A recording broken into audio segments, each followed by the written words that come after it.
Hi, Board. A very good morning to all of you. Today, as we celebrate the Vision Care Optometry Day and the 11th Annual Scientific Session 2021, we are fortunate to be with you once again after 2 years despite many obstacles we were facing and still facing after the COVID-19 outbreak. Even with the current prevailing situation, it was possible to host the event only with the support of the technical team and the advancements of technology. We all have gathered here, even remotely, as one big family to share the latest in the scientific developments of eye and hearing care.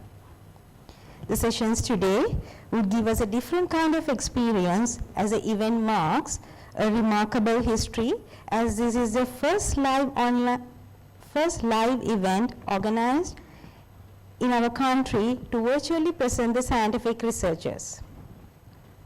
Mufriza, what is research all about? It is all about creating knowledge, Malindu. It brings an enormous value to society as it can provide important information about disease trends, risk factors, public health interventions, and patterns of care, thereby giving the different approaches for complementary insights.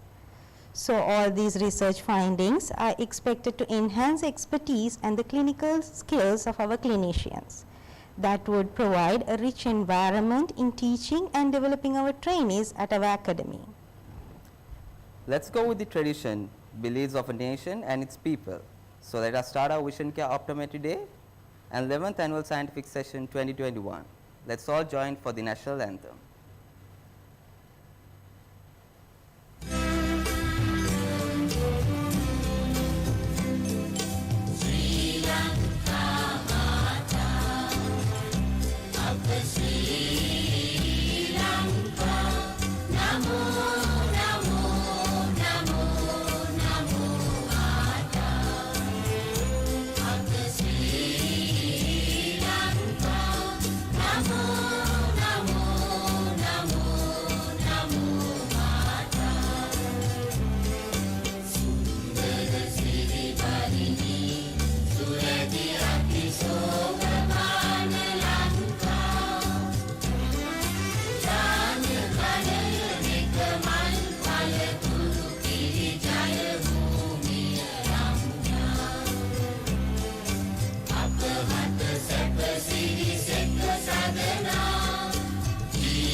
Lighting of oil lamp has a significance in social, cultural and religious roles in the lives of Sri Lanka. As a tradition from our early ancestors, in every important function, ceremonies and festivals across religion and culture light up the oil lamp. With the intention of lighting up this graceful event, now we are going to virtually show the lighting of oil lamp. For lighting of oil lamp, we are honored to have our chief guest, Dr. Mrs. D. Irugal Bandara. Distinguished guest of honor, Vidya Jyoti, Professor Rohan W. Jayasekara. Special invitee, Consultant Senior Ophthalmologist, Dr. Upali Mendis. Special Advisor, Vision Care Academy, Professor Madhuwanti Disanayaka. Keynote Speaker, Dr. Jennifer Acton. Our valued judge panel, Dr. Mrs. Ganga Tennakon, Dr. Ms. Nirodha Jayavikrama,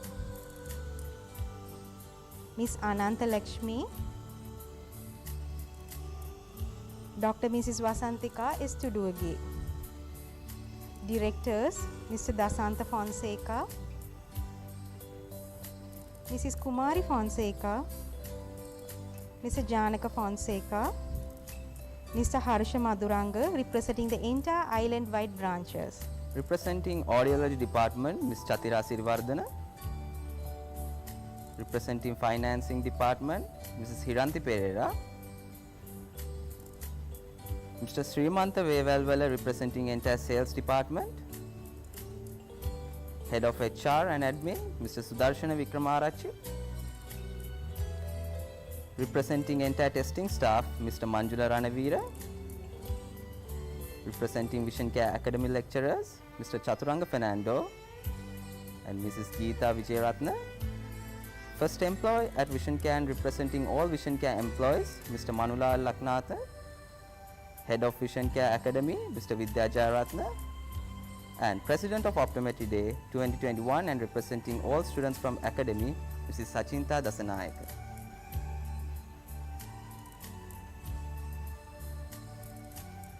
It is the right time to show warmth and gratitude towards the people joined for the Optometry Day. Let's watch the welcome address given by Mrs. Sachinta Dasanayaka. Hi, good morning all of you. Today I am privileged to welcome the gathering and I am glad to be virtually with 11th Optometry Day and Annual Scientific Session 2021 with you. Unfortunately, due to the COVID crisis in last year, we were unable to hold the Optometry Day for the year 2020. However, this year, we were able to hold the Optometry Day as we planned. For the 11th Optometry Day and Annual Scientific Session, I warmly welcome our Chief Guest, Dr. Mrs. Dharma Irugal Bandara, Consultant Pediatric Ophthalmologist, Guest of Honor, Vidya Jyoti, Professor Rohan W. Jayasekara, Special Advisor of Vision Care Academy, Professor Madhuwanti Disanayaka, and Special Invitee, Dr. Upali Mendis, Dr. Jennifer Acton, Mrs. Ananta Lakshmi, and Dr. Mrs. Vasantika Estuduagi as keynote speakers of this program. I also want to welcome the panel of judges, Dr. Mrs. Ganga Tennakon, Dr. Ms. Nirodha Jayavikrama.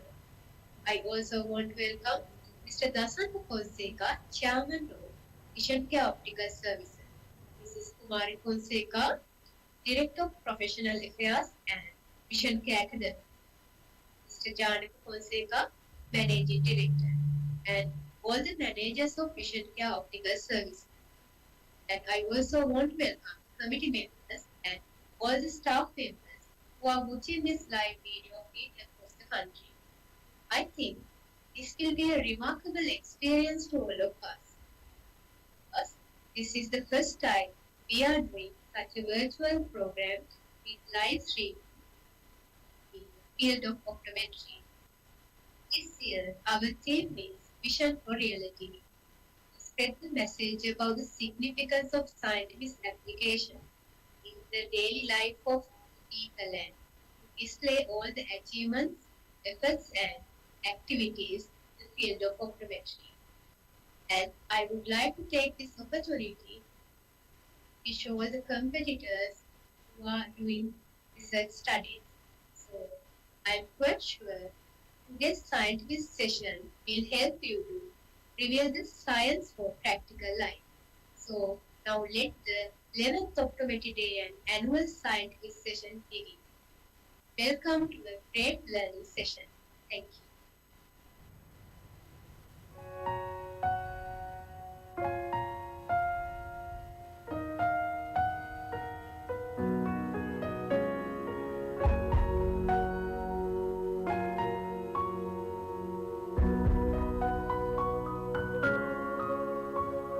Mavak men, piek men, denet silang vi.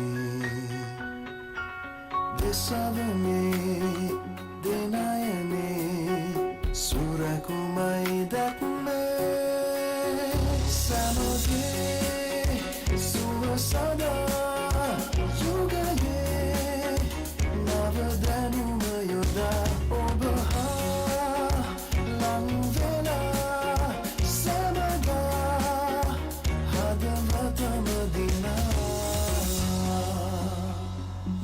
සුපැහැදිලි දසුනක් පරිපූර්ණ ජීවිතයක් vision care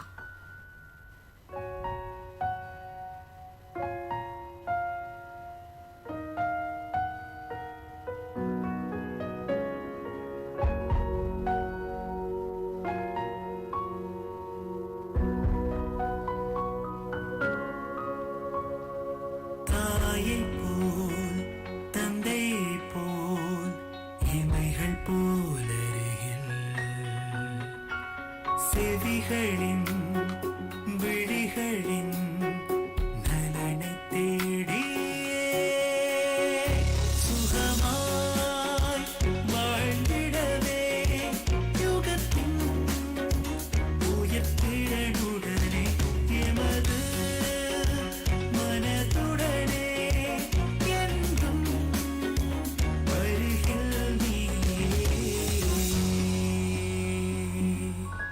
பார்வையை மேம்படுத்தல் வாழ்க்கைக்கு வலுவூட்டுதல் vision care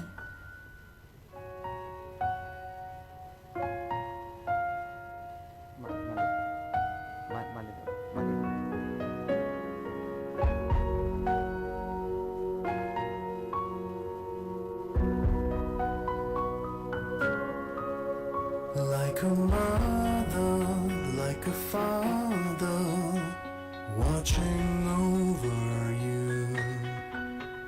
Your clarity when you hear and see is what we aim to be.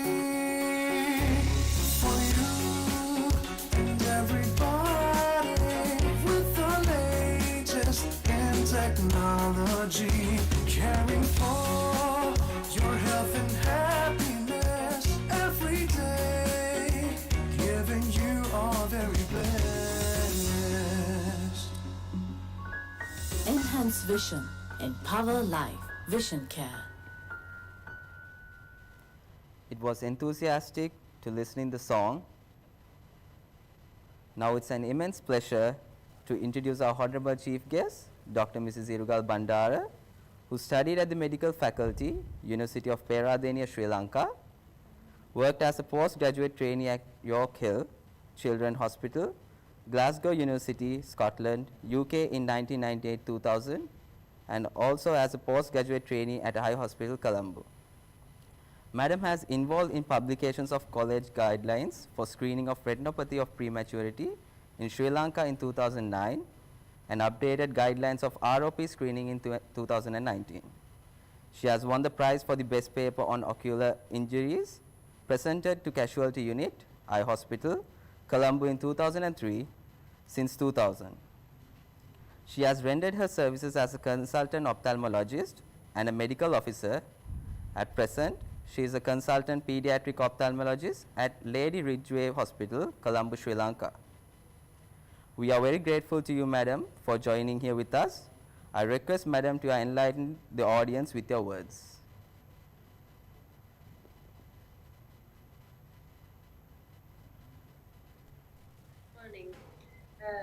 I'm happy to see you all at this your 11th Optometry Day program done by Vision Care Academy, and I'm happy to see all the guests of honor and chief guests and the special advisors whom the Vision Care Academy has managed to arrange during this COVID period, which everybody is unable to conduct any educational programs or conferences.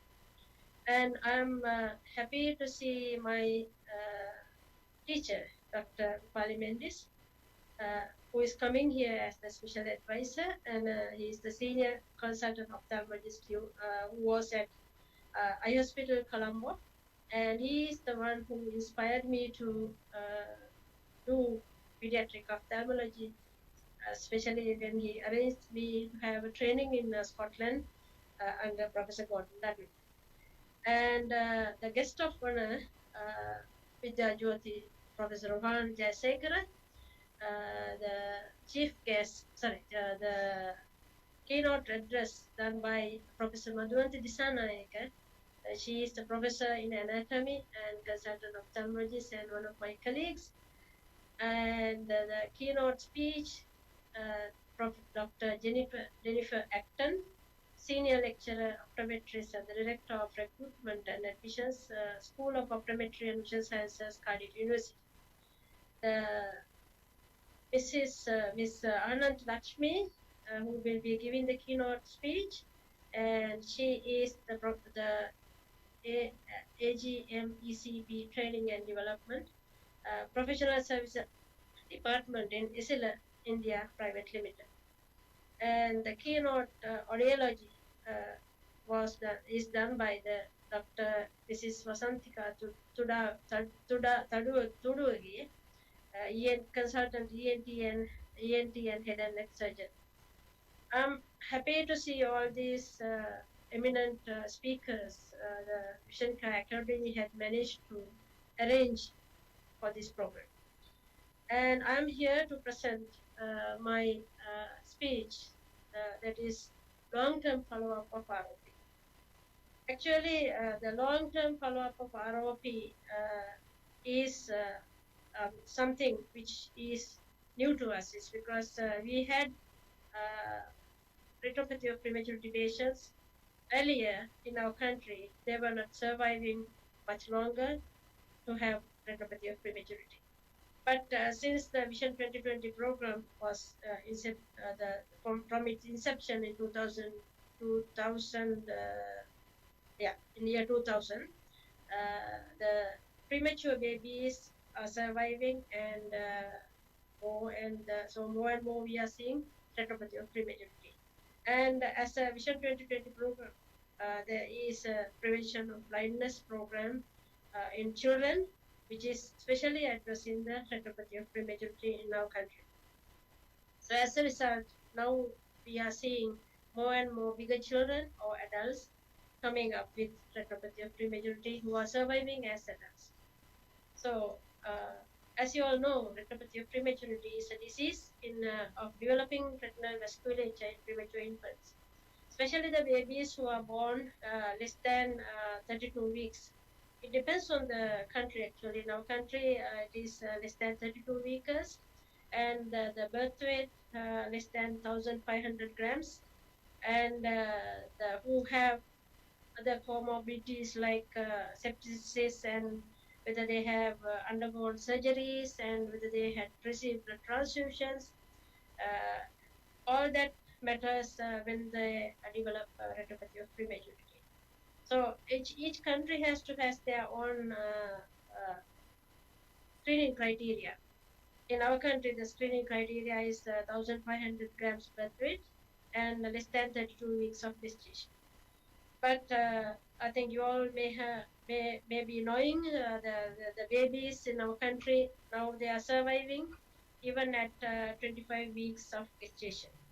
It is because the country the survival depends on the neonatal care facilities and the availability of good care by the neonatologist in our country.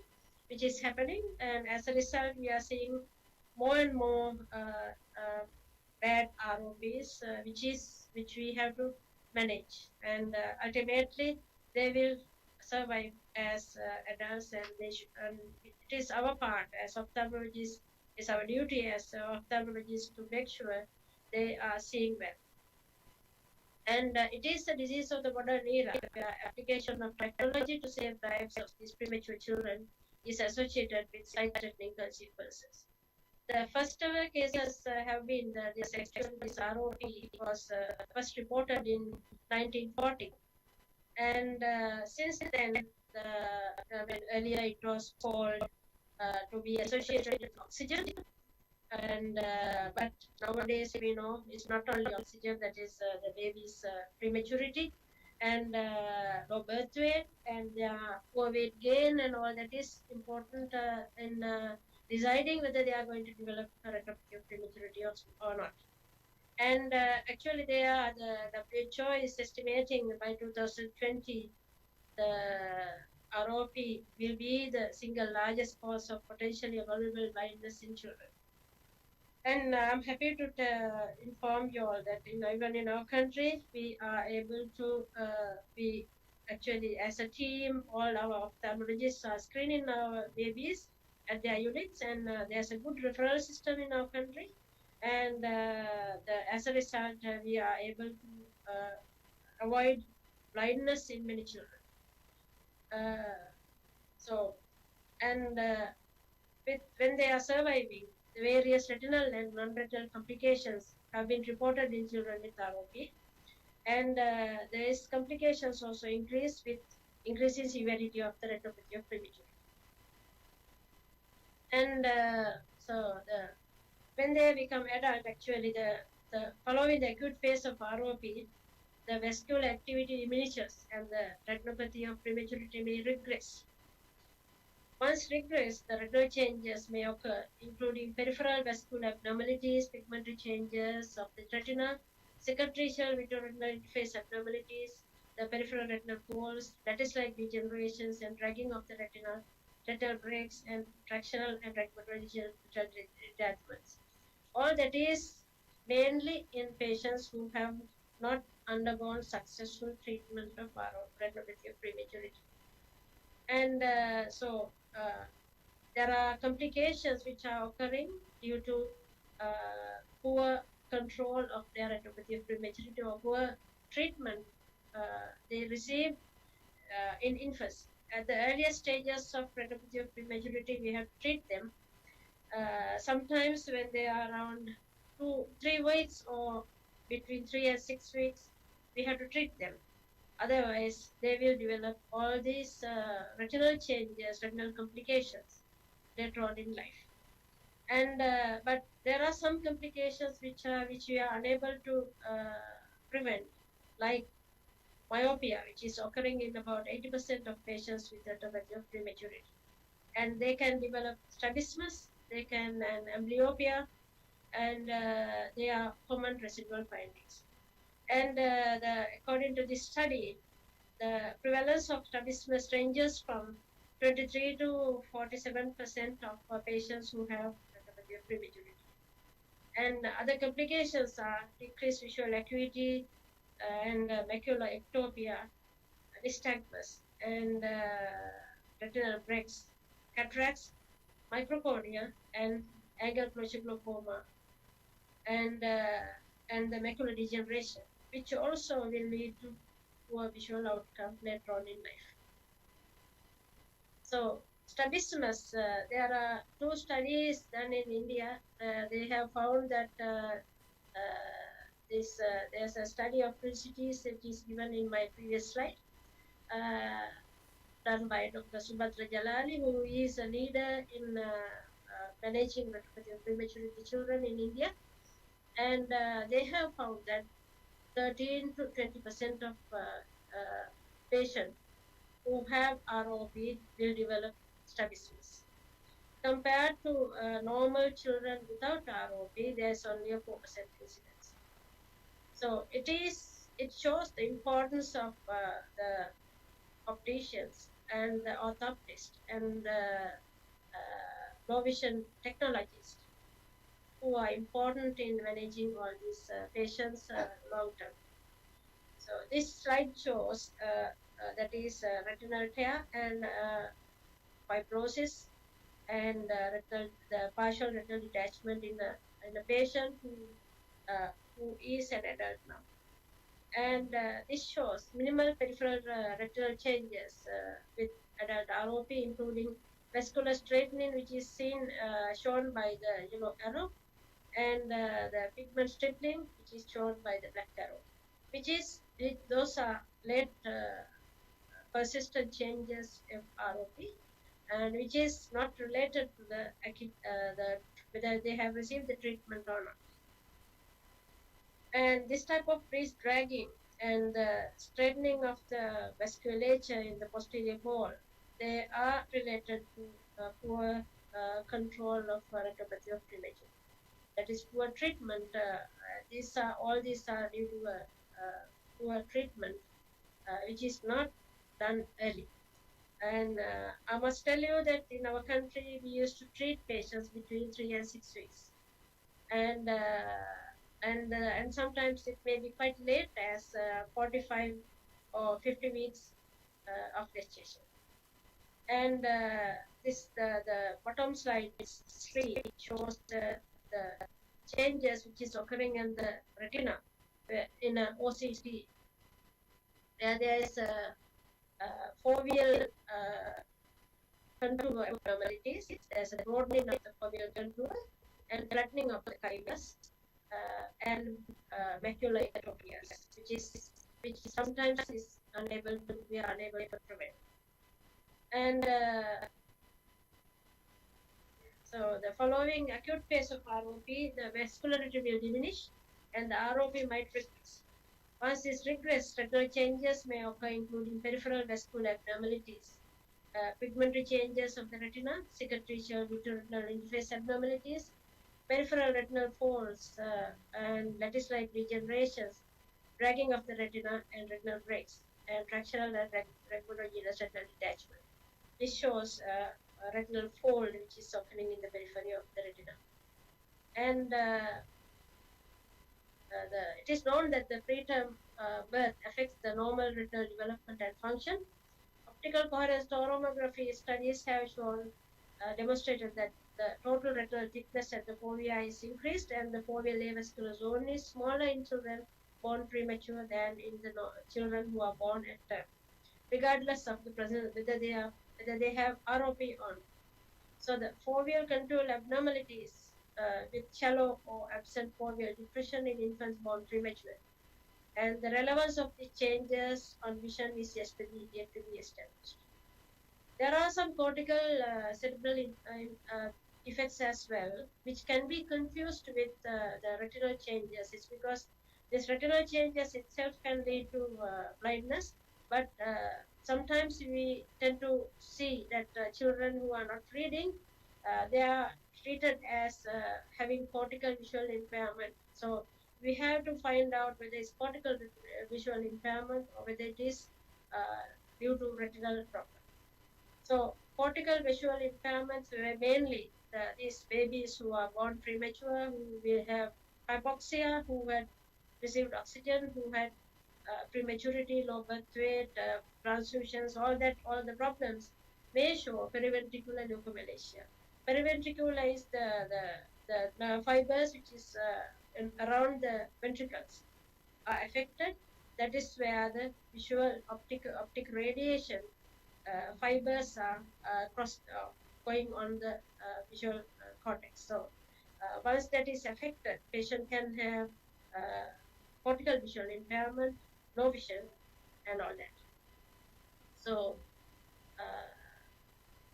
in preterm infants, hypoxia selectively injures the periventricular deep white matter, causing brain lesions known as periventricular leukomalacia.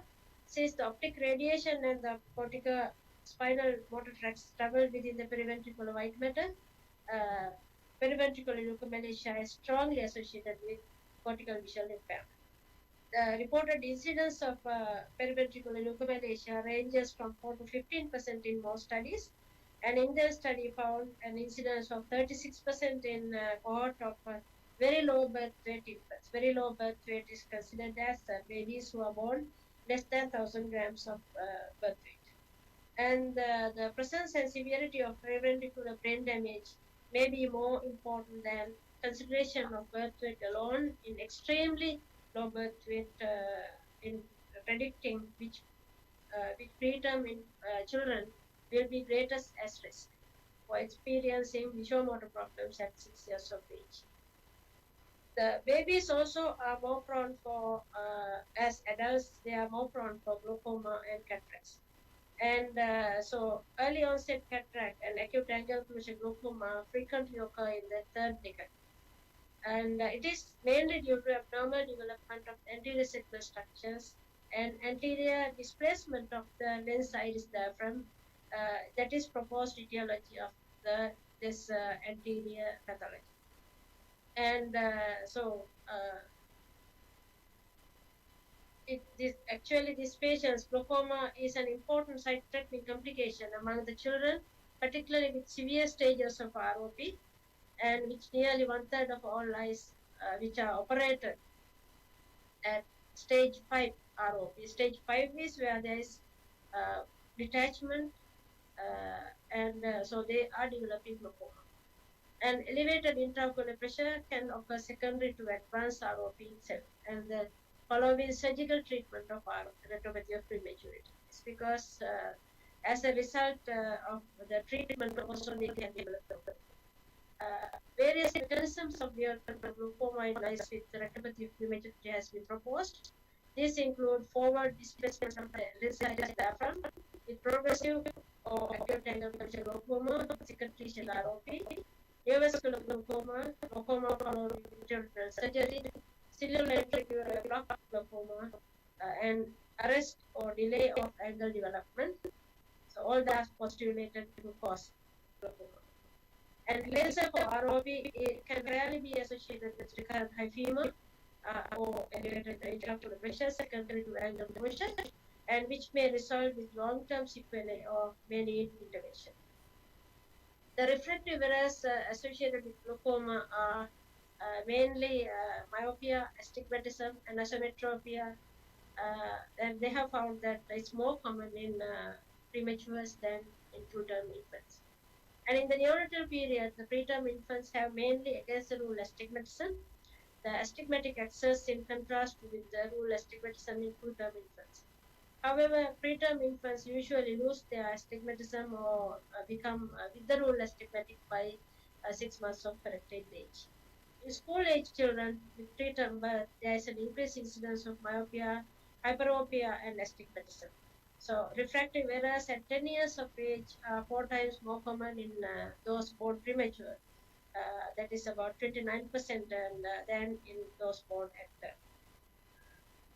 So, and also they can have shallow anterior chamber depth, greater lens thickness, steeper central corneas compared to age-matched control subjects.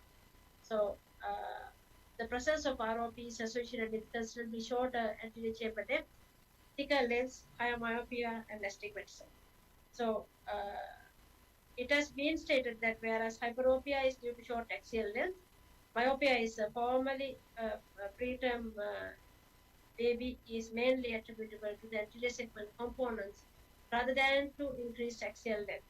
However, in the same study, they have found measurement of ocular components revealed that axial length is longer in myopic prematurity as compared to eyes with other refractive errors.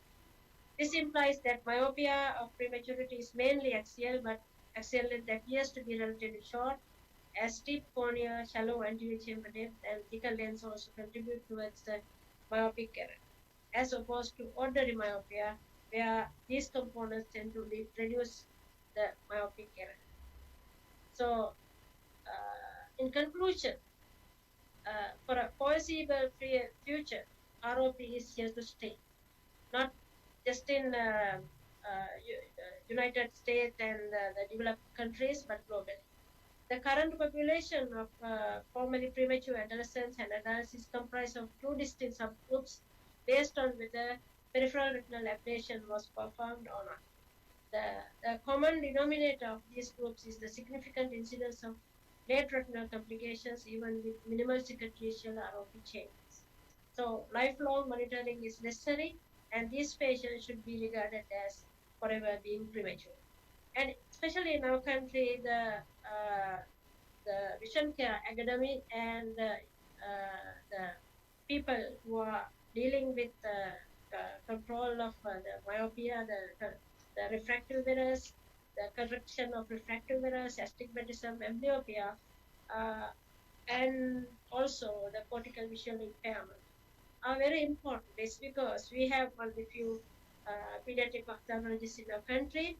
The rest has to be done by the opticians, the ophthalmic technologist, orthoptist, the low vision technologist, and all that. It's because we need your support to manage all these people. It's because who are becoming adults in one day. So I must thank you, especially Kumari Dasanta and the team at Vision Care Academy. It's because I know Kumari and Dasanta, who are very humble personalities, and I know them for nearly 30 years. It's same Kumari and Dasanta whom I had known as a trainee is there today. So and I also congratulate the team Vision Care Academy for conducting this type of program. And actually, this slide shows a seed which is growing. Actually, this is I never wanted this to be. I like this picture, and I think it's more suitable for you, the whole team at Vision Care Academy, is because you are uh, planting a seed which will grow to be a big tree one day to give shade to people of our country. Thank you. Thank you, madam, for the detailed presentation on ROP. It's time for the recognition of students who had successfully completed their courses at Vision Care Academy. Let's begin the virtual awarding ceremony.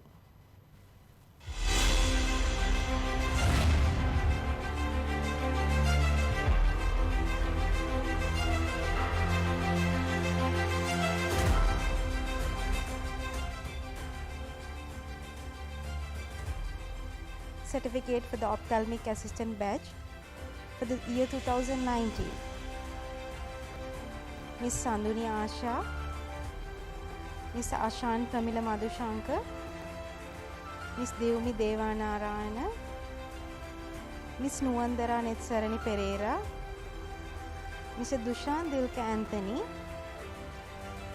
Mr. Mohammad Mufid, Miss Umeshika Nipuni, Miss Ayomika Dimanti, Mr. Anura Prasad Fernando, Mr. Kasun Madhushankar, Miss Ashavari Nishanka, Miss Sachini Nirushima, Mr. Dammalage Mithun Dhananjaya, Mr. PPG Malidu Bandara Amarasinghe, Mr. PG Lakmal Tushara Karunaratna, Miss Uttara Sammani, Mr. Dasu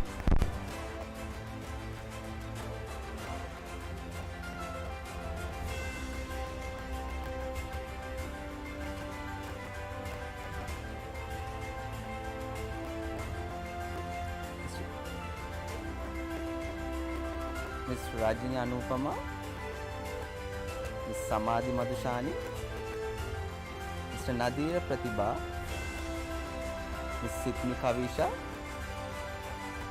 Mr. Samira Madhuranga, Miss Senvi Kalanika,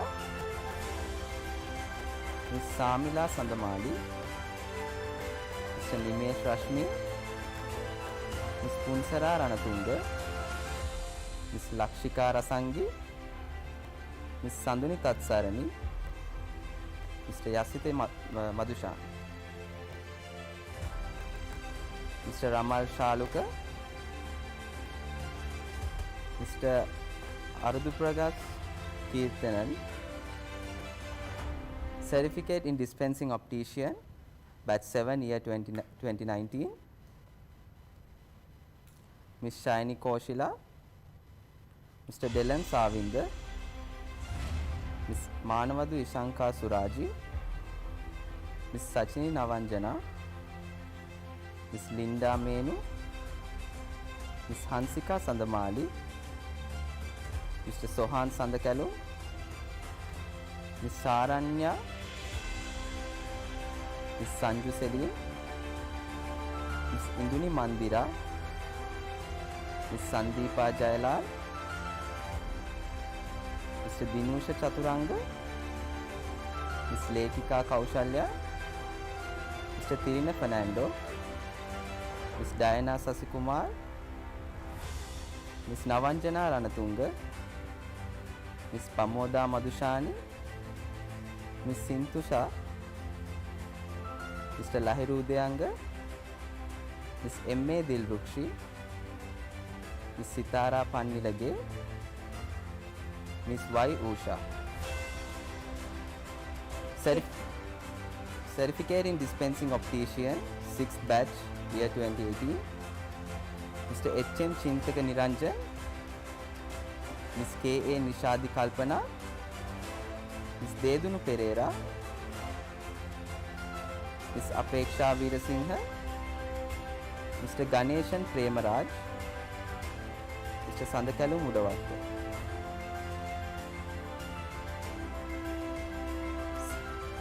Certificate in Vision Therapy for the batch year 2020. Mr. Ravindra Deshan, Ms. Ravindi Vandana. Diploma in Optometry for the 5th batch for the year 2019. Mrs. Gaushika Murthy, Mrs. Piyuma Chaturangi Kandalama, Mrs. Sudeshika Fernando, Miss Geetika Tarangani, Mr. Jeremy Desudasan, Miss Udari Dilushika Mohan, Mr. Nadish Vitana. Bosch and Lomb University Contact Lens Education Program, year 2019. Mr. Amil Rangana, Ms. Aloka Irandi, Mr. Chamira Vimalaveera, Mr. Menaka Disanayaka, Mr. Raghavan Purushothaman, Mr. Samira Ratnaveera, Mr. Sampath Pinnaduwa, Mr. Shanuka Viraj, Ms. Asika Vasana, Ms. Chalani Ranasinghe, Ms. Pilpi Somaratna, Ms. Kavindi Mallava, Ms. Mufriza Salim. Certificate course in Audiometry, 3rd batch, year 2019. Mr. Ayoma Disanayaka, Mr. Dilan Madhushan Ranasinghe, Ms. Ishara Anuradi, Ms. Sitara, Mr. K. Piranavan.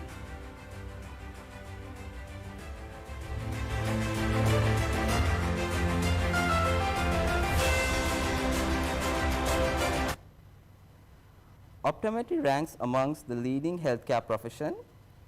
It is obliged to practice optometry with ethical aspirations and standards of expected professional behavior. Let us all join to the pledge of the optometry oath. My dear colleagues, pledging an oath is a commitment to professional practice in any field. Optometry is a primary eye healthcare profession recognized with its ethical responsibilities to patients, colleagues, other healthcare professionals, and the public. Being an optometrist, we should adhere to medical standards and maintain a high level of professionalism at all times. Let us all pledge our ethical obligation. With full deliberation, I freely and solemnly pledge that I will practice the art and science of optometry faithfully and conscientiously and to the fullest of my competence.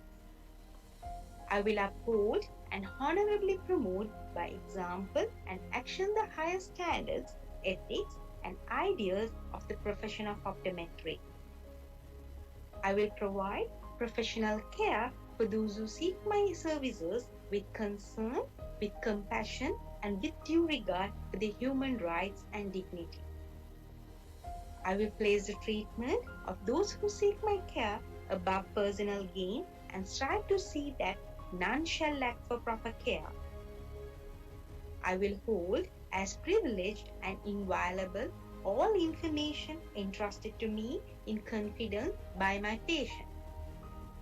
I will advise my patients fully and honestly of all which may serve to restore, maintain, or enhance their vision and general health. I will strive continuously to broaden my knowledge and skills so that my patients may benefit from all new and efficacious means to enhance the care of human vision.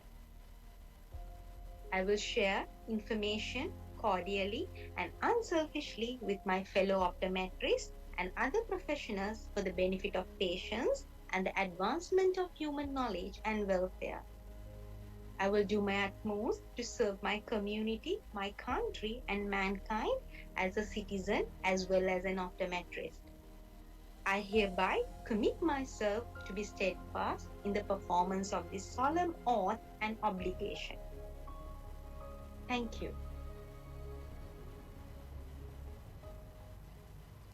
The next on the agenda is the address given by the guest of honor. It is a great honor for me to introduce Vidya Jyoti Professor Rohan W. Jayasekara.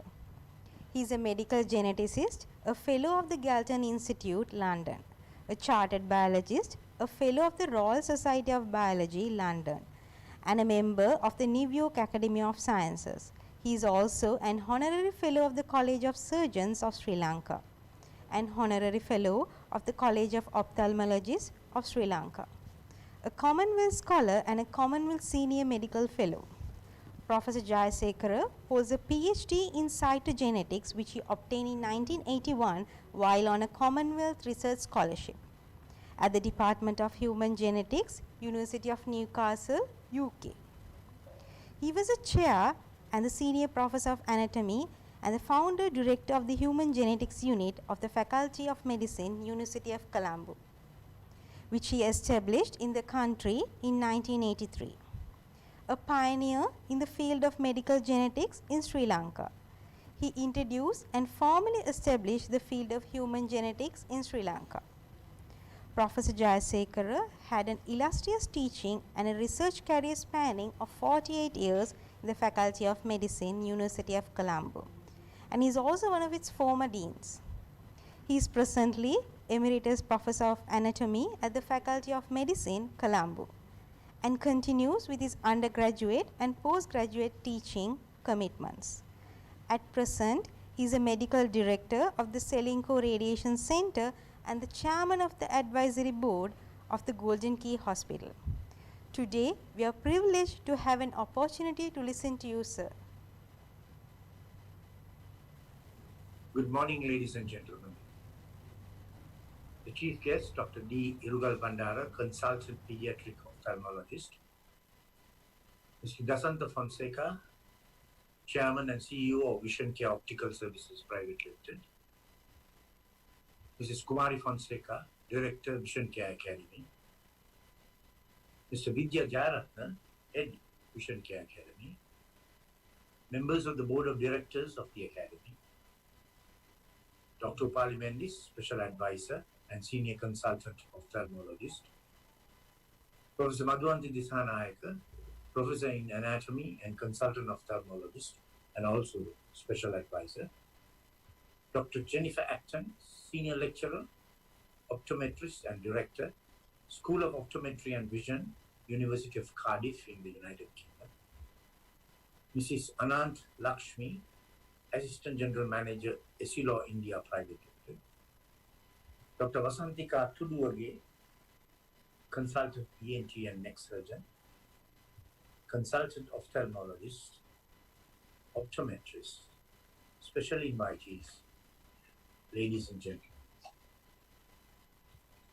Thank you, Mrs. Kumari Fonseca, the Director of Studies, for inviting me as the guest of honor today, the Optometry Day and the 11th annual scientific sessions of the Vision Care Academy.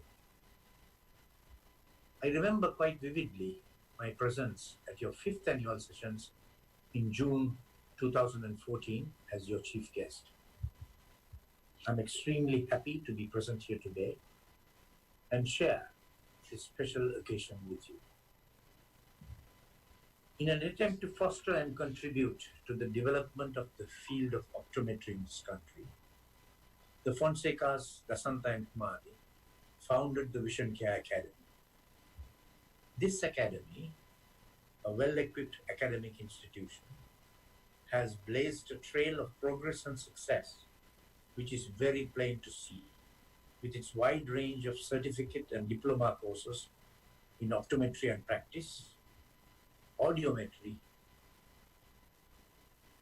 and of course, courses for even dispensing opticians.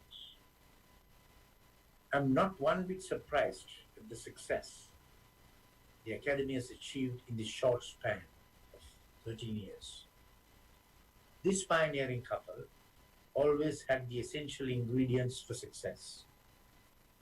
They were ingrained in them since the day I first met them way back in 1986. They launched their flagship establishment, Vision Care, 29 years ago, and today boasts of 60 flourishing branches and 3 mobile units scattered throughout the country. More important than the academic success they possessed, what set them apart from the rest was their milk of human kindness, which they showed. The generosity, the simplicity, and above all, the humility they possess, which attracted them like magnets to the mightiest and the lowliest in this land of ours. Being a teacher in the basic sciences, with an interest in human genetics and anatomy, my bond and association with ophthalmologists has grown through the years to be stronger than ever. Having had 4 of them in my Department of Anatomy in Colombo, it has now reduced to just 1, a very loyal and sharp pair of eyes that belong to Professor Madhuanti Disanai, Professor in Anatomy, who should have been given the title Professor in Ophthalmology, which he was quite entitled to. I believe she is connected live to this function this morning. Optometry was the next logical association of mine, having played a small role in the embryonic stage of its growth in the 1980s.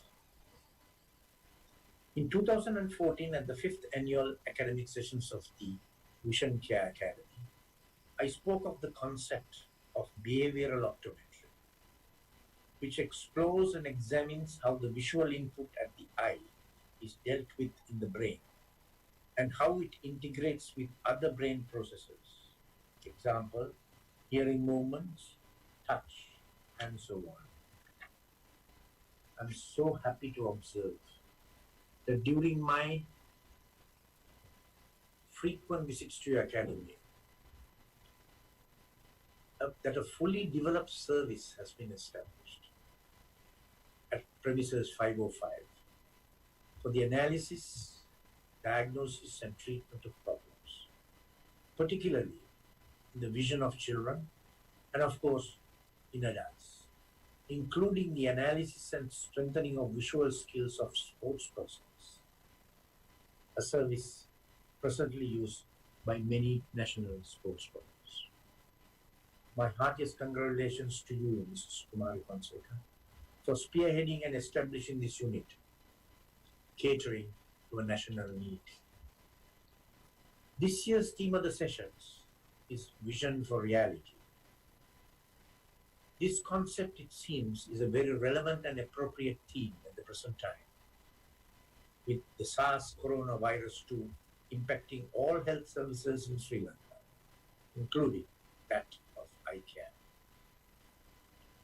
This morning, I wish to speak to you on a subject you, the optometrists and the trainees, are already familiar with, but in my opinion, needs a greater focus, recognition, and appreciation.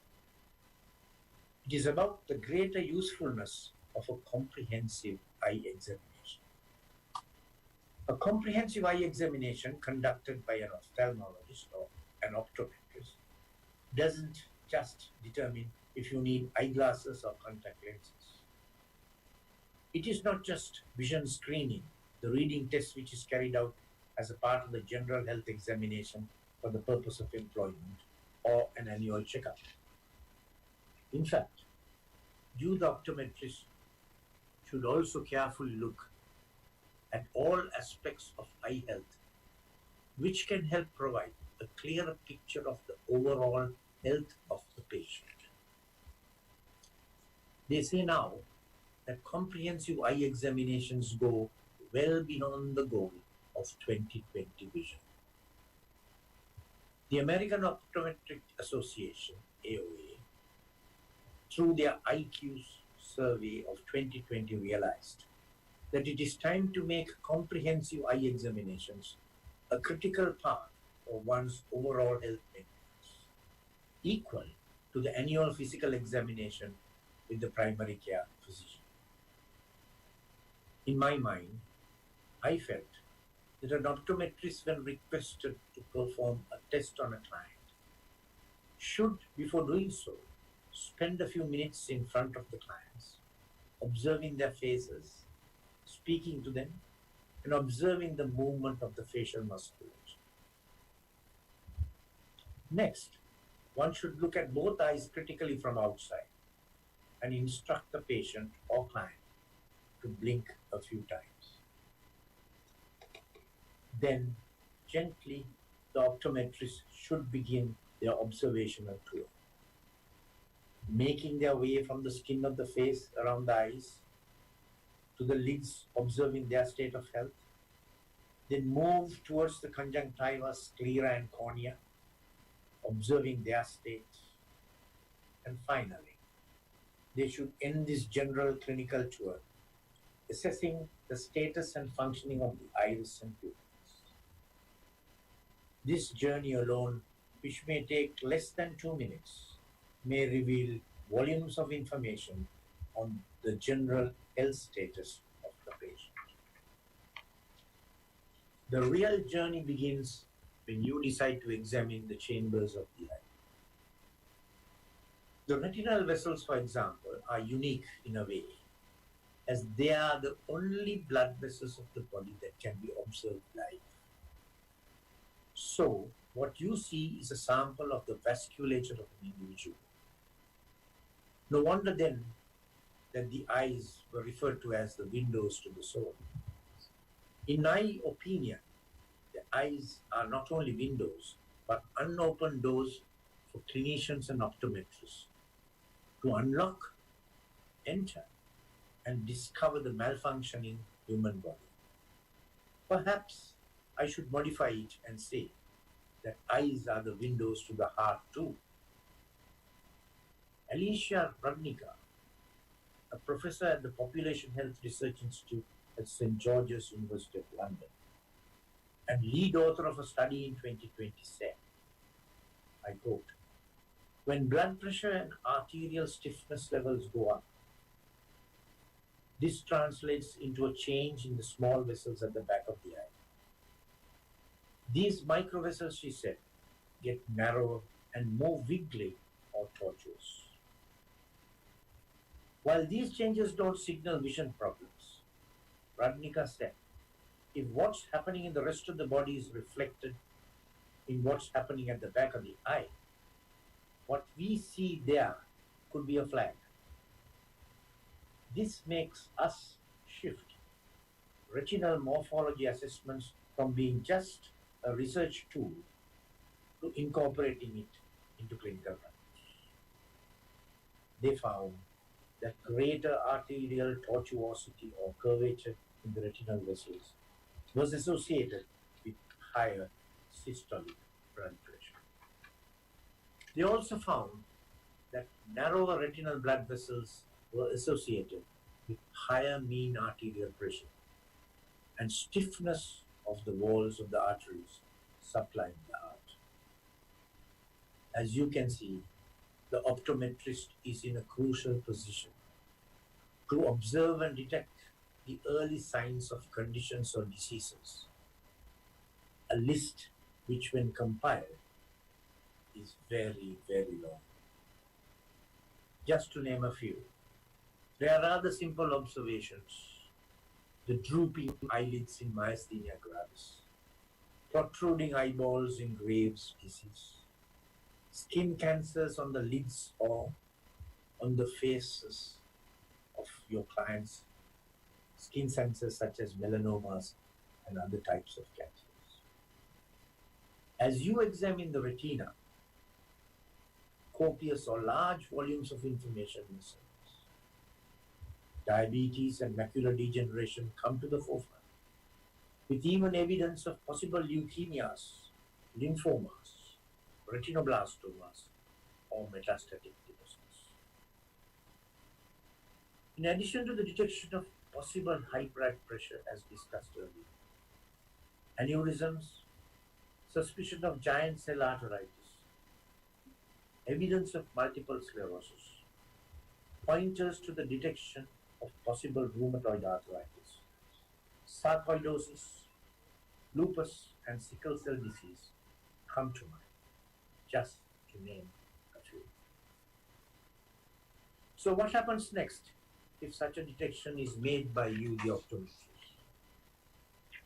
The optometrist should then realize and appreciate that once the condition, defect, or disorder is detected, it must be referred to a consultant ophthalmologist for a confirmation or rejection of the tentative diagnosis, further management, if any, and treatment. So your role is simply to screen the clients and thereby play a major role in preventing further damage to these precious organs, the eyes, and of course, the human being as a whole. In other words, this is where teamwork and efficient networking will matter. Perhaps it will be an interesting study to determine the frequency of detection of systemic and other disorders in clients who visit your institution simply to get their lenses. That is, of course, food for thought. Ladies and gentlemen, may I, as I close this address, thank the Chairman and Chief Executive Officer, the Director of Studies, and the Board of Directors of the Vision Care Academy once again for inviting me to be the guest of honor today. I'm deeply conscious of the honor you have conferred on me. I sincerely wish that this annual academic session, although on Zoom, will generate interest and enthusiasm, and the productive deliberations today will enrich the program that has been carefully crafted for all the professionals who have embraced optometry as the career. Also, please permit me to, on a personal note, wish that the two of you, Dasanta and Kumari, the founders of the Vision Care dynasty, and Mr. Vidya Jayaratna, head of the Vision Care Academy, will experience abundant blessings and the wisdom and moral courage to guide the destiny of Vision Care and the Academy to another realm of professional and academic success. Thank you all. Do take care. Distance yourself physically, but socially stay very close. Thank you. Thank you, sir, for your valuable words. Our keynote addresser today is MBBS degree holder from the Faculty of Medicine, University of Colombo, in 1995 with honors winning the Drogo Austin Gold Medal for Orthopedics. She joined the Faculty of Medicine University of Colombo in 1997 as a lecturer in the Department of Anatomy. She became a senior lecturer in 2008 and was promoted to the post of professor in 2017. She started her career in ophthalmology in 1999 at National Eye Hospital, Colombo, and later at Sri Jayawardhanapura General Hospital. Obtained her overseas training in ophthalmology and the Tenet Institute of Ophthalmology, Glasgow, Scotland. She was board certified as a specialist in ophthalmology in 2005. She was the former head of the Department of Anatomy and also served as the founder convener and the chairperson of the Special Senses Module of Faculty of Medicine, Colombo, an active researcher in the fields of anatomy, ophthalmology and medical education. She has presented her work at various local and international forums and has several publications to her credit. In 2015, was awarded the BMJ South Asia for excellence in medical education in Mumbai, India. She was also awarded the Best Paper Award at the Annual Congress of College of Ophthalmologists of Sri Lanka in 2016 and 2019. She is a graduate of Asia Pacific Academy of Ophthalmology, Leadership Development Program and an award of Asia Pacific Academy of Ophthalmology Zhouzhan Ophthalmic Central Travel Grant for invited speakers in 2015 at APAO in Guangzhou, China. Also a member of the board of study in ophthalmology and an examiner at postgraduate examinations in ophthalmology. She contributed to the field of ophthalmology in Sri Lanka by serving as the president of the College of Ophthalmologists of Sri Lanka in 2017. She is the current country representative of the Women in Ophthalmology Subcommittee and the Educator Subcommittee at the Asia Pacific Academy of Ophthalmology. We are honored to invite Professor Madhuwanti Disanayake to deliver the speech.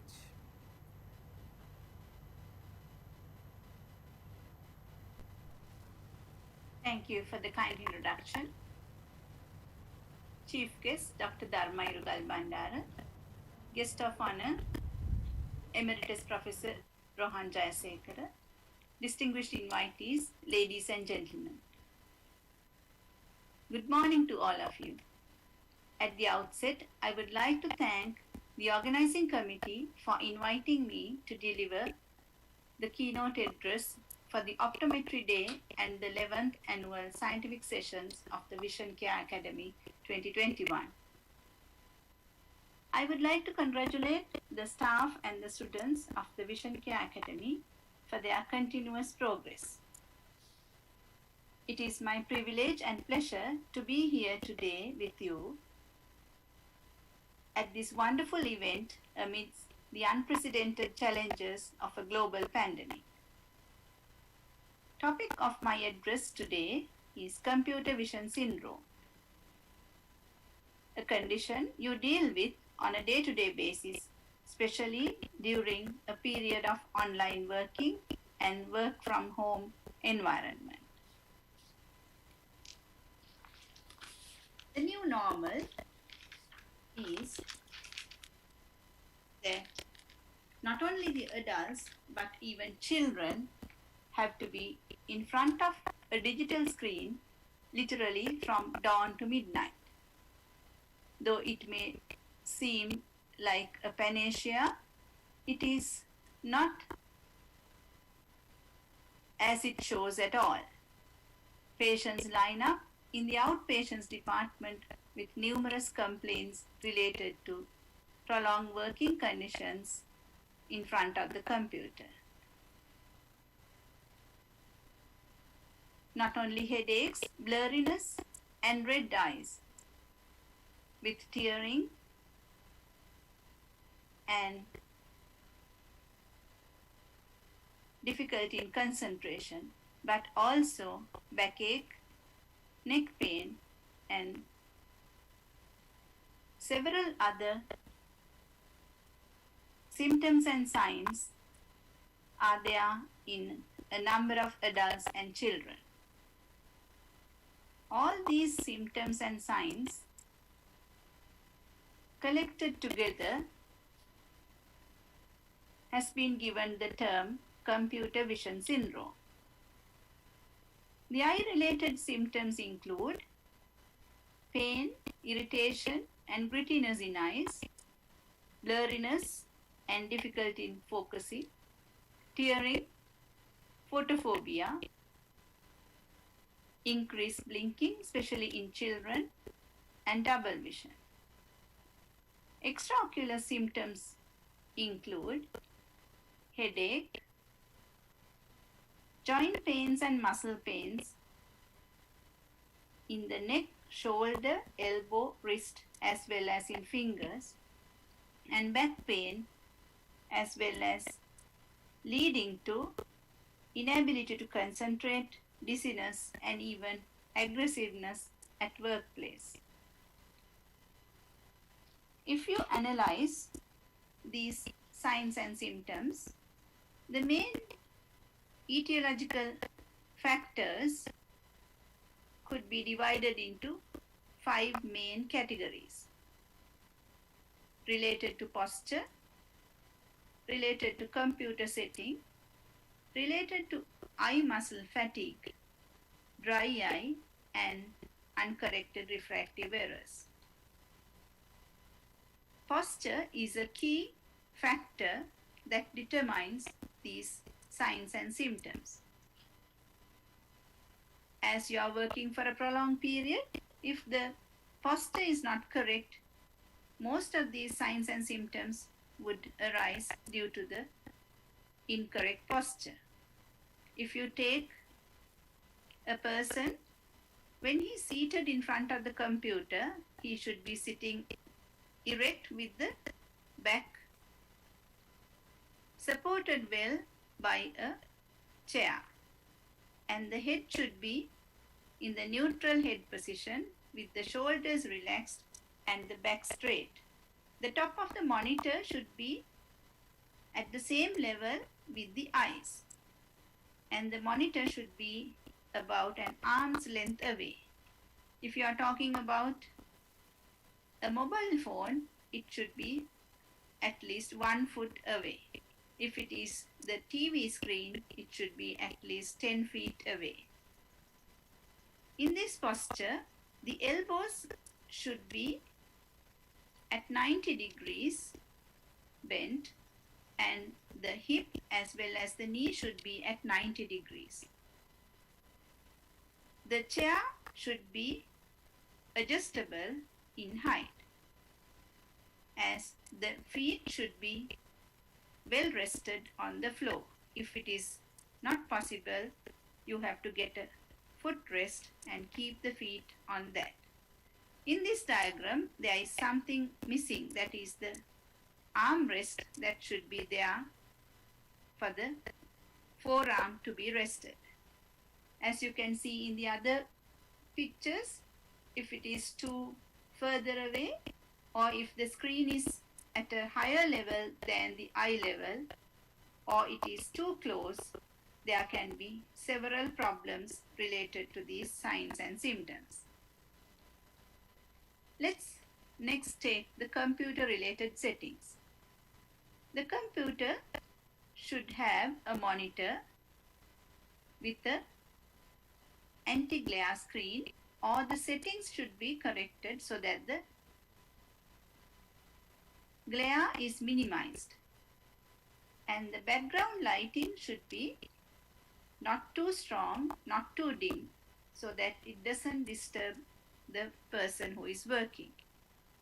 And you can also change the settings within the computer. The font size should be adequate for a person to read it conveniently, and the background should be light colored with contrasting letters. The background should not have a crowded pattern.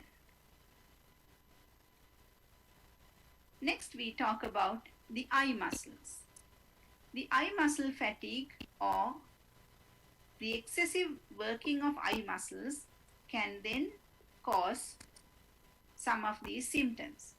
As you know, for an image to be formed at the retina, there are several muscles that come into play. When an object is focused at the distance, the light rays coming parallelly will be focused without much effort on the retina, and the ciliary muscles will be relaxed.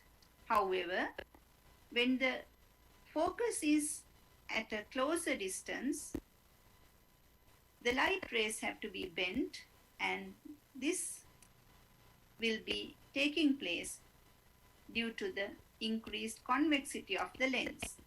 So the increased convexity is brought about by the relaxing of the suspensory ligaments and the contraction of the ciliary muscle.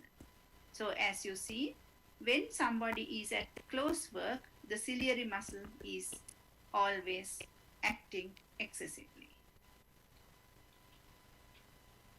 Therefore, the ciliary muscle will be excessively tired if you continue to work for a prolonged period at the computer. Also, the extraocular muscles, especially the levator palpebrae superioris, which keeps the eye open, which inserts onto the upper tarsal plate here, will be excessively working when the person is keeping the eyes open for a prolonged period. Also, the orbicularis oculi muscles are important, as well as the frontalis muscle in controlling the eye closure and opening. So what can we do? It is easy to remember this rule, 20-20-20 rule. It is coincidental that in the year 2020, the necessity of this rule became very important. What is 20-20-20 rule? That is, when you are working with the computer for a prolonged time, you have to take a break at every 20 minutes. And then that break, you can either keep your eyes closed for about 20 seconds or look at something 20 feet away, maybe through an open window, or you can focus at a nearby building, whatever is there. What you should do is to relax your levator palpebrae muscles by keeping the eyes closed, and better way is actually to look at a distance object where you will be relaxing your ciliary muscles as well. The other problem is when you are working in a very concentrated manner, the blinking rate also drops. Usually a person will be blinking about 20 times per minute. So 12 to 20 times will be the normal. However, if you are working for a prolonged period, this time period will be excessive, and that causes the eye to be dry. So it is important to blink and do some eye exercises so that the eye muscles are refrained from working excessively. So the next problem is the dry eye. As you know, the cornea has to be kept in a moistened condition for the optimum refraction to occur.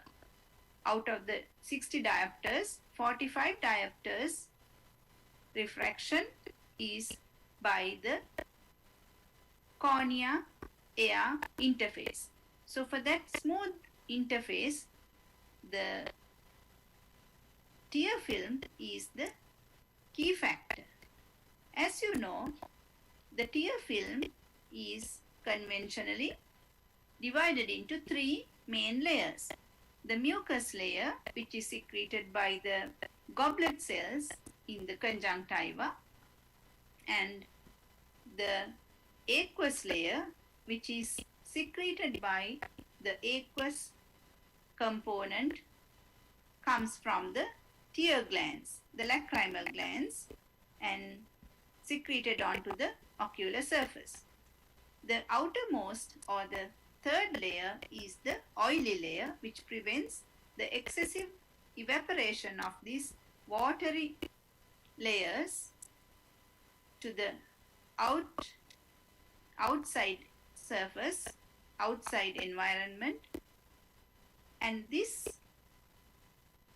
oily component is secreted by the glands that are located in the eyelids. They are known as the meibomian glands. So, all these three layers are very important. But as you know, there are some conditions which may result in deficiencies of these. So, it may be necessary to get the medical opinion in treating some of those conditions, such as systemic diseases involving the joint inflammations. An important reason for the dry eye we should not forget is blepharitis. It may look very trivial, but it is quite common, and the treatment is also not that difficult.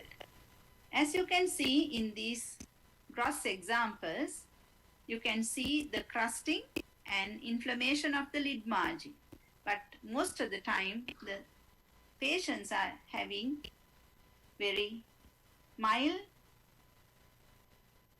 signs and symptoms, but still the condition may be mild, but still the symptoms may be there.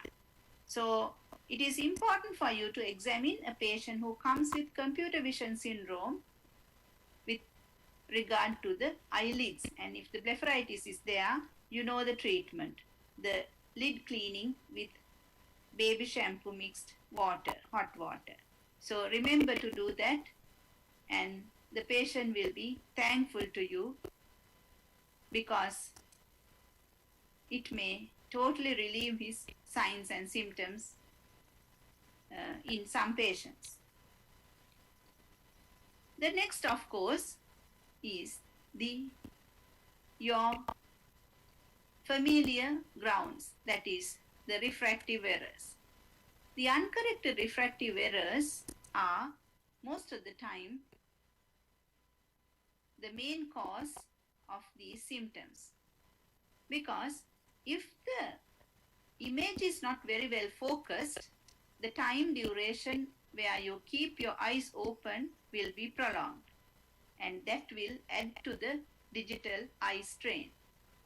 So, people with already treated refractive errors, they need to be reminded about rechecking their spectacles, especially the children.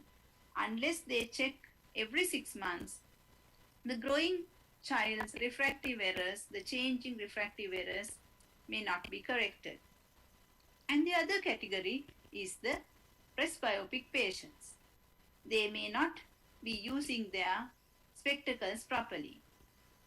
Especially with the computer, if the varifocals are not used, it may cause neck pain and headache as well. So, your advice on all these issues are very important. Now let's take a look at the red flags associated with these symptoms and signs of computer vision syndrome. Especially, the headache is a very common symptom. So, in what conditions do you would like to refer the patients for further assessment? One condition is the fever. So, headache and fever is not something that you should be neglecting. Fever can be a feature of many inflammatory diseases. In this pandemic situation especially, even COVID-19 can present with headache and fever. In our tropical regions, especially dengue fever or any other infective condition can present with fever. So always refer the patients if they have a headache and fever. Neck pain, especially with fever, with or without fever, neck pain and neck stiffness may be a case of meningitis, especially children. So it is very important to refer a patient with headache and neck pain, especially with fever, for further assessment.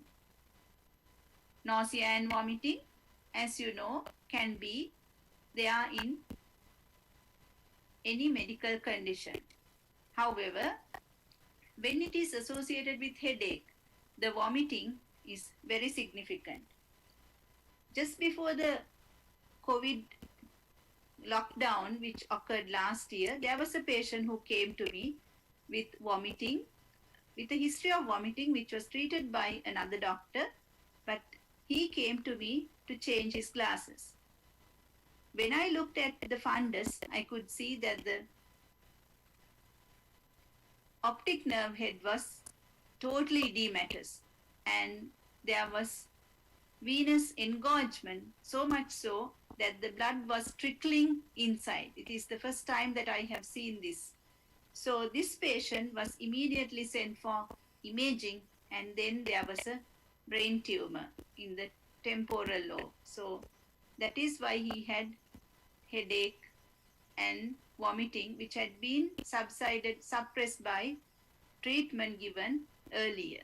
However, the root cause was identified and the patient underwent brain surgery and now he is better. So always headache coming with refractive errors. If there is vomiting, especially be careful. Drooping of eyelid or ptosis can be a very dangerous symptom, especially if there is double vision where the cranial nerve palsies are also there. So remember to check for the pupillary changes. Third nerve palsy, which can be associated with a posterior communicating artery aneurysm, which is about to rupture, can give rise to headache and ptosis with changes in pupillary size. So if one pupil is enlarging, always check for the patient's condition, and if there is any doubt, if the patient is having drooping of the eyelid, double vision, and one pupil is dilated, immediately on urgent basis send the patient for neurosurgical and neuroimaging and further management. Speech difficulty, weakness of one side, unsteadiness could be a feature of stroke. So the patient may also be having headache. But if these things develop, immediately think of the sinister conditions such as stroke, which has to be treated urgently for better recovery. Also, if there is a history of animal bite, head injury, and trauma, think of brain hemorrhages and rabies in animal bite. So always refer the patient for further assessment. Also, if the patient is pregnant, preeclampsia can be a very dangerous situation. So if the pregnant lady is having headache and the patient wants to get the spectacles changed because of the refractive error, it is better for her to go for further assessment because the blood pressure has to be checked immediately. So high blood pressure, as you know, is another cause of headache, which may be masquerading as a refractive error.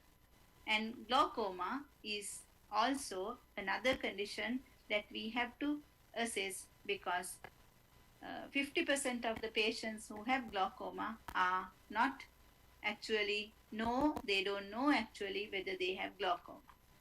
So these are some of the red flags associated with headache. When these patients come for computer vision syndrome complaints, always think of these. So in this day and age, computer vision syndrome is a well-known entity. However, for children as well as adults, sitting in front of the computer may not be the best thing. However, our lifestyles are now changing so much that we have to always think of dealing with this situation. So remember to advise on good nutrition with lots of fruits and vegetables, and exercises even for children as well as for adults, fresh air as much as possible even in your garden, and social interactions, which are now becoming more and more redundant, is also important for the social well-being. The other important thing is the hydration, because dehydration can worsen the signs and symptoms in most of the conditions. So with that, in this little space of time, I hope I was able to give you a key message in how to deal with computer vision syndrome and how to manage computer vision syndrome efficiently. So once again, I would like to thank you and also wish you all the very best for the future. Thank you, madam, for your valuable presentation. It was worth listening to it. Viewers can view the poster presentation and the abstract through the link shared in the description. Now let's officially start our annual scientific session. The first session will be on diagnostic in optometry.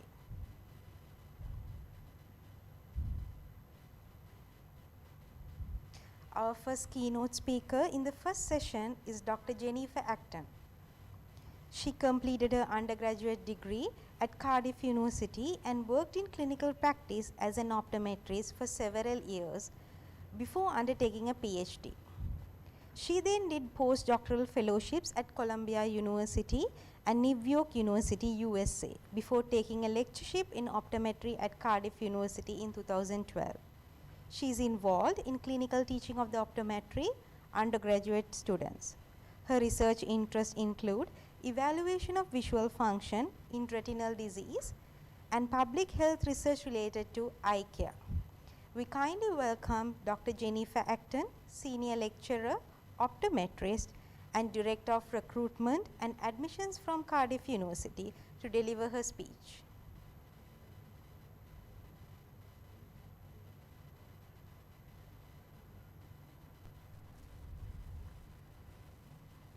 Thank you for the invitation to speak, and I just want to congratulate all the students graduating and wish them every success in their future careers. So in this presentation, I'm going to talk about patient safety in eye care. And just to give you a bit of background about myself, I did my PhD in the UK.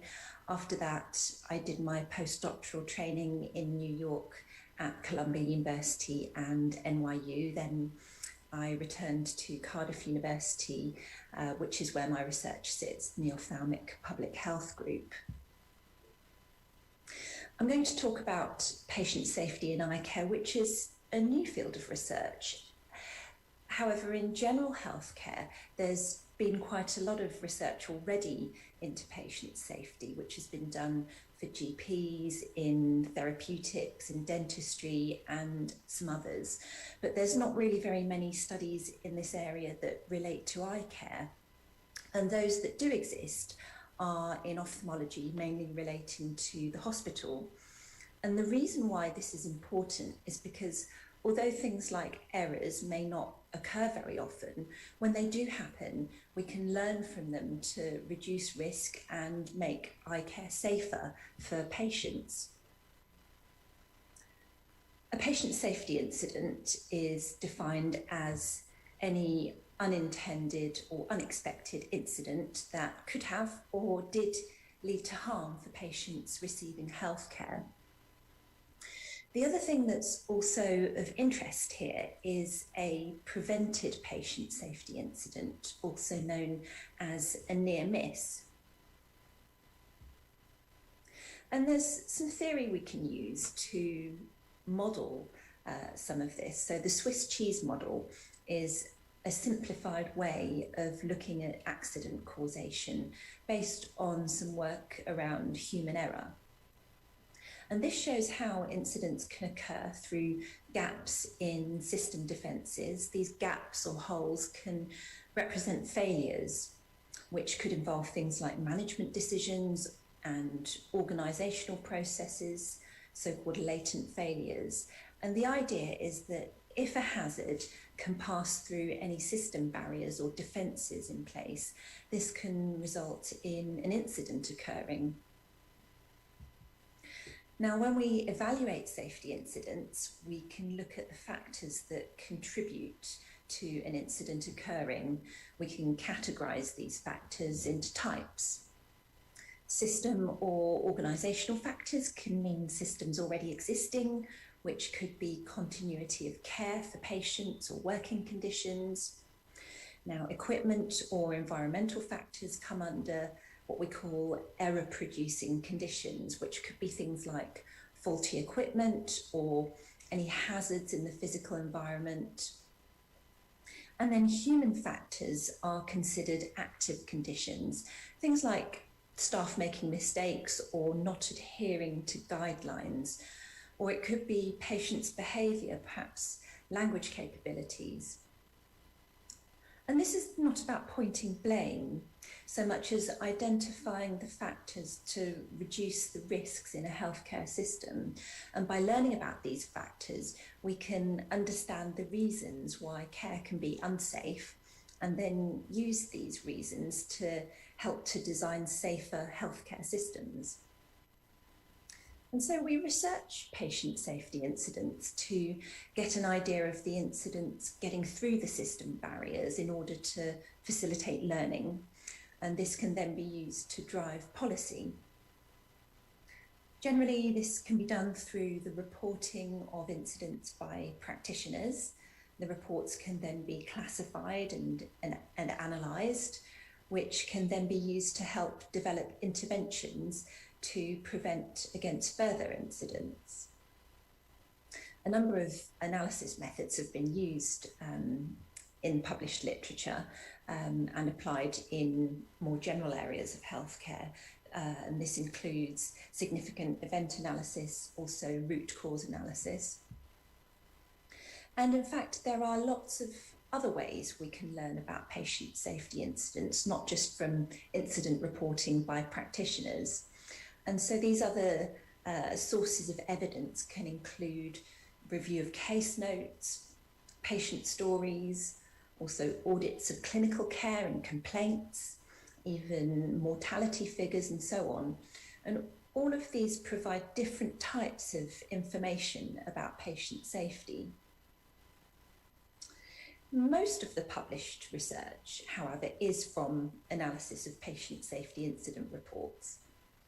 And we can think of incident reporting as a feedback loop. The cycle starts with the detection of incidents and safety issues, and then involves capturing data, typically reports, and then classifying the incident type, also the severity of any harm experienced and any contextual information provided there.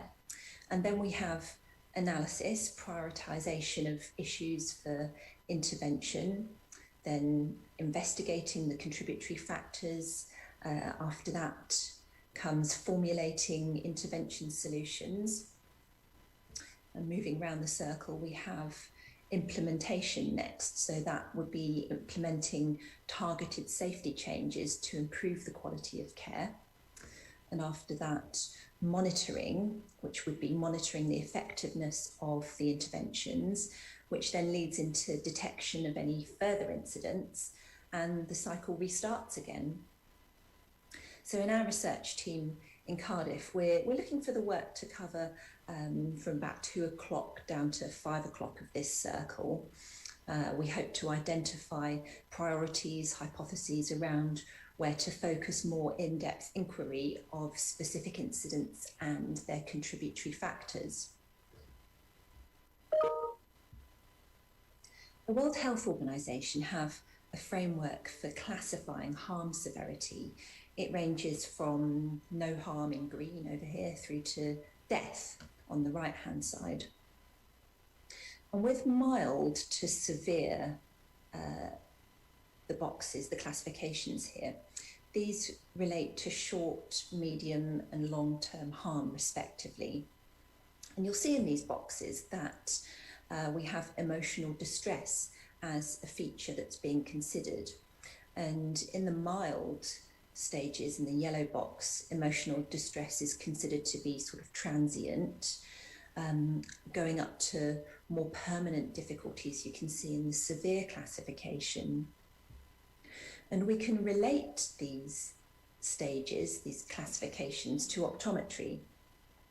Much of this, of course, depends on scope of practice, which varies between countries in the procedures that optometrists are typically involved in.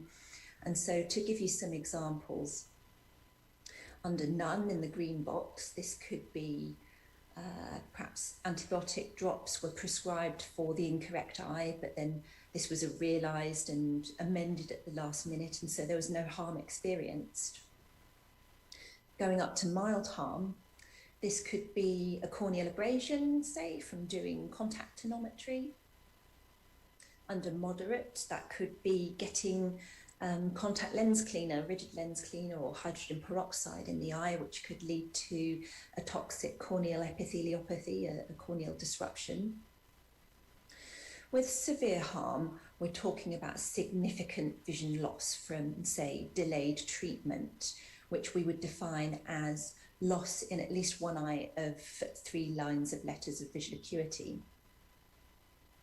And to give you an idea of the scale of the problem, we can look at the literature from general healthcare.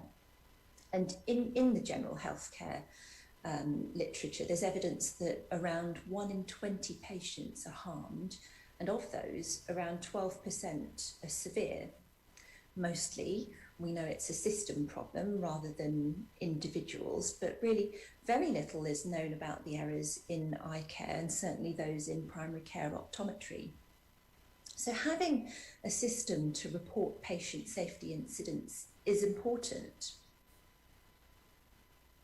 We know from in-depth investigation that there's lots of individual variability. For example, where you have one set of conditions that can cause serious harm in one patient, those same conditions may not cause any harm in another patient. And this is why we need to try and identify trends and patterns so that systems can be redesigned to make them safer, which ultimately makes for more efficient health systems. I'm going to show you some data now, which we've done from some preliminary work in the characterisation of patient safety incidents in Wales. And this was done in an eye care conference setting where we asked optometrists to suggest incidents that they had seen occur or that they thought could occur in optometric practice. And then we asked them to place these suggested incidents into one of 5 incident categories, either medication, diagnosis, communication, equipment, or administration. And once we'd got them to write their suggested incidents on a post-it note and then sort them into one of the 5 categories. We then gave each optometrist 2 coloured stickers, in this case a green and orange sticker, and we asked them to vote on which one they thought was the most frequently occurring incident and which one they thought was the most harmful or severe incident. This was all done using a method called the nominal group technique, and that's used for reaching consensus with large groups of participants. We collected data from 52 optometrists who were mostly representative of the workforce in Wales. The bar chart shows they had a representative age of the workforce. We did have slightly more women represented in our sample and slightly more who had postgraduate qualifications in optometry. Ultimately, we collected 145 suggested incidents. The majority of these were in the communication category. And this graph shows the results from the voting with some very clear trends, with administration receiving the most frequency votes and diagnosis receiving the most severity votes. So in other words, administration was what our practitioners thought was occurring the most often, but they felt diagnosis was the most harmful. The word cloud shows some of the most common incidents suggested, the most common words suggested. And what you can see is that incidents involving referrals were quite typical, along with communication incidents and loss to follow-up. The other words that popped up frequently included not referring, waiting list and delays, also misdiagnosis, missed pathology, wrong medication, incorrect prescription, and GP prescribing. We then did a qualitative framework analysis on these qualitative data, where we charted the suggested incidents to identify themes. And we identified 5 overarching themes in the data, which related to timeliness of care, clinical decision-making, referrals, communication, which also had a sub-theme of patient adherence, and finally, factors contributing to incidents. We then asked a panel of 2 independent optometrists to assign a harm severity based on the international framework classification system. And we asked them to assign this to each of the suggested incidents. And when we look across the chart, we see the most severe incidents, that's the largest of the red bars, is in the diagnosis category, whilst the least severe, which is no harm, the category with the largest green bars, relates to equipment. We can then integrate these 2 data sources, and those voted as severe by the optometrist participants and those classified by the expert panel. And we see the same sort of trend in both data sets. So we have a confirmation between the 2 data sets in that the diagnosis category was felt to be the most severe, followed by administration, communication, going down to equipment being the least severe.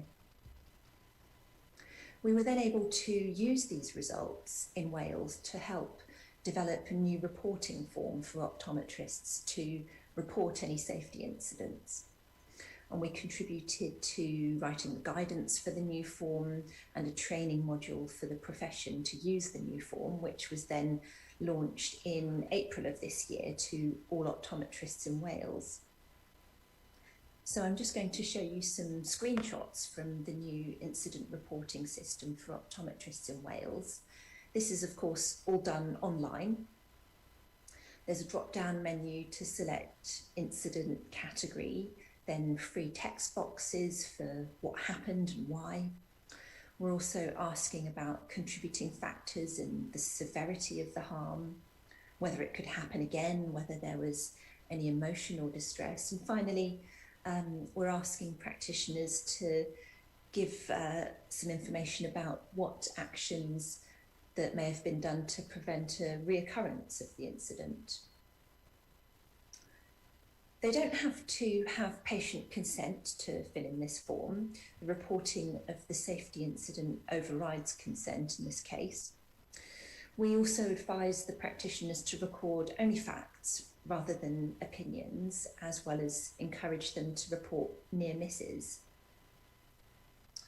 And with the active reporting system in place now, of course, we anticipate there are some barriers to reporting. These include things like practitioners may worry about causing a problem for their colleagues, which could lead to negative relationships or even complaints. But we try to make it clear that it is our duty as healthcare practitioners to put the patient's interest first and in acting to protect our patients. And that really should take precedence over professional loyalties. Practitioners do not necessarily need to have any proof or evidence when they do the reporting, as long as there's reasonable belief and the concern is raised honestly. It's fine, even if they end up being mistaken, it's still important to know about that possible risk. The other important thing for practitioners to know is that this system of reporting doesn't make them liable for anything.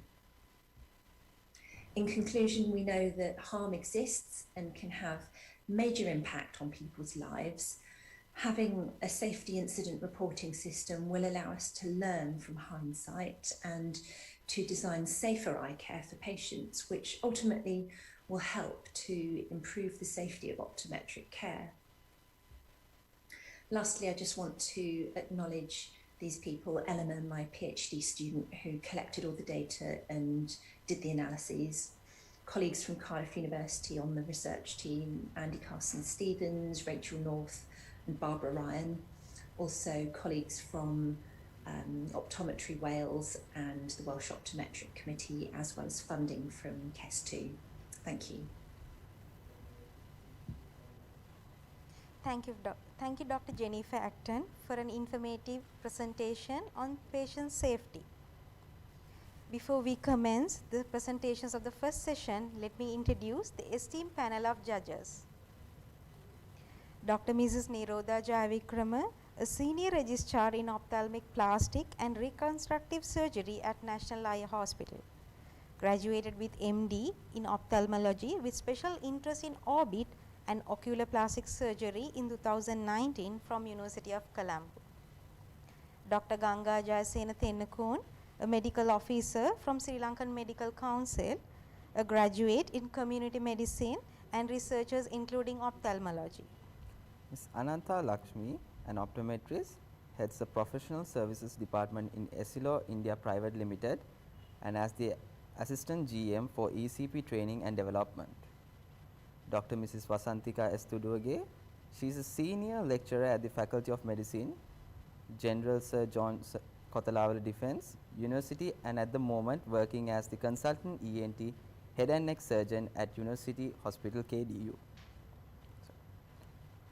Presenters of both junior and senior categories, there is a question and answer session at the end of each presentation. Before going to the presentation, I would like to introduce about the awards of today. Best oral presentation of senior level includes the category of Diploma in Optometry, Diploma in Ophthalmic Technologist and Bachelor's in Optometry. Best oral presentation of Junior Immediate Completed Diploma in Optometry, Best oral presentation of Junior Ophthalmic Assistants. 2 upcoming studies of the Immediate Completed Certificate of Ophthalmic Assistant and Certificate of Vision Therapy, Best Research of the Year, Best Poster Presentation, Best Innovation of the Year, Best Research Presentation from Audiology, Best Poster Presentation from Audiology, Overall Best Case Study. And now our presentations are on ocular diagnostic. I warmly welcome Mrs. Oshadi Piris to present on relationship between systemic blood pressure, and retinal changes in central serous chorioretinopathy patients.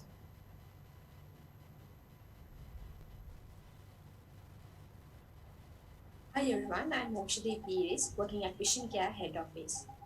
To reduce the COVID virus spreading, nowadays we have lots of rules and regulations. Due to this situation, we have lost our freedom and day-to-day activities once we did. When I talked with some people, I was understand some were stressed and depressed due to this ongoing problem. So CSCR is a stress-induced condition in eye. Here, I am trying to make a research regarding this condition. So today's topic will be relationship between systemic blood pressure, retinal and choroidal changes in central serous chorioretinopathy. First, we'll see the keywords of this study. Hypertension. Hypertension, also known as high or raised blood pressure, is a condition in which the blood vessels have persistently raised pressure. Choroid. Choroid is the vascular layer of the eye and it provides oxygen and nutrition to the outer layers of the retina. Superficial vessel density. The superficial capillary plexus with surrounding pericytes is a component of the inner blood-retinal barrier, and changes in this structure play an important role in formation of macular edema and other vascular diseases. CSCR. Central serous chorioretinopathy, most popularly known as CSR, is a sporadic disease of unknown etiology. It's associated with middle-aged male sex, pregnancy, steroid use, stress. Nowadays, CSR gradually becomes the fourth most common retinopathy. Purpose. The purpose of the study was to investigate the relationship between systemic blood pressure, retinal and choroidal changes in central serous chorioretinopathy patients. Justification. No researchal study have been done with Sri Lankan sample regarding relationship between systemic blood pressure, retinal and choroidal changes. Methods. A prospective case control observational study, a total of 76 patients who were seen at Vision Care during the time period from 2020 January to 2021 January. All subjects were male and female between 30 to 50 years of age. Criteria for eligibility. History of previous intraocular surgery and other systemic diseases were excluded from this study. This will be including 38 eyes of patients who have uniocular central serous retinopathy detected by first time not longer than 1 year and without any treatment, and aged and gender matched normal 38 controls without any systemic diseases. Methods of data collecting. Choroidal layer thickness measured by Cirrus 6000 SD OCT using a 1 HD line EDI technique. Superficial blood vessels density measured by OCT angiography. Images were acquired using Cirrus HD OCT model 6000. All measurements were performed by one operator under fast track mode. For each eye, a 6 by 6 mm scan centered on the fovea were acquired. Resting blood pressure, systolic and diastolic were measured. Sampling method. The whole sample I was divided into two main groups. Those are CSCR group and the control group.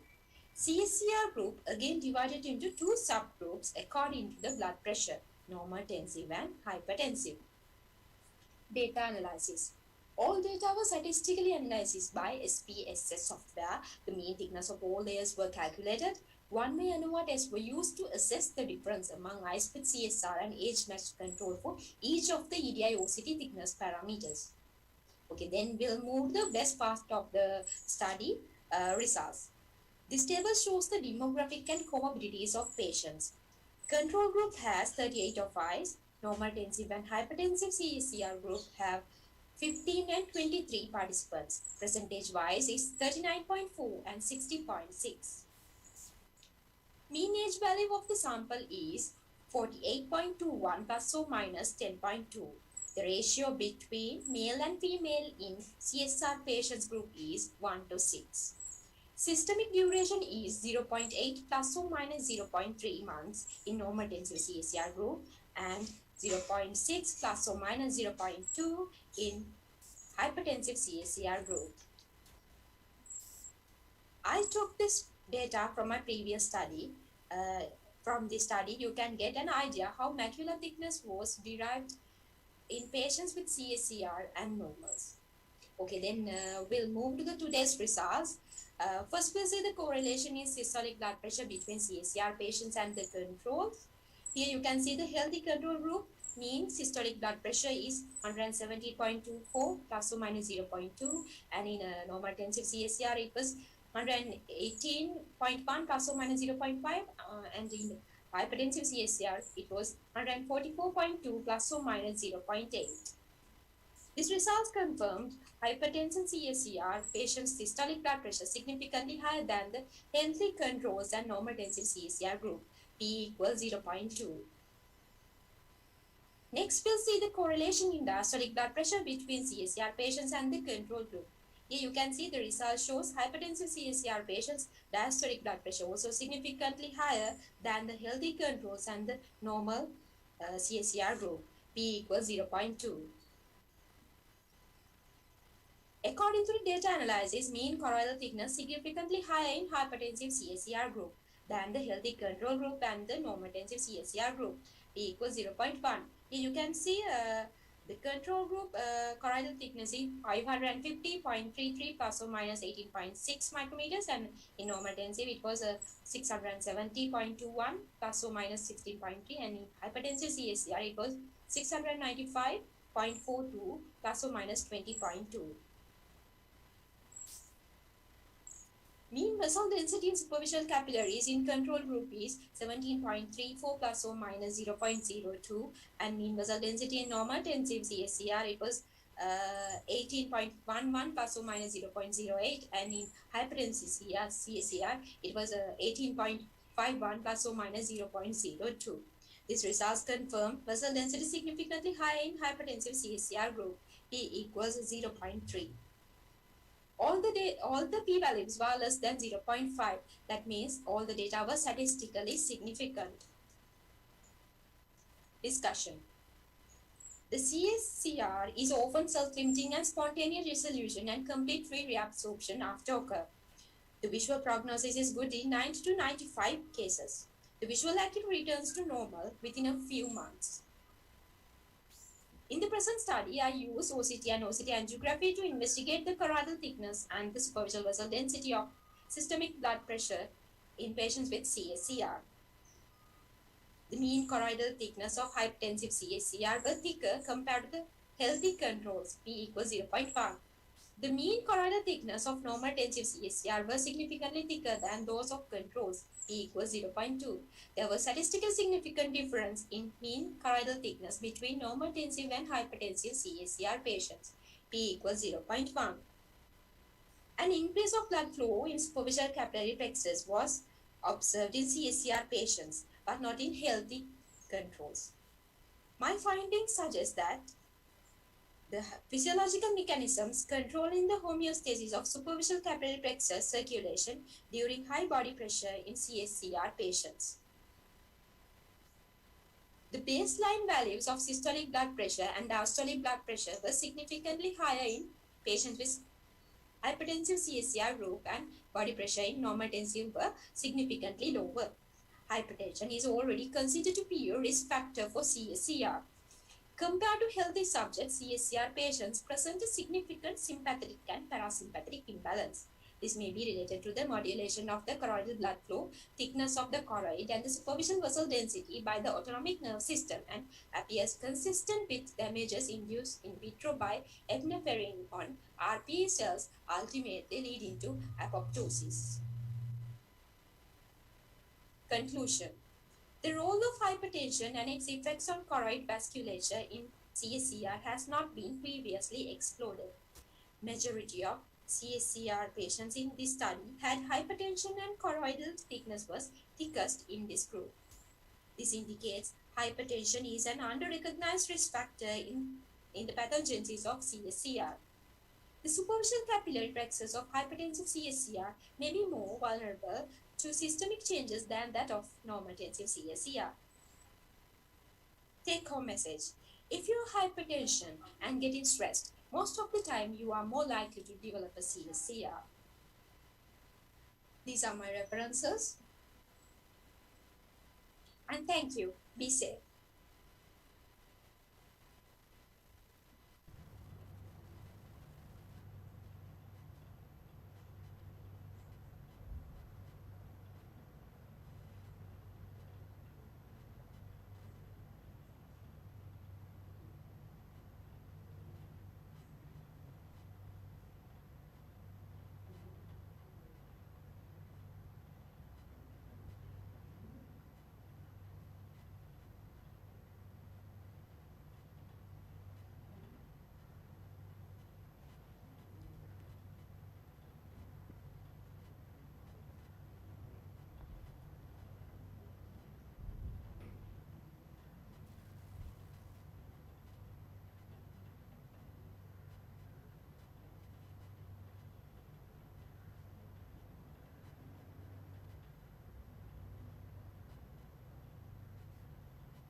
whether the medicines are not working, right? Right? Okay. So you have to have a serial thing. Otherwise, hypothesis is quite good.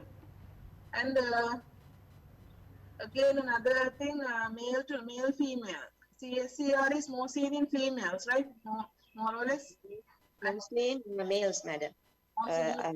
Yeah, ratio is 1 to 6. So I was take from that ratio. So that all the literature supports it, is it? Yeah, madam. Okay. So you took it in account, and then if there's a relationship, the analysis should go in odds ratios, not p-value. Okay. Yeah. And your p-values are not significant again. 0.2 is not significant. 0.05 is significant. 0.5 less than 0.5 means significant, madam. All the p-values are 0.05. 0.05. Not 0.5 putta. It's 0.05 is the significant p-value. Okay. To be significant. So 0.2, your p-value was 0.2. So it was not significant. The difference was also not significant. So in that, my technical part is like that. My input, Nirodha, anything to say? Yeah, I also wanted to ask the same thing about the measurement of the blood pressure, because the proper technique and the device that has been used, it was not mentioned properly. So I wanted to know, it depends on the technique, it depends on other, like several factors. Hypertension, just one reading is not enough. So I just wanted to tell that. Yeah. So I wanted to ask the technique. I am same times and average reading, but it's one time because with this situation we can't do it now. Yeah. So your hypothesis is quite good. So if you change the technique, that would be a very good study. Thank you, ma'am.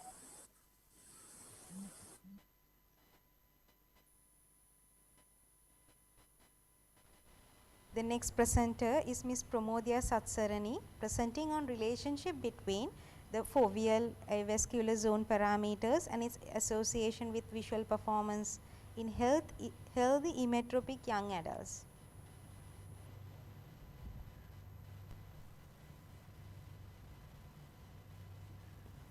I am Pramodya Satsarani. I am going to present my research study regarding relationship between the foveal avascular zone parameters and its association with visual performances in healthy emmetropic young adults. The geometric center of the macula is known as the foveal avascular zone, where there are no blood vessels present. The structure of this area is responsible for visual performances, and different studies says that the size of the foveal avascular zone area differs from person to person. So, this image shows the location of the foveal avascular zone. emetropia is considered, there is no any refractive errors are present. Emetropic people will exhibit extended visual performances. In practice, there are certain cutoff lines to standardize the cutoff margins. But it is observed that visual performances of the emetropic papers go beyond the cutoff lines and it differs from person to person. Purpose of this study is to determine the relationship between the area of the foveal avascular zone and to examine its association with logma visual acuity in healthy emetropic young adults. Justification: even though the expected visual acuity in emetropia is 6 by 6 or 0.00 logma, the actual visual acuity shows more than the cutoff limit and it differs from eye to eye or person to person. This functional variation and also the related ocular structure have not been explained in the present literature. Procedure: a descriptive cross-sectional study according to convenience sampling was done at Vision Care Head Office within a period of 4 months with 200 emetropic eyes. 50 males and 50 females in between age range from 25 to 35 was selected for this study. In every patient, primary eye examination, posterior and anterior segment evaluation, medical history was performed. In subject who read more than 0.00 logma in 4 meter logma chart was included in this study. Then who had a history of medical and ocular disease and who exhibit outside normal limit in the primary eye examination was excluded. Foveal avascular zone parameter was measured by using Cirrus 6000 optical coherence tomography by Carl Zeiss Meditech with acquired 3x3 angioflex scan. Poor quality reports exclude and visual acuity measured by 4 meter logma chart. Then all the data was recorded in Excel sheet and analysis was done with using SPSS software. In this picture, you can see the instrument that we used to measure the foveal avascular zone, and also this is the report obtained from the machine. The diameter of the foveal avascular zone shows as like this. This is the 4 meter logma chart that we are used to measure the visual acuity which is in 4 meters. Next we will move to the results. This graph shows the age distribution of the study group. X indicate number of patients and Y indicate age. The age range of the sample was 25 to 35 and the mean age in the sample was 29.4. This pie chart shows the distribution of the gender distribution of the study group. Rose color indicate female and blue color indicate male. Male and female ratio was 1 to 1. The gender is equally distributed in this study. This graph indicates the supervision distribution among this study group. X indicate number of eyes, y-axis indicate logma visual acuity. The mean supervision value was minus 0.12 plus or minus 0.04 logma. According to this, we can understand the exact visual acuity of the emmetropic eyes differs from eye to eye. Some eyes shows higher logma values and some shows the lower logma values, which is more than the normal limit. This graph indicates the distribution of the foveal avascular zone. X indicate number of patients and y-axis indicate foveal avascular zone diameter.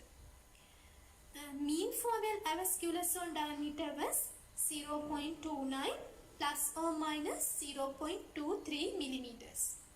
Face diameter of each emmetropic eyes differs from 1 to 1. Several eyes had a large face diameter and some eyes had a smaller area of face diameters. This graph indicates the distribution of the supervision among the group of different diameters of foveal avascular zone. X indicate foveal avascular zone and y-axis indicates supervision values in logma units. As you can see here, when the values of the face value is increased, the values of the supervision also increase. So, supervision is inversely proportional to the size of the foveal avascular zone. P-value indicate 0.003, so the relationship is significant.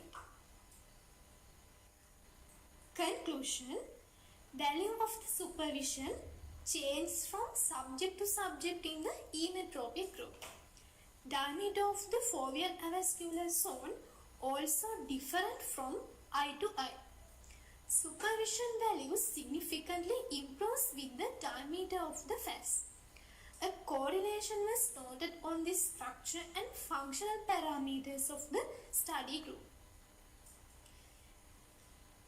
Discussion: visual acuity is the main functional parameter of the visual performances.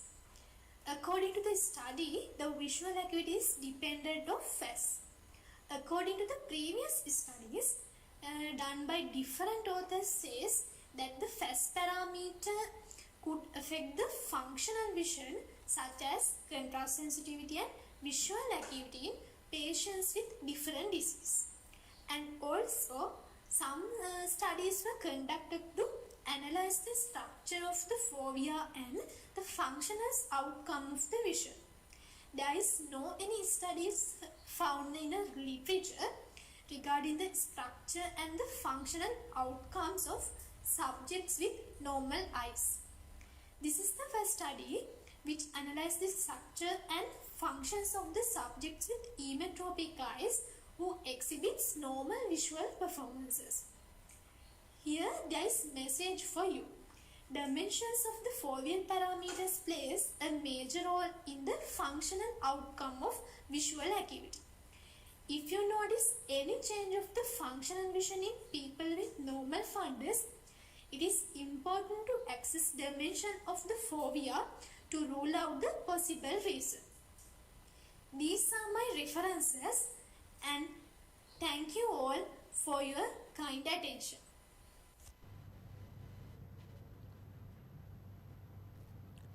We are moving forward to the next topic, binocular vision.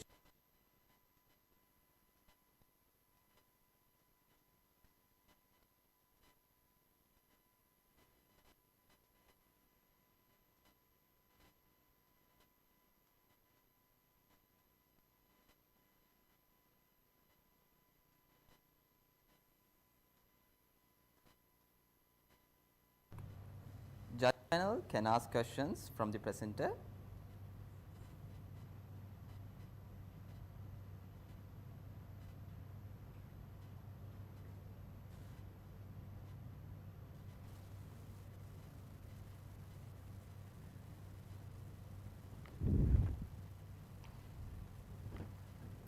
Judge panel can answer to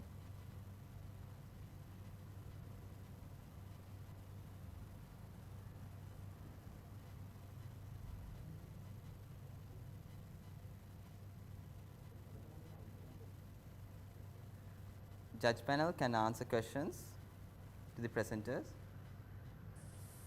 Yeah, I don't have any questions. Yeah. Dr. Ganga? I don't have yes anything particular. We'll move on.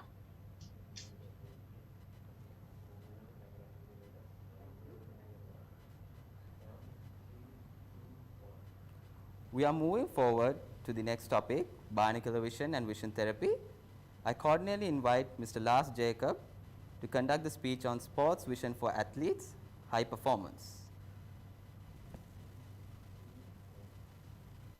Good afternoon, good morning, everybody. My name is Lars John. I'm the Business Development Manager for Sport Vision by Vision Care, which is a department that falls under Vision Care Optical Services.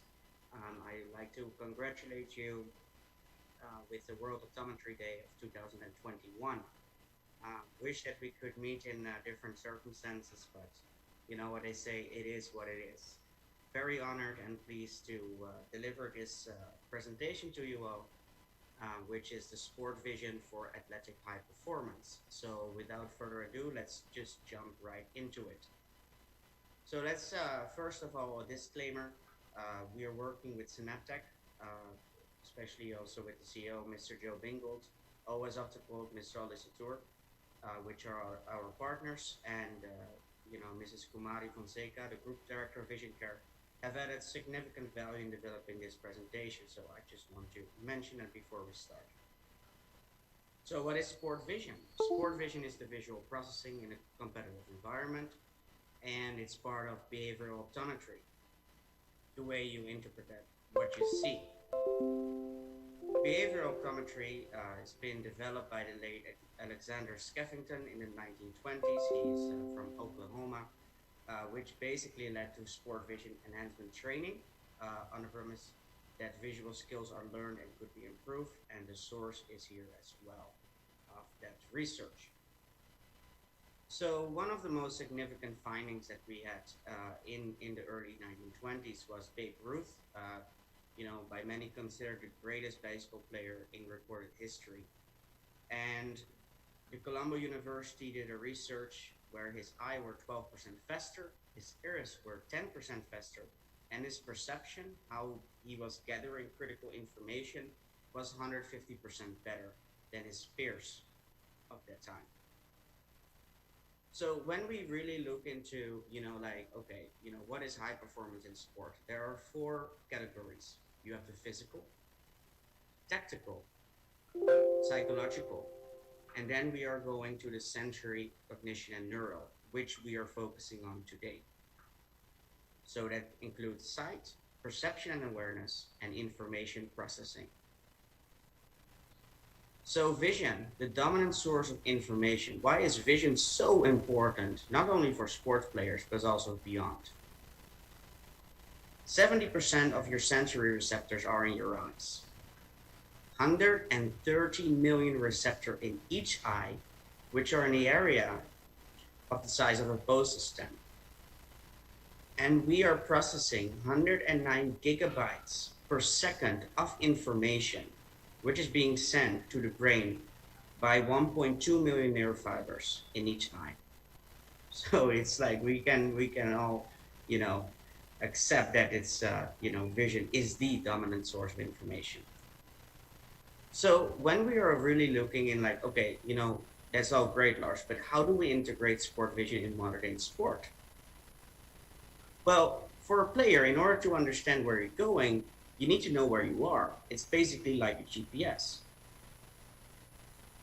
If we are looking further than the baseline requirements of being healthy with medical testing and specific sports assessment, you know, the sport vision assessment will give in-depth information of the visual fitness of an athlete. We have to conduct a full examination, which includes the refraction, you know, how clear and how sharp you can see, and an orthoptic assessment, basically how well are your eyes functioning in relation to your brain. We are assessing 10 visual skills, which are critical by the use of innovative technology. We are taking approximately 25 minutes to complete it.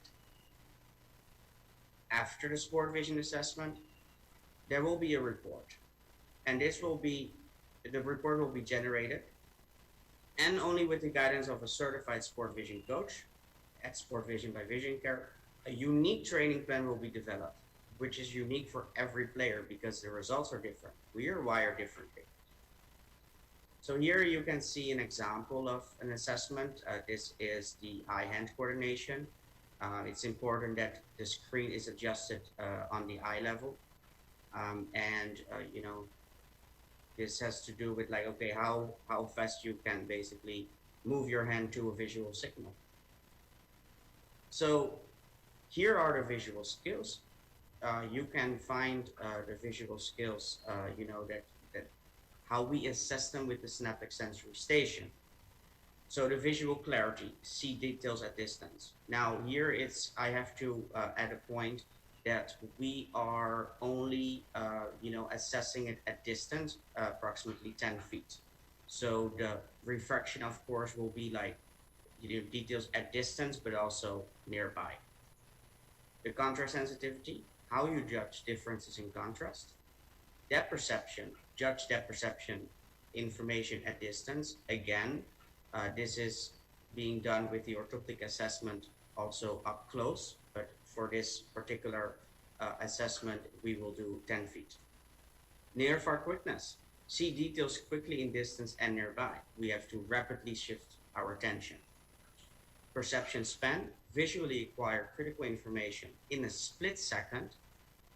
Reaction time, rapid hand reaction to a visual signal.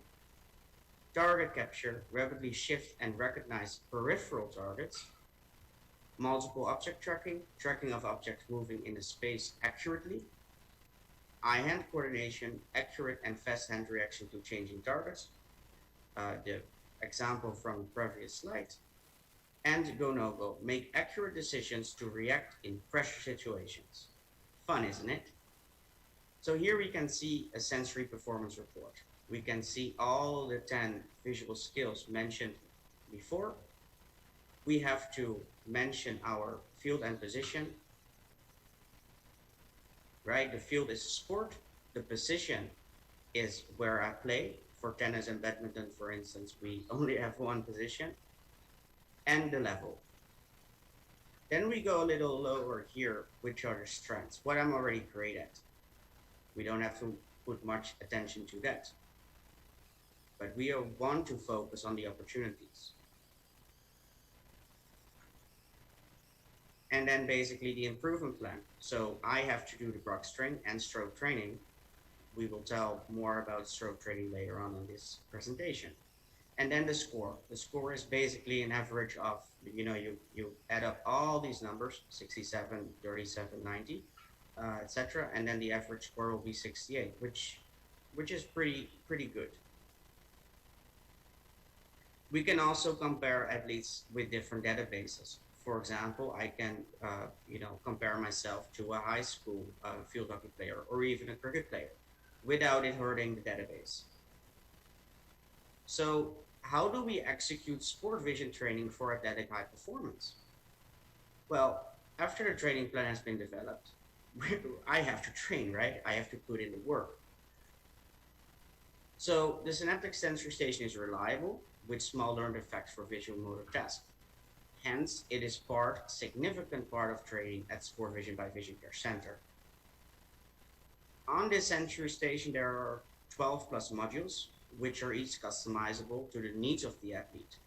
And this could be focusing more on left, right, or right. We can enhance the speed, you know, for loading, or focusing more than one object at a time, you know, which can be multiple object tracking, higher levels, lower levels, according to the needs and desires of the player.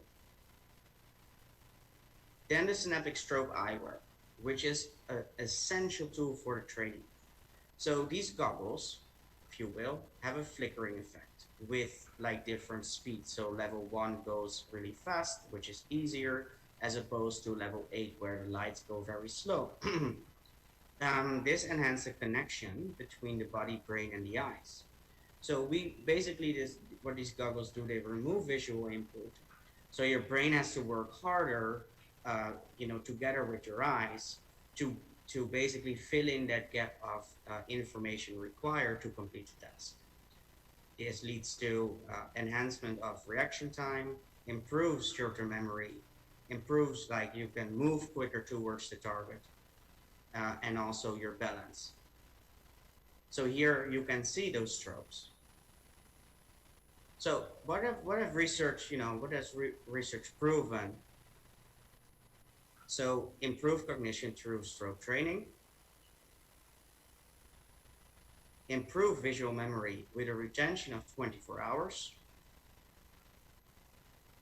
improve anticipation timing. So even 5 to 7 minutes training could be beneficial. Usually we are at 10 to 15 minutes, depending on the athlete. Improve dynamic visual acuity, especially focusing on ball catching performance. They did some research for baseball.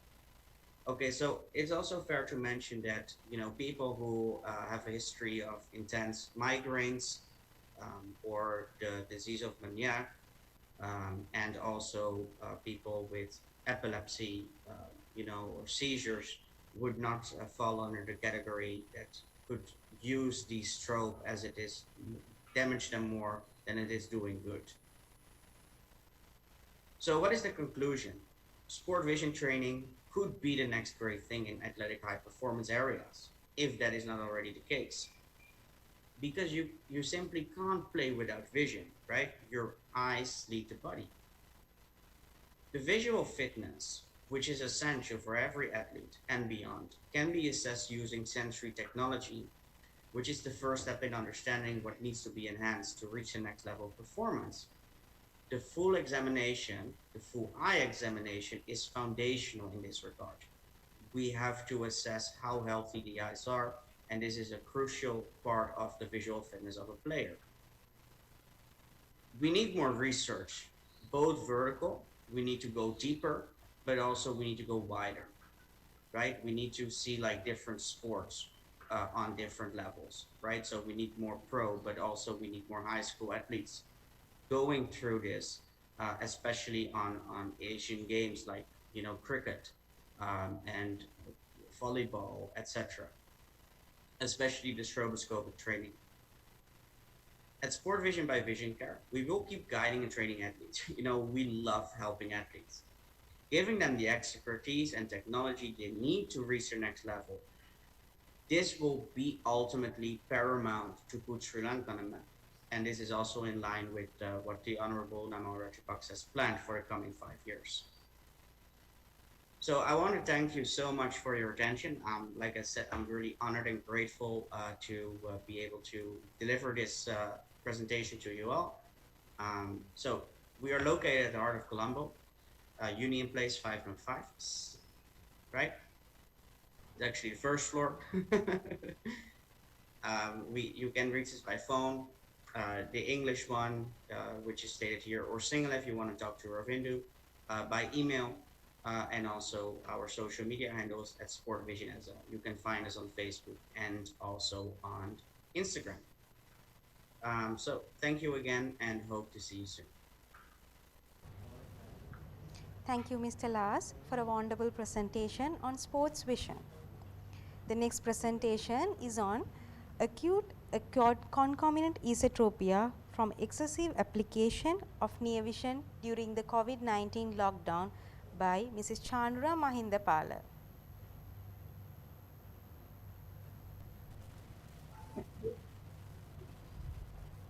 Good morning, everyone.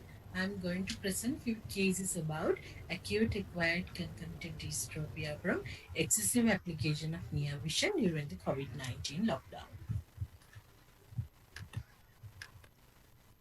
This study based on 6 cases of acquired concomitant dystropia, more likely caused from excessive near work during the COVID-19 period.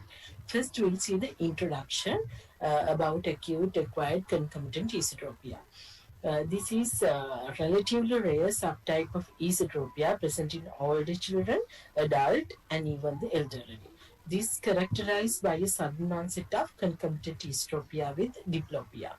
And the cause of acute acquired concomitant esotropia seems to be related with an inability to maintain balance between the converging and diverging forces of the eye, particularly in patients with uncorrected myopia or after physical or psychological stress.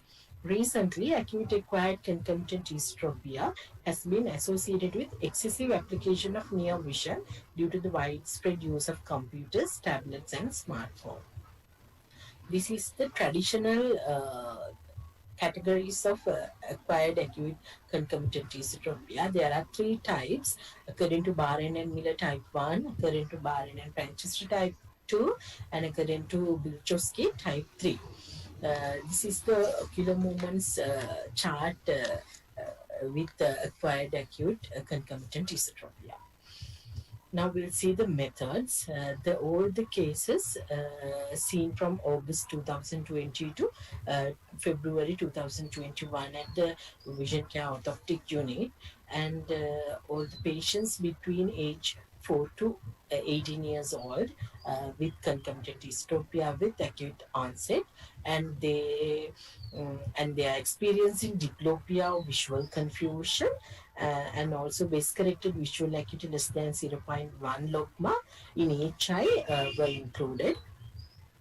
And patient with the history of eye surgeries or those with a reduction of more than 10% dioptrin in their esotropia with a full hypermetropic spectacle correction for 1 month were excluded.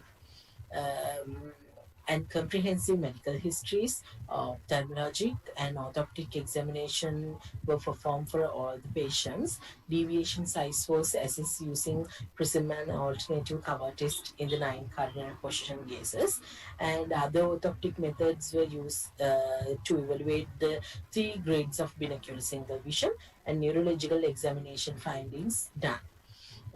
Now we'll see the cases. This is the first case. There are 4-year-old girl. She presented with cross eyes. Her parents noticed cross eyes when she wake up in 2 days before.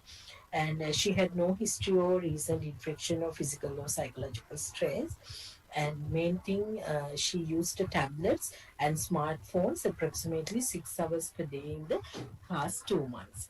These are the ocular examination findings. She presented with moderate alternative esotropia with good fixation, distance and near, with 30 diopter base out angle. And I advise to severely limit screen time and increase outdoor time as well, and suggest hypermetropic glasses according to the cycloplegic refraction power. This is case number 2. There are 15 years old boy. He complained of sudden onset diplopia for the distance and near for the last 3 months. And he worn glasses for a myopia since he was a child.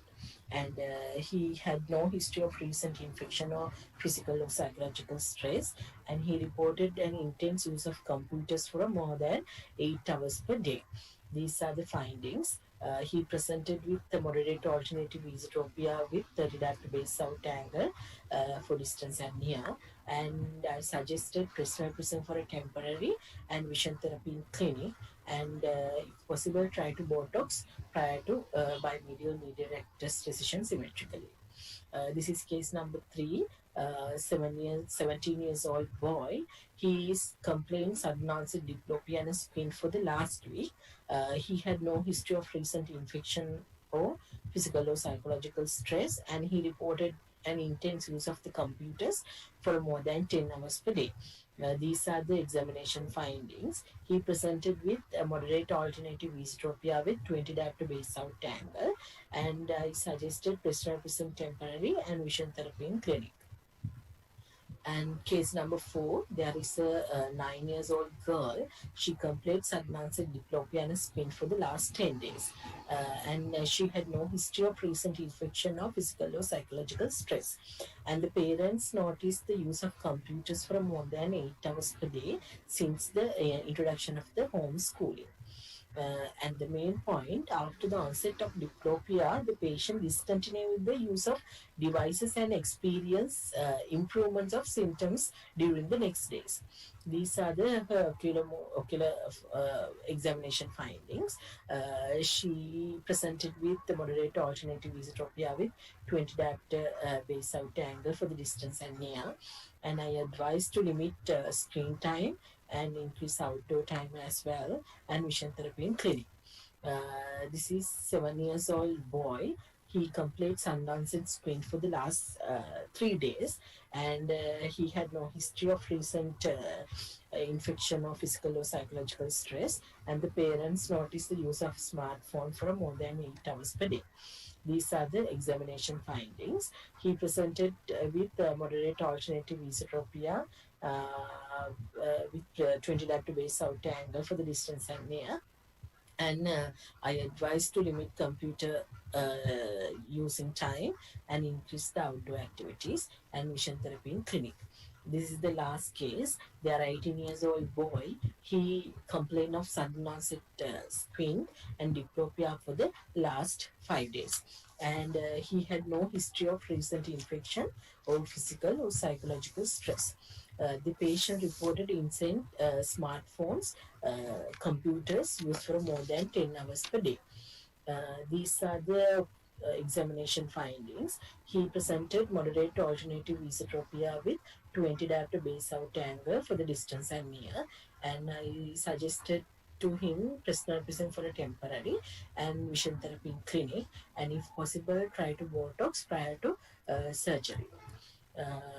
According to these all the cases, we can discuss about few highlighted points. All the cases had no history of physical or psychological stress.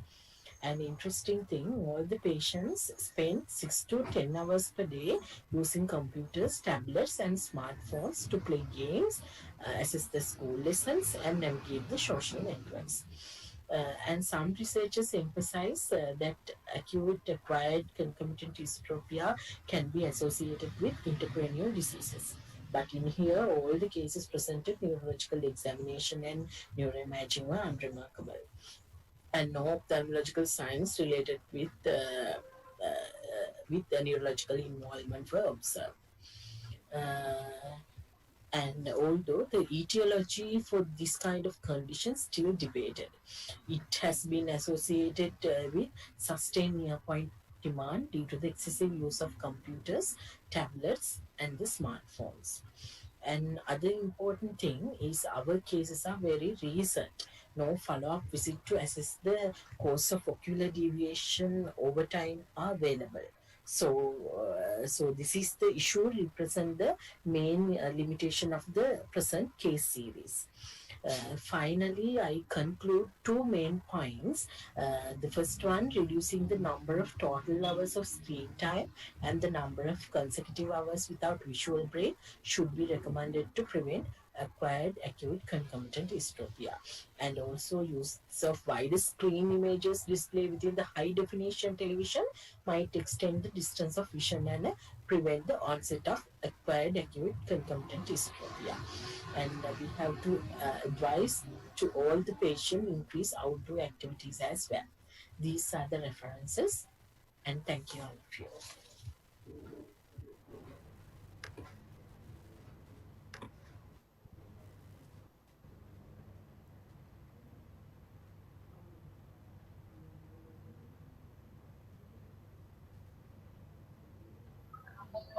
This is the patients who have presented to your head office, isn't it? Your office, right? I can't hear you. Your mic is off. You're on mute. Sorry, madam. Some are referred from head office and the doctors also, ma'am. Yes, because I also encountered some people presented to the hospitals thinking this is as a stroke also, even in adult patients, right? Yes. So this is quite common these days. It's a very good observation, and I would encourage you to write a case series on it, right? Yes, ma'am. I hope to follow these cases, yeah. Yes, and more, there are more cases in the community, right? Okay. People are experiencing more things. You have to grab them, no? So expand your scope, right? Okay. And especially in the clinics and the hospitals, okay, people are presenting like coming thinking this is another manifestations, right? Not ocular, also something. This is a cause. Okay, and again for presentation, I would like to see the average summary of this average time of computer or screen use, right? And then the occurrence like that. So if you summarize the data, that would be lovely. Okay. Good. Thank you, ma'am. I have a question, Shanura. Yes. In terms of the usage of devices, right? So, Yeah. did you? How much was the improvement after the this thing? Therapy. Normally, ma'am, I had 10 cases, no, 10 recent cases, but I got the review with the results only 6 cases. Normally, they are coming within after 1 month's time, ma'am. Okay. Okay. So, then, yeah. Yeah, go ahead. Go ahead. Yeah. So I can get some. Okay. Okay. Complete. Sorry. Yeah, so I can get some results like this, ma'am. I cannot get the feedback also because they couldn't come after 2 months review. That's why I have this kind of results. So I just have a small query here. Normally, maybe the usage of digital devices or the near work would have aggravated the problem, right? So, did you actually check after they discontinued, and then you check again? Then you ask them to you do the vision therapy, because why I'm asking you is normally the near vision aggravates these problems, right? So they may have some. Did you check the initial level and after the therapy? What was the difference? Yeah, normally we are doing vision therapy in office and home therapy also. Then after 15 sessions, we have to check the initial results compared to after vision therapy. So so I couldn't check these patients' results, ma'am, properly. Some patients' feedback I got over the phone, and some are, I think, will come after the condition back to normal. Okay, so okay, and one more thing is like the judges said, one of the judges said that it's a very interesting study. I think you must have more cases. I will have more cases, and this will help you to come at some point when it will tell you how much time should this therapy be done. These type of, because today, if you ask the children to reduce the screens, sometimes it's not practical, because today almost all online education is going to yes, and I agree with you. yeah. So maybe you can come at a different finding, some basic how long should the therapy done, and what are the exercises which were effective in bringing this thing down, this condition down. So it is opening a lot of avenues to the study. So I would encourage you to take it up and have more cases, and also try to see what are the therapies which is going to be very effective, and how much is the improvement with those therapies. Yeah. Okay. I hope to continue this study, ma'am, with the vision therapy results properly. Yes. Thank you, ma'am. Because 6 studies is good, but I think in this current situation, 6 is okay, but we are not having any deficit of people for this study. So please take it up in a nice way. Thanks, Chanura. Thank you, ma'am. Thank you, ma'am. Thank you, Mrs. Chanura. Now I invite Ms. Ravindi Akupitiya to present on efficacy of amblyopia therapy initiated after 9 years of age with active vision therapy.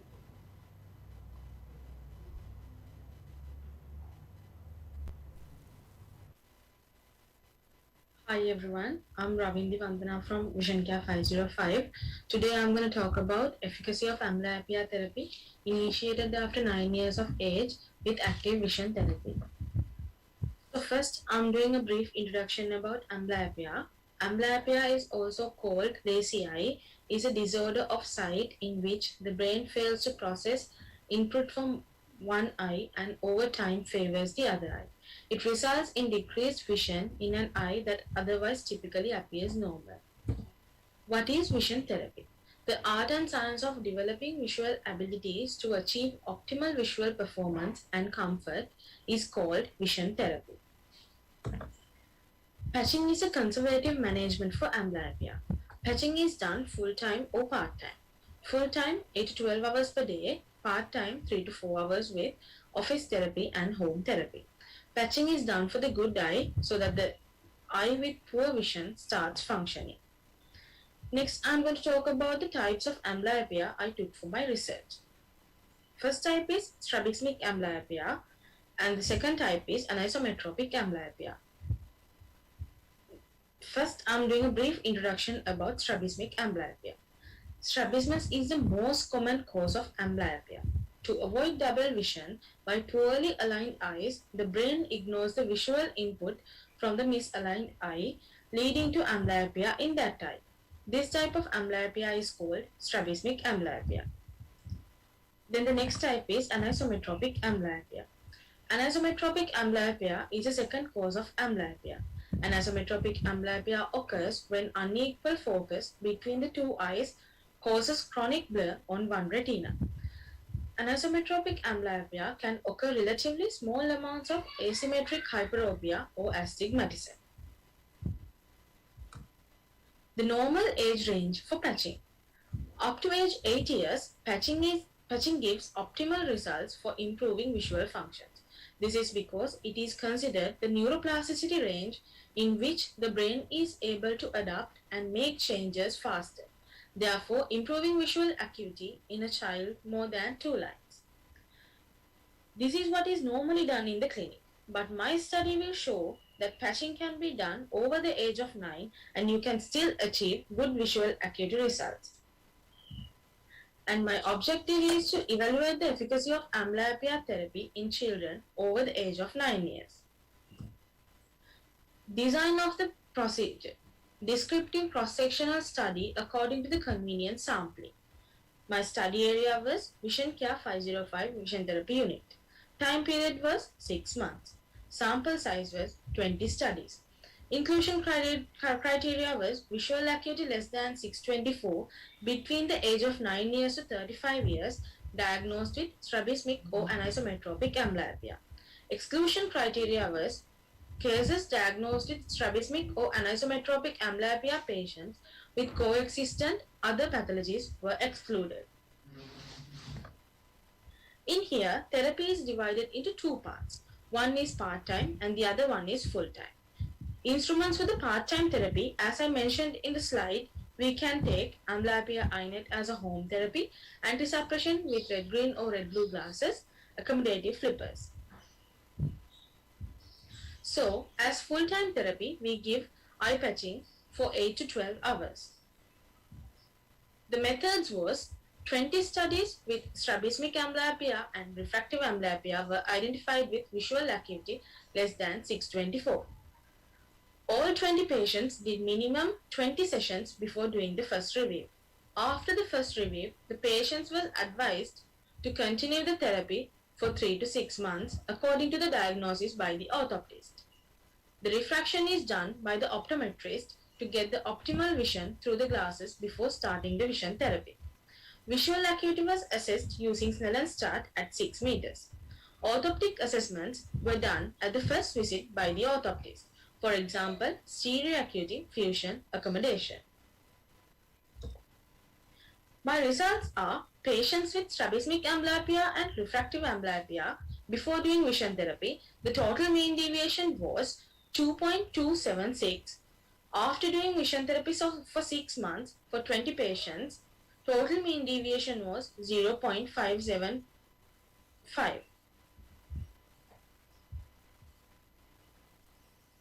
Out of all 20 cases, there were 6 strabismic amblyopia studies. For all strabismic amblyopes did part-time vision therapy such as accommodative therapy, anti-suppression therapy and fixation exercises. Out of 6 studies, 4 of them improved more than 3 lines, other 2 were improved by at least 2 lines. From strabismic amblyopia cases, more than 50 has been improved. Out of all 20 cases, there were 14 anisometropic amblyopia cases. From those 14 cases, 4 patients underwent 8 to 12 hours occlusion. 10 of them were doing part-time occlusion.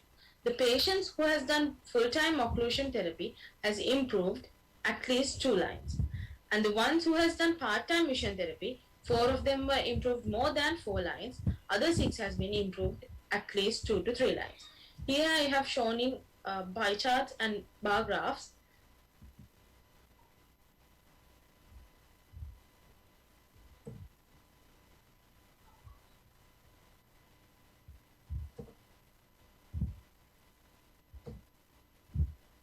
According to my study, the conclusion is active vision therapy is an effective treatment for amblyopia patients over the age of 9 in improving their visual functions.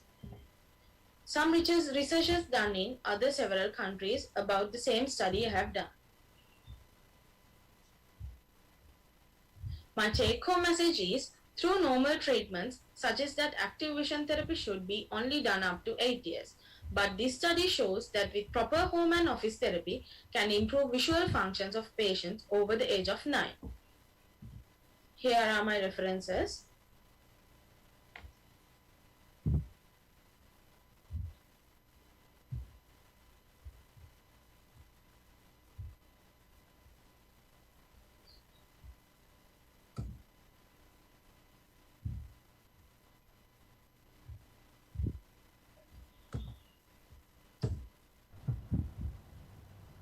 Thank you.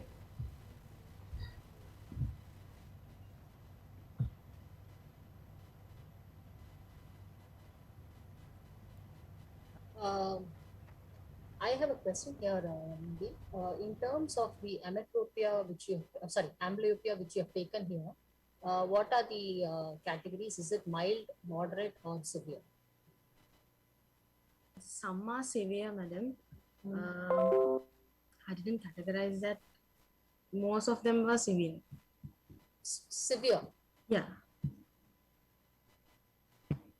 Okay. So what was the visual acuity like? 160, 360, like that. Okay. Okay, because are you sure? Because in terms of the differences, did you ever classify the this thing in terms of the categories? Because you will have different responses for different categories of people. In your study, you said some had improvement of 4 lines, some had 1 line. So, where you can you tell us what was the, because what I presume is maybe with 1 line is basically more of a mild amblyopia, and so did you have anything in that aspect in terms of the improvement of amblyopia? Sorry, madam, I didn't get you. So you said that you had 6 people who had about improvement about, I think, 2 lines, and 4 people about 4 lines improvement, right? Am I right? Yes. So I just wanted to check where the 4 people who improved 4 lines, have you first have you not categorized them, right, as mild, moderate, and so some of them are mild amblyopia.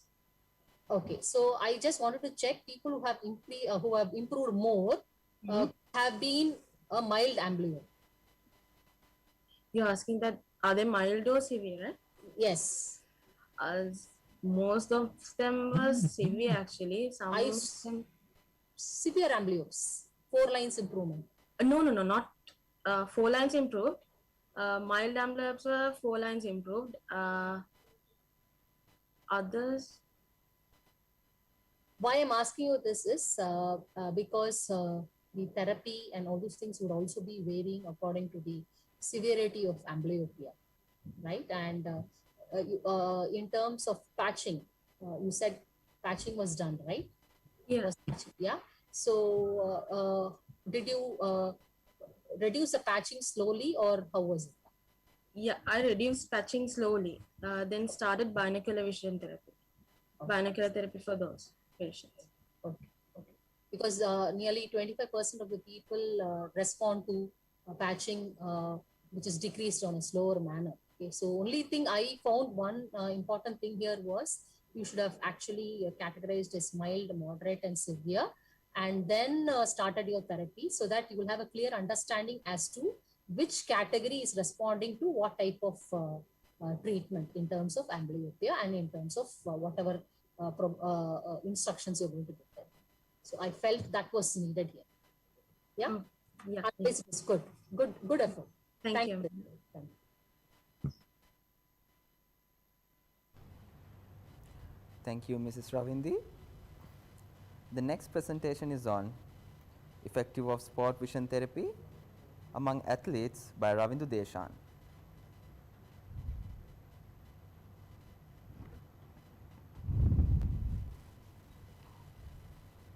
Welcome everyone, I am Raju Deshan from Vision Care. I came to here today to present to you about a study I did, that is effectiveness of sport vision therapy among athletes. Sport vision is actually a visual processing in a competitive environment. With sport vision training, a sports athlete is able to increase and enhance specific visual skills to reach a next level of performance in their sports through top-notch technology. Here are the goals. Does sport vision coaching improve visual skills of athletics in a significant percentage? Here are the methods. The information is obtained by comparing the sport vision sensory assessment before the start of the training, followed by the assessment at the end of the training after 3 months of using 5 athletes. Orthoptic assessment and the reflection are also helpful. With the information obtained here, players who are participated, a comparison will be made and it will be concluded how this has contributed to the Sri Lankan athletes. In short, sport vision is the science of improving athletic performance through the enhancement of visual skills. It's a composed of various techniques and training methods that strengthen the connection between the brain, eyes and the body. That means visual information processing. Here are the principles of sport vision. The maximum athletic performance relies heavily on maximum visual skills. An athlete will gain a competitive advantage with sport vision techniques. Vision guides our motor movement, telling us critical information about where and when on the field. Example, force to kick a soccer ball like that. Often our visual system will only have seconds to perform its duties. Often an integration of sensory data from visual, vestibular and proprioceptive system is critical. Here are the optimal athletic performance quad for the Alexander and Witch, and the vision judging space and the time quad from the Bob Sarnet. Once you become aware of this information or you perceive it, your brain makes a decision whether to act or not and how, after which it sends the signal to your body for the actual motor response so quickly that is almost completely unconscious. Before starting sport vision training, we followed the procedure in a number of steps. There are assess, analyze, and improve. 10 different visual skills will assess using synaptic sensory station, which highlights the athlete's different athlete's strengths and the area to improve on.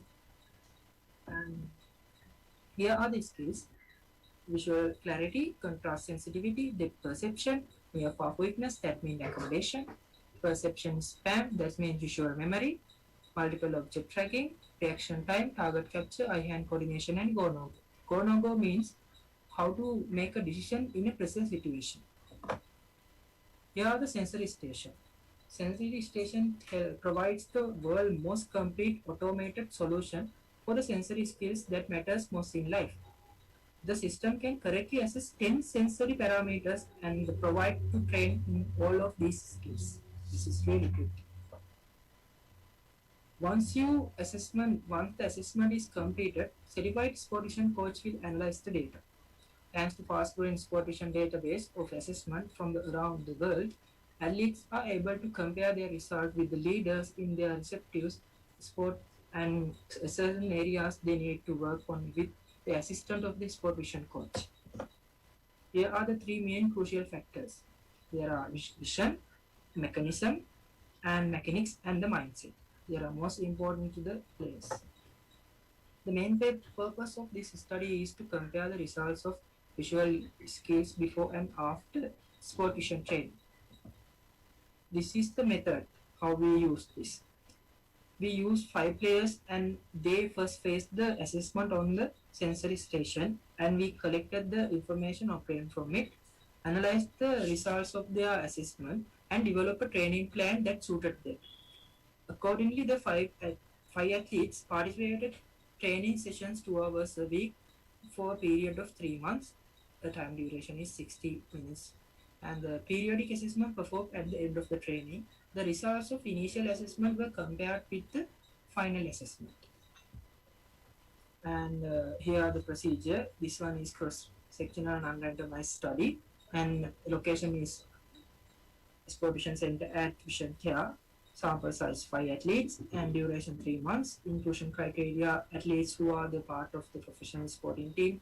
HI visual acuity 6/6. No manifest strabismus. Exclude criteria the previous ocular problems such as strabismus and retinal disease, like that. And here are the training plan. We mainly focus on training 3 parts of training: synaptic sensitization, strobe glass training, and physical training. Technology we use for the sport vision training is this, and synaptic sensitization I explained it before, and strobe glass, it means is the design to train connection between the eyes, brain, and the body using liquid crystal technology. The flicker between clear to opaque, removing visual information and forcing athlete to process more efficiently. The integration into exciting training drills and exercise. Fit light increase the speed and agility. Binovitas increase the visual memory. Synchrony increase the reaction time and eye-hand coordination. These are the instruments we use for synchrony and other things. Have a fit light Binovitas. This is here the results. My first subject is cricket player. A cricket player needs all of these visual skills, but here we did the training based on the required visual skills, which are the eye-hand coordination, reaction time, and go-no-go. This is the first assessment. We call this zero measurement. You can see the assessment here. And here we use for the assessment made by this player that he has been given some score by the relevant database. You can see that in here. 55 score. A strong black line appears on the graph, indicating the average visual skills a player must have for that database. You can see the relevant database, and strengths are the player's strong visual skills, and the opportunities are not their weakness, but the strengths they use to take their games to next level. You can see strengths here and opportunities here. Also, the database has shown the improvement plans, what kind of training this player needs. This is the improvement plan, you can see that in here. And this one is the periodic assessment. At the end of the training, after the 3 months of training, we do assessment again, and here are the results obtained. The dark line chart shows the first assessment, and the light colored part shows the improved visual skills. Here it's seen the score given by the relevant database also increase. You can see the score also is increased now, and also shows the next training improvement plan. You can see the next training improvement plan in here. The numbers mentioned in this assessment do not mention the percentage. What is the percentile? What a percentage? Here are the results. You can see the eye-hand coordination improved with 75.92%, and reaction time 120%, and go-no-go 370% is improved. That's really great. And total visual is improved with 29.9%. It's really great. And here the badminton player, you can see in here This one is compared one. I mean the periodic assessment only. You can see score in here 54. This is the first assessment, and this one is the second. I mean the periodic assessment. Here are the results. You can see in here is the also increase their result, and total visual skills is improved with 14.89%. That's really great. Here are the my subject is a table tennis player, professional table tennis, and you can see all of these skills are improved, and all these skills improved with 33.96. And my subject number 4, cricket professional athlete, he also increases all its skills 13.5%. And tennis players, you can see that here also increases. You can see go no go is improved with 164%. It's really great. Here are the results before the sport vision training, and you can see how his eye hand coordination, reaction time, go no go is spread on. And after the sport vision training, there shows like their visual skills like this. You can see the improvement. You can see the benefit of this. And the conclusion. The players who took the part in the blue test were involved in various sports in Sri Lanka. It is clear from the above information that all of them have reached a higher level than their visual skills level. Eventually, their feedback was this training increased their reaction speed and they felt they could see something clearly while playing. This clearly shows the great benefit that sport vision training offers to athletes. It is clear from the above evidence that using technology will be able to take athletes' performance into next level. I have a take-home message.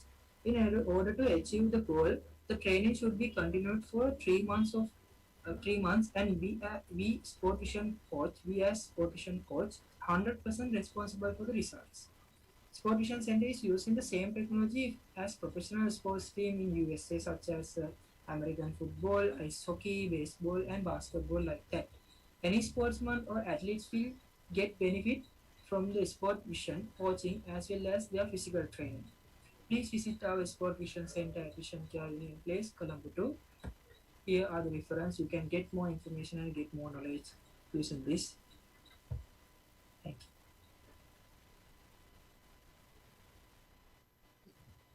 Yes, again, Ravindu, good one. Actually, I also learned a lot from this. This is a very recent advancement in vision care. How about you started? Sorry, madam, I can't hear you. How long have you been started this sports vision therapy? I'm start this sport vision therapy about 2 years ago, like that. Oh yes. So now, then you must have a good database, isn't it? Lot of sportsmen. Yeah, I have a good database, but not any players coming in this situation. So yeah. I continue 5 players only. Okay, so the 5 players, again, it's in different categories.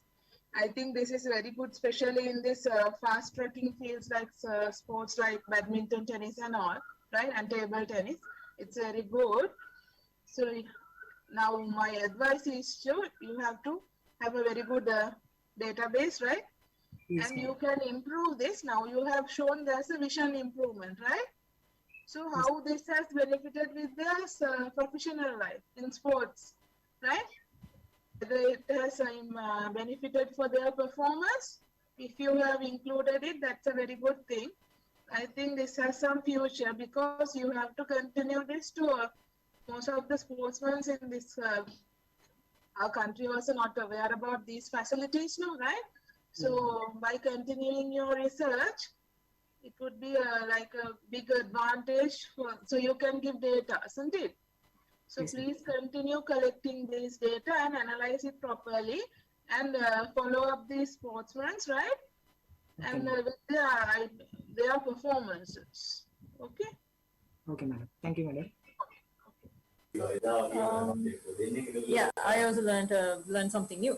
The thing is there a normative collection of data, like when you're comparing the particular person according to the age and the level of performance during the first assessment also? Is there a possibility of comparing to that person to a normative population data?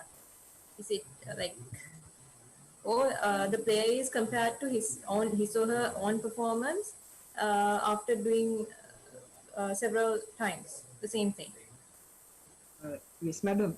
We are first doing the zero measurement, and we analyze what database and check what skills he's improved on. And some example on cricket player, he needs visual skills, all visual skills, but he needs some visual skills like eye-hand coordination, reaction time, go no go like that.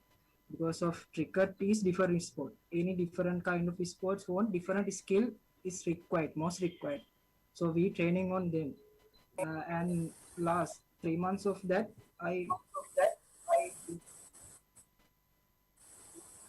Yeah, that's what I wanted to know. In this particular technique, is there a way to compare that particular person to another person or a group of people? yeah, we can do that group of people. We start with that.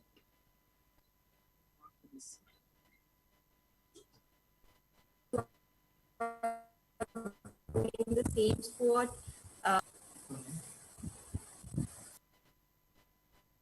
Sorry, there was a little disturbance. I couldn't hear you.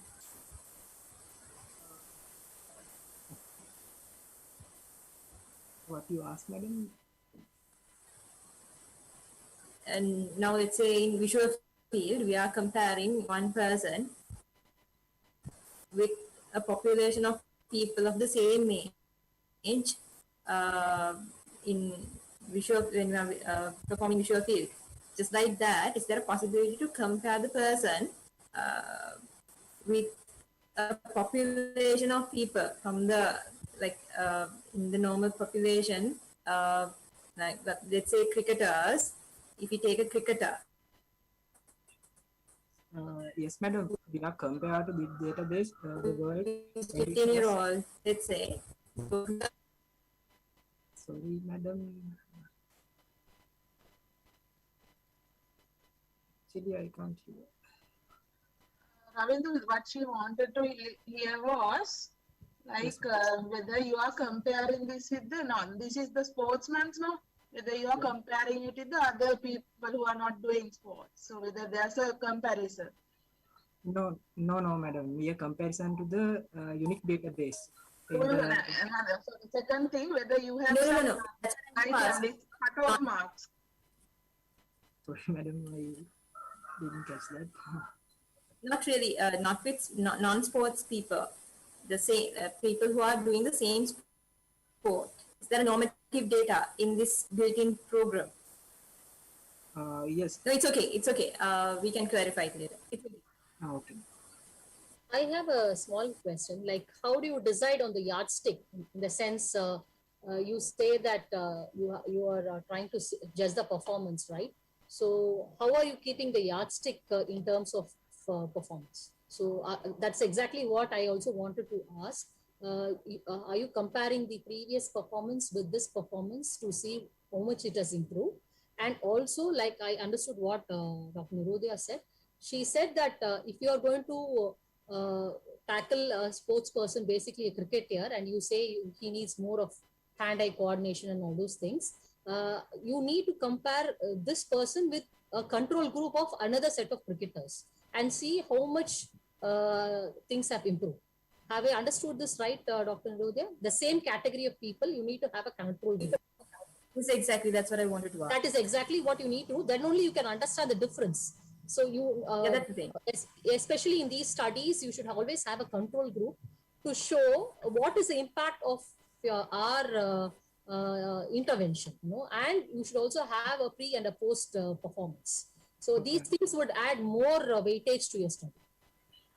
Yes, but it's a really good one. We learned something new as well. Yeah. Correct.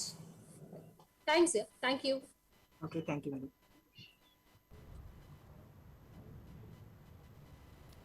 Thank you, Mr. Ravindu. Mufriza, what's next in the agenda? It's the keynote speech by Mrs. Anantha Lakshmi, an optometrist who has completed her bachelor's degree from Allied School of Optometry, Division of Sankara Nethralaya Eye Hospital in India, and also completed her master's in optometry. She also holds a postgraduate diploma in human resource management. She heads the Education and Professional Services for Essilor India Private Limited. She has been associated with Sri Lanka since 2013 through various training programs and courses on dispensing. I warmly welcome Mrs. Ananta Lakshmi to deliver her speech.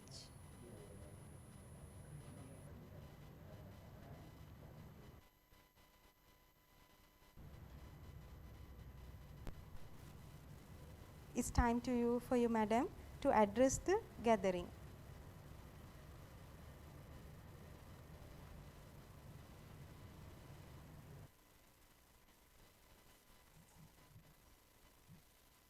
Good afternoon.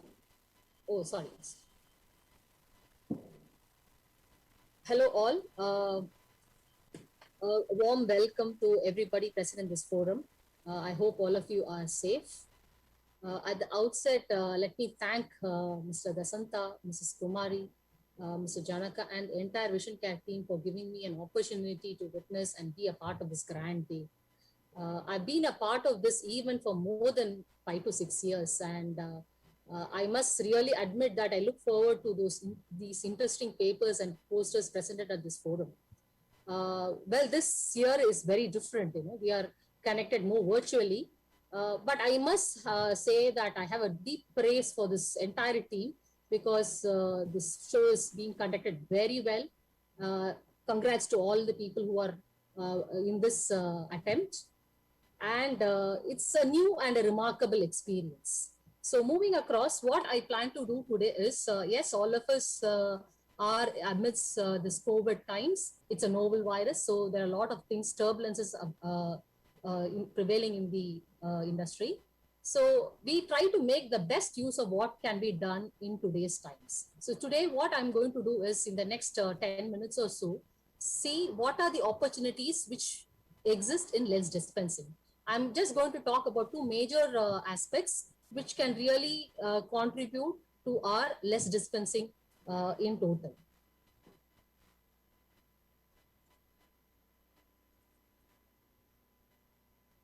Well, in this COVID times, in the past 1 to 1.5 years, we all had to learn new things, do the same things differently.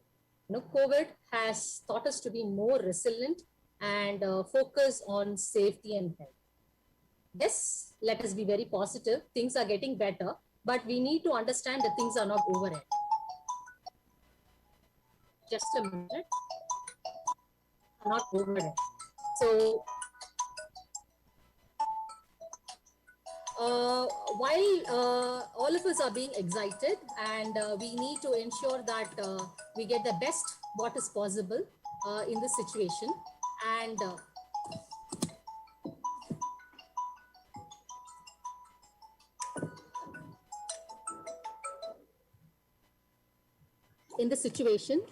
try to see what can be done to our best.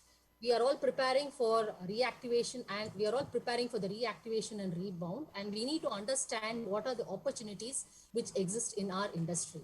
To do this further, let us understand and take this further.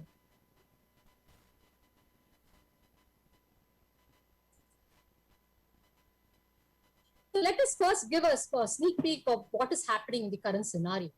We understand that COVID has definitely impacted our life. There is no two ways about it. However, we need to understand that there is a tunnel at the end of every there's a light at the end of every tunnel. So we need to understand the silver line of opportunities which exist in our practice. So talking about what are the current scenario, we understand that digital revolution has been one of the main impact on our society, and COVID has just hastened the process of digitalization even more. We understand that the increase in screen time has become enormous. Before the COVID times, we find that an average user of a person in terms of the digital devices is about 7, the Vision Council report. And all of you will agree with me that in the last 1 to 1.5 years, it has really increased leaps and bounds. So having said that, people now understand what are the effects of these increased screen time, and they also the awareness of the blue light protection, to an extent, also people have become aware of it, and they are looking in for solutions which can match their healthy lifestyle. Today, people are more conscious about their eye health. They believe that they cannot compromise on their eye health and safety. Having said this, and having understood the need for protecting themselves, not only in terms of their general health, but also in terms of the eye health, has taken a priority. After this awareness, the consumers, or rather the patients, are looking at the lens as a priority. In the earlier times, the frames had a lot of interesting things for the customers. They used to spend more times in selection and choosing what is best for their lifestyle. But today, they've understood that if they have to look in for an eye health solution, it is basically the lenses and not the frame. So they have understood that lenses is more important, and now with this awareness, it is very important that we offer the best solution which is needed for the current situation. Not only that, people have understood that eyewear is a very, very important part of their accessory. Why? Because last 1.5 years, the markets, or rather the business is open, or the practice is open on and off. So people have understood that if they don't have the pair of eyewear, they are really crippled. They can't do their normal work. They really find miserable. So they've understood that, especially for high ametropes, kids, and elderly people who cannot be without spectacle lenses, if they had accidentally damaged one and couldn't get a replacement at the right time, they found how important having another pair of spectacle was very important for their life. So lenses, or rather eyewear, on the whole has taken a great priority in terms of our customers also. And they want to go in for a trusted brand, so that all the quality and the promises are being kept till the last. So focusing on eye health has become a priority, and there is a mindset change. Earlier people used to buy eyewear basically to correct vision, but today they understand that your lenses are also eye health devices. Not only from basic correction, they can offer protection and even prevention. So what does this mean for us? It means that our customers, our patients, are giving more importance to eyewear, and that is where our opportunities exactly lies in. Talking about why should we actually talk about eye health on a major talk, we all understand that our eyesight is very, very critical. We know that nearly 80% of our information is through our eyes, and we understand that the eye is under it is under construction, and it slowly gets matured over time and age. So when you talk about the eye under construction, is from the time we are born till the age of 12, where eye is getting slowly matured. And the best part of our eye, or rather maximum which we can enjoy through our eye, is basically from 20 to 40 years. So if you have a healthy eye, you will have maximum thing from your eyes. And after 40 years, the normal aging process starts. So there is a gradual weakening of our defense mechanism. And not apart from this, if you are exposed to harmful lights like your UV radiations and blue light, this has got an impact on our eyes also. So we all know that UV radiations, apart from other things, has an impact on cataract, has an impact on our eyes, leading to cataract. And the blue light, the harmful blue light, having an impact on our retina, the age-related macular degeneration. Again, blue light is not the only causative factor. There are multiple causative factors for ARMD. But what we are trying to do here is talk about one important aspect which is very, very prevalent today, and which can in future can hasten the process of AMD. We are going to talk about that eye health solution which we have in our lenses. Yes, we are going to talk about blue light, the eye health and vision. So when you're talking about blue light, what is blue light? How do you define blue light? I would say that I normally talk about blue light as an enemy in your own house. You have an enemy in your own house, something similar to that. We have a visible spectrum, from 380 to 760 nanometers, consisting of different wavelengths of light. And one wavelength of band of wavelength of light, which is very close to UV radiation, is the blue light. And the blue light is again one end of the visible spectrum, which we called as a high energy visible spectrum. Okay, and this impacts our eye on a major front. So when you're talking about blue light, it is again divided into two parts. That is the blue violet light and the blue turquoise light. The blue violet light is again from 380 to 455 nanometers, and blue turquoise light is from 465 to 495 nanometers. Now, the blue violet light and the blue turquoise light has a different impact on the eye. Okay, let us see what it has. So talking about, I just talked about two parts of blue light, that is blue violet light and the blue turquoise light. So what does these two lights actually mean? Now, initially, this blue light concept is nothing new. I'm sure the ophthalmologist and senior optometrist here would all agree with me that even our contact lenses and IOLs earlier used to have blue light protection. So that is nothing new. But what is new today is, in 2008, there was a research which was done with Paris Vision Institute, basically replicating the AMD model of swine retinal cells. In that, what they found was that not all blue was bad for the eye. Okay, they found a 40 nanometer of blue light, which was actually causing an impact on the retinal cells. And that 40 nanometer bandwidth was nothing but the blue violet light, whereas the rest of the blue light was not having any damage. So this actually created a different trend in the entire industry. So they understood that not all blue was bad. On the contrary, they found that there was a portion of blue light which was actually needed for our eyes. So talking about why blue violet light protection, we understand that sun is a major source of blue light, which is basically present outdoors. Okay? Indoors, we have the effect of blue violet light on our eyes. How is it? Basically because of the digital devices which we use.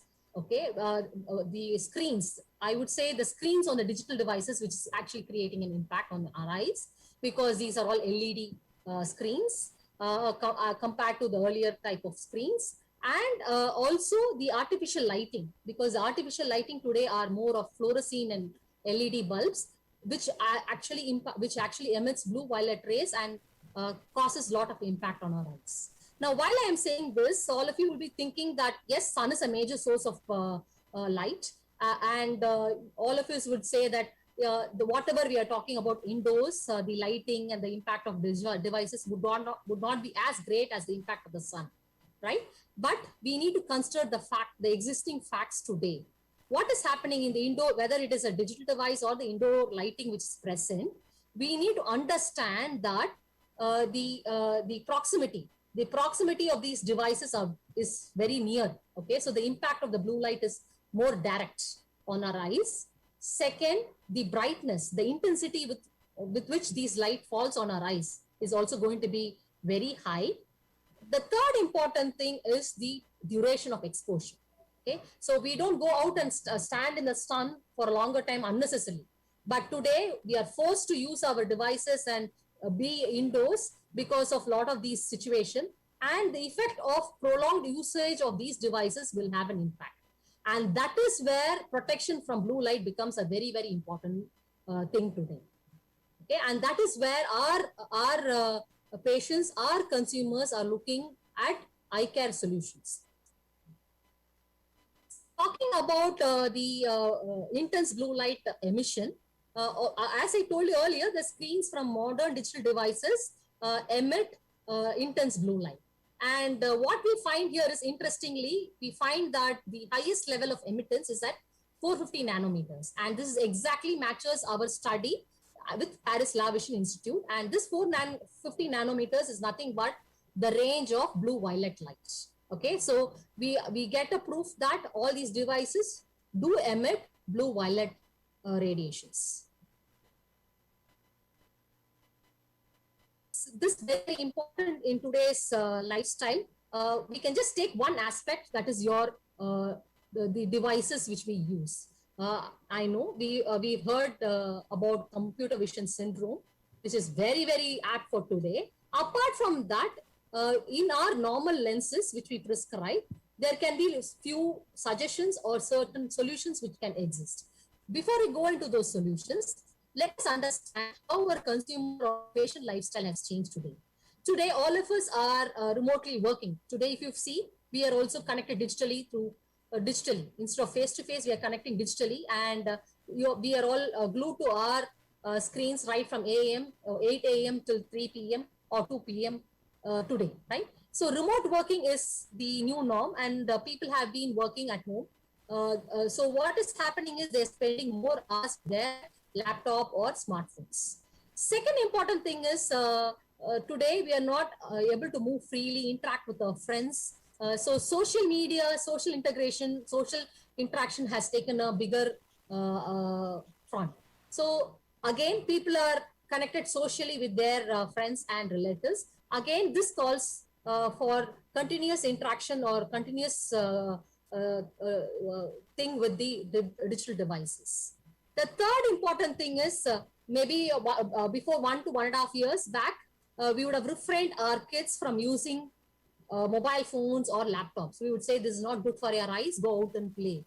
Today, we ourselves are handing over the mobile phones and laptops to our own kids, because today education is online. Okay, so you need to understand that things are changing very rapidly. What is good yesterday may not be good tomorrow. Okay, so we are forced to do those things. So having said that, we can't, we have to be very practical and realistic. Having said that, digital devices, how much ever we see today, has become the new norm. Okay, and we don't know how it is going to be in future. So we need to understand what are the pros and cons of using these devices. So one thing is computer vision syndrome, which I'm not going to talk much about, but there are other aspects of dealing with the harmful effects of these digital devices, and that could be in the form of spectacle solutions. What are the main impact apart from the AMD which I talked about? The instant thing which could happen would be the eye fatigue, the visual fatigue which happens because of straining your eyes for prolonged use of digital gadgets, and also about the glare from the screens, because of the intensity of this screens, the glare can actually impair your vision and your comfort. So having about all negative aspects about blue light, I said there are two parts, one is good, the other one is bad. Okay, and we've talked about all the ill effects of blue light.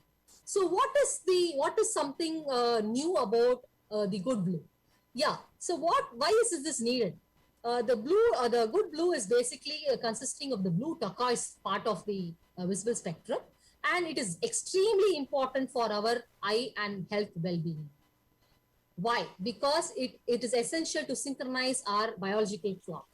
Okay? It actually regulates our sleep-wake cycles. It stimulates enzyme called melatonin, which is produced in the brain, and this which is responsible for our sleep-wake cycles. Just to give you an example, imagine a day when you don't sleep properly. What happens? You get up, and then in the morning you get up and without proper sleep, and the entire day is not good for you. You become very irritable, your mood changes, you have fluctuating temperament. So what happens is, we understand that good sleep is very important for our human being, and this blue light is this good blue is actually one of the main precursors or important for actually activating good sleep. So this shows how important this light is for our eyes. Not only that, apart from the sleep-wake cycle, it is also very important for our cognitive performance, our brain-based learning, and also for pupillary responses. Now, what do I mean by pupillary responses? The meiosis and mydriasis of our pupil. So they say this blue light is also instrumental in controlling the pupillary meiosis and mydriasis, controlling the intensity of light into our eyes. So all these actually are some of the few examples to show how a good blue light is very important for our well-being. So having said this, we talked about the good effects of blue, we talked about bad effects of blue, right? So the question which we need to ask is do we need to protect or do we need to cut entire light? The answer is we need to be very selective, because you have two things in the same thing, right? It's like having a cholesterol. You can compare blue light like a cholesterol. So you have a good cholesterol, you have a bad cholesterol. So what do we do? Is cholesterol completely bad? No, the answer is wrong. The good cholesterol is needed for our body, and bad cholesterol is something which we need to restrict from. Similarly, in blue light, we need to understand that we need to protect ourselves from the bad blue, that is the blue violet light, and ensure that blue turquoise light, the good blue, enters our eyes, because it is very, very important for our well-being. So that is exactly what we are going to talk about, the solutions which can exactly do that. So when you're talking about these solutions to protect our eyes from harmful blue and allow good blue inside, we need to understand two important terms: blue filter and blue cut. What is blue cut? Blue cut is basically a solution which is going to cut the entire blue, or rather cuts even the good blue in it, the major portion of the good blue in this solution. So what is blue filter? As the name says, it filters out the harmful blue and allows the good blue to pass.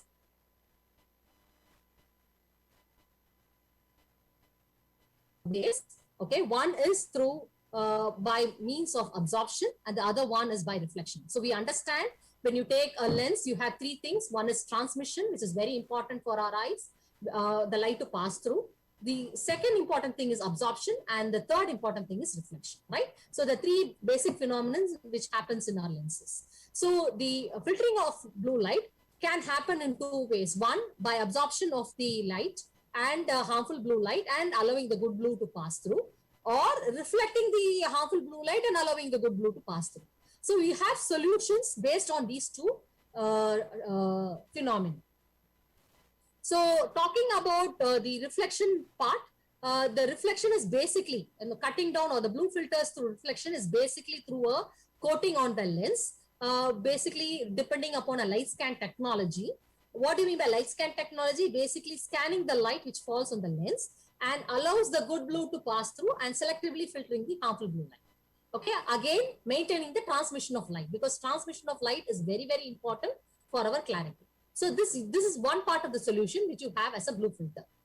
On the other hand, I talked about the absorption part. So on the absorption part, you have a lens currently today, which is there in the practice, which is basically a 24/7 lens, which could be used both indoors and outdoors during the day as well as the night, which we call it as a light management lens. This lens has a dye inbuilt in it, which can absorb the harmful blue light and allow the good blue to pass through it.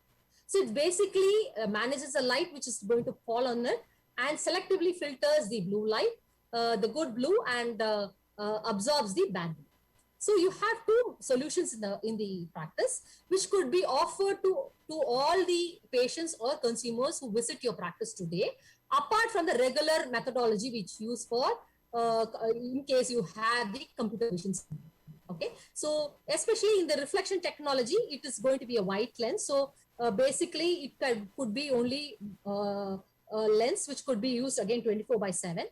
Whereas when you talk about the absorption type, which is a light management lens, which will be having a more effect even outdoors. Okay, so because it will change the tint, so it could be very useful even in outdoors. So you have two basic types of solutions in eyewear. The next important opportunity which we see is, the first opportunity which I talked about was a blue violet light control or other filter, which is very, very important in the current situation, because most of the patients or consumers are hooked on to these devices. The second important opportunity which we can see today is, if you remember during the start of the presentation when we talked about the current scenario, we found that people are now giving more aspect to they like to spend where they get maximum value. So today it is all about delighting your customers. We find that one size does not fit all. The concept of one size fit all is an age-old method. Today people understand that to have optimum performance, they must to have multiple pairs. So we are going to we are going to understand how multiple pairs of multiple utility is going to really enhance the customer's experience and productivity. So talking about eyewear as such, when you're talking about multiple pairs, why is it? Because all of us are multitasking. We don't do the same things. No two-person does the same thing. My daily life will be very different from the daily life of another person. My expectation, my needs would be very different. My tasks would be very different from another person. So you find that individual person has different tasks. Okay, they have a multi-dimensional lifestyle, in short. So multi-dimensional lifestyle, if you have a multi-dimensional lifestyle, it is very important that one pair of lens may not be optimum for that person. It could club both fashion as well as can be function also. Let me elaborate this a little bit further. Giving you an example, okay? Suppose you have an individual, okay, who has a different lifestyle, okay, or rather, different lifestyle means will have a different visual need. Let me quote some examples. So you have an individual who drives a car and drops his or her kids to the school, okay, children to the school. While driving, what is the important need? The need is to have a clear wide field of vision, okay, a depth perception could also be one of the thing.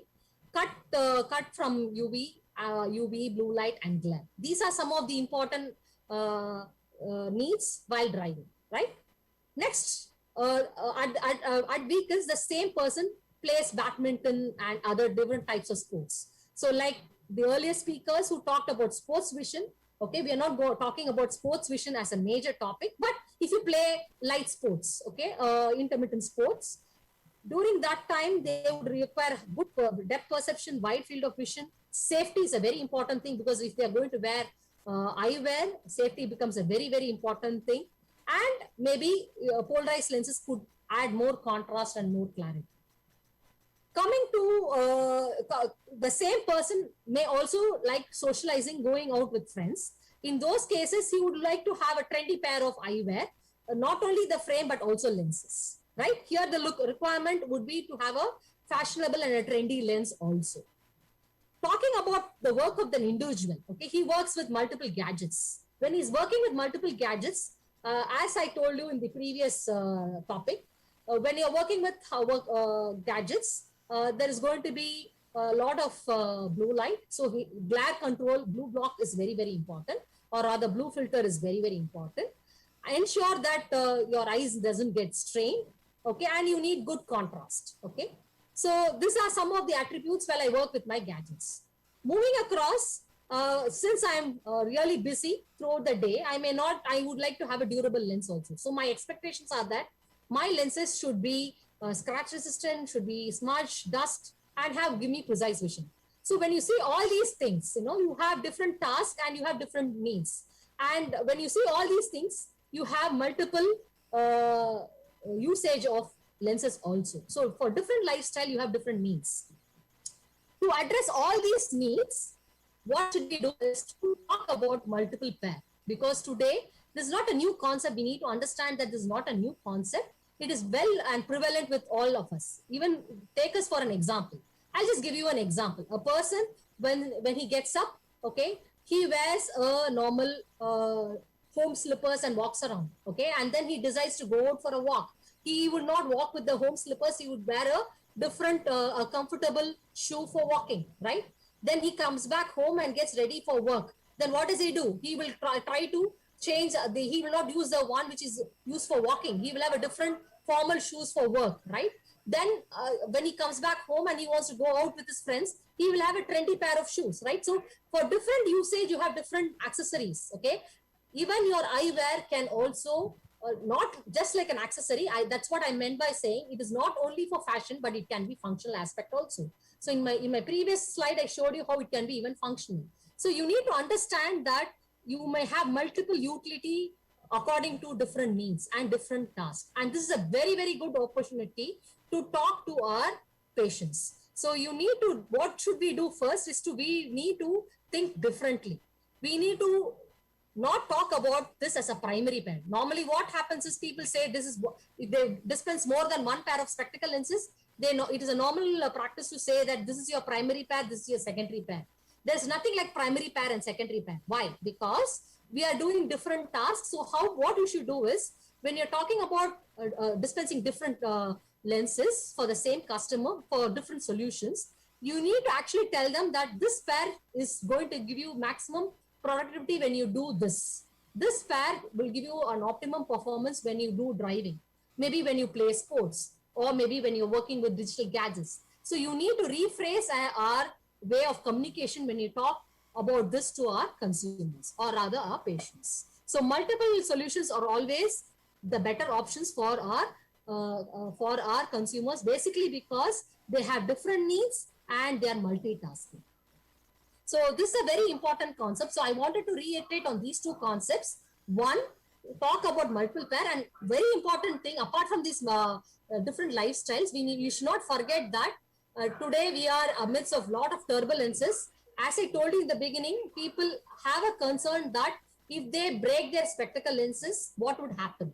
So it is always important that we re-emphasize, and especially for people with high emetropias, kids, and elderly people, ask them to have a spare pair handy so that they are not going to feel miserable by accidental damage to their existing lenses. So a spare pair concept is also a very important thing which we can talk about as an opportunity in today's practice.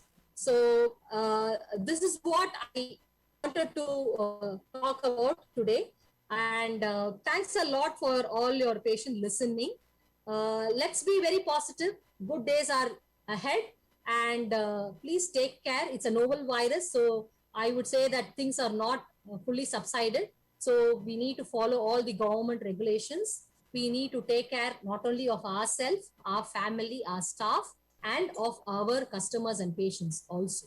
And if all these things are done correctly, I think we can overcome this pandemic at an earlier stage, and let's be very positive, and good days are ahead. Thanks a lot for your patient listening. Thank you.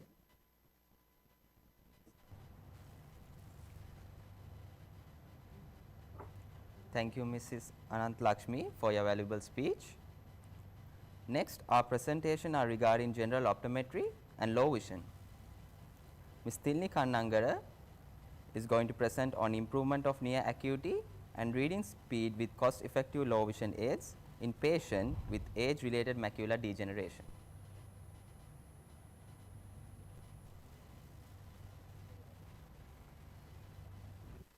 I'm Ms. Tilni Kannangara from Vision Care Head Office Low Vision Unit. Today I am going to talk about improvement of near acuity and reading speed with cost-effective low vision aids in patients with age-related macular degeneration under these topics. Age-related macular degeneration is the most common cause of severe visual impairment, including loss of reading ability among elderly persons in Sri Lanka. ARND causes distortion of vision, scotomas, and axis progress for central vision loss. On the other hand, peripheral vision is mostly sharp and is usually the target of low vision aids. At present, there is treatment for neither dry ARND nor advanced stages of vegetative ARND to restore vision to primorbid levels. Reading is affected more severely as vision progressively deteriorates over time.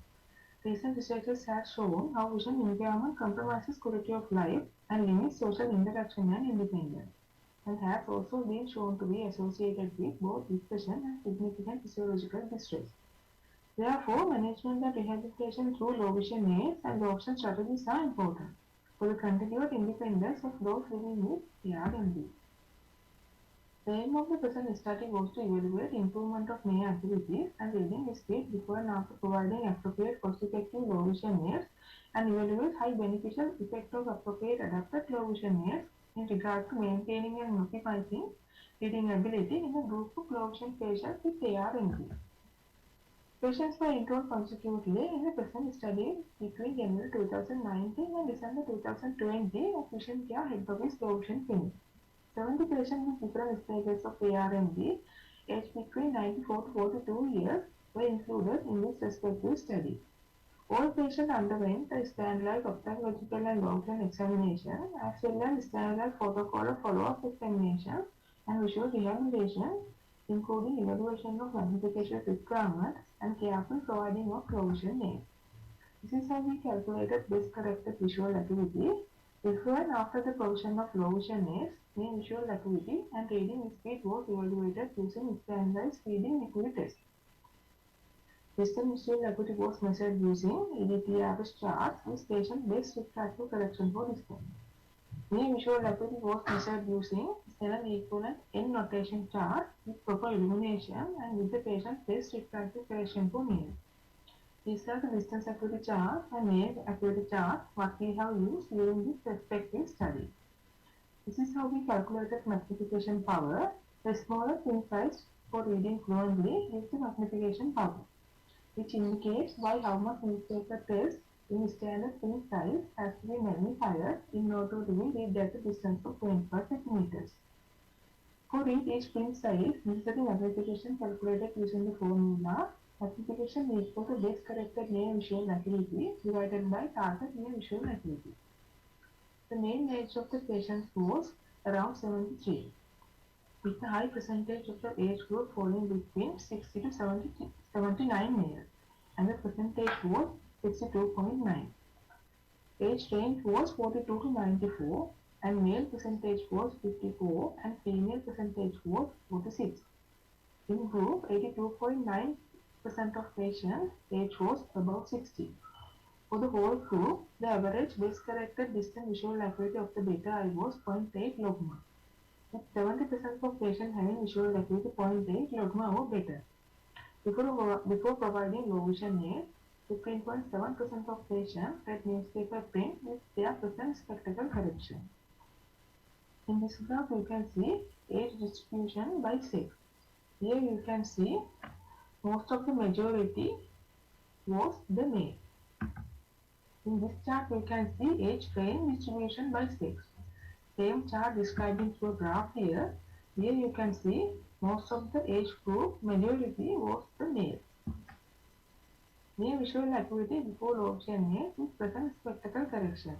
In this first column, you can see near visual acuity, second column number of patients, and the third column the percentage. Same chart describing through a graph here. In this graph, you can see before providing low vision aids with patients present spectacle correction, most of the patients came up with a near reading up to N36 and below N36. Now let's see how they improve their near visual acuity after providing cost-effective low vision aid. From the group, 98.6% successfully improved their near acuity and reading speed with cost-effective low vision aid. And only 1.4% of patients with severe visual impairment could not improve vision with low vision aids. And the main magnification requirement was 5 times, and the magnification range in between 1.7 times to 16 times. Here you can see 88% of patients could prescribe low vision aids, and only 1.4% of patients could not prescribe low vision aids with severe visual impairment. And 10% were already using low vision aids, but they also successfully improved their near visual acuity with cost-effective low vision aids. In this graph, you can see almost 98% of patients successfully improved their near visual acuity with cost-effective low vision aids, and only 1.4% of patients could not improve their near visual acuity due to severe visual impairment. And these are the cost-effective low vision aids what we have used during this respective study. Low vision spectacles, hand magnifiers, stand magnifiers, video magnifiers, and clip-on magnifiers. And these all the varieties of low vision aids we are using in our low vision clinic. This is how patients selected their cost-effective low vision aids. Here you can see some patients selected one visual aid like hand magnifiers, like stand magnifiers, and some patients selected the combination of visual aids like low vision glasses with stand magnifiers. And here you can see most of the majority selected the combination. In this graph, you can see how patients selected their cost-effective low vision aids, and here you can see most of the majority of patients selected low vision glasses with hand magnifier, and the percentage was 60. Near visual acuity after providing cost-effective low vision aids. And same chart describing through a graph here. In this graph, you can see after providing cost-effective low vision aids, most of the patients came up with a near reading up to N8, N6 and N5. And most of the majority of patients came up with their near reading up to N5. And this chart, we can see the comparison of near visual acuity before and after providing cost-effective low vision aids. And same chart describing through a graph here. In this graph, in this first column with blue color, you can see number of patients before low vision aid. In the second column with brown color, you can see number of patients after low vision aid. Here you can see before providing cost-effective low vision aid, most of the majority of patients came up with their near reading in 36 and below in 36. But after providing cost-effective low vision aid, vice versa happened. Most of the majority of patients came up with their near reading up to N8, N6 and N5. When we talk about the visual rehabilitation, before the provision of low vision aids, only 15.7% of patients were able to read in newspaper contrast. Visual rehabilitation was achieved in 78.6% of patients after providing low vision aids with newspaper reading in it. There are highly significant difference in reading speed before and after providing of low vision aids. Patients with visual acuity 0.5 logma or better. Patients with severe visual impairment, visual acuity 0.5 logma, below 0.5 logma, showed significantly lower improvement of reading speed compared to patients with visual acuity 0.5 logma or better in the following rehabilitation. We can come to a conclusion like this. Our results indicate the great value of low vision rehabilitation through adequate providing of low vision aid for the improvement of reading speed with a highly significant increase of near visual acuity without training of eccentric viewing in patients with retained central fixation. The prompt implementation of low vision aids in patients with macular degeneration will help them to maintain and regain their reading ability, which can lead to an increase in independence, communication, mental agility, and quality of life. These are my references, and thank you very much.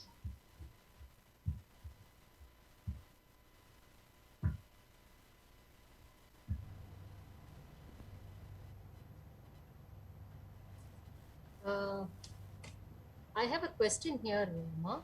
See, you said your mean age for the selection is, I think it says 42 to 94, correct? Yes. Yeah. So you have a wider range of category. This one, okay. So you have a difference of at least some 32. I mean, I think 50. Yeah, 52 years. You said 94, no? 42 to 94. So nearly approximately 50 years gap. Okay, the range is very huge. So when the range is very huge and you have different cost-effective devices, which you say here, have you classified it? Because why I was trying to tell you this is, you showed in your presentation that handheld magnifiers were 12%. Rather, it was the second highest compared to the rest of the gadgets, you know. So very close to the spectacles. So you need to categorize, because when you have a wide range, you need to categorize of devices, because when you take, for example, a 90-year-old or an 80-year-old, it is quite ironical that you'll be very comfortable with a handheld device. Yes. Do you understand what I'm trying to say? Yes, ma'am.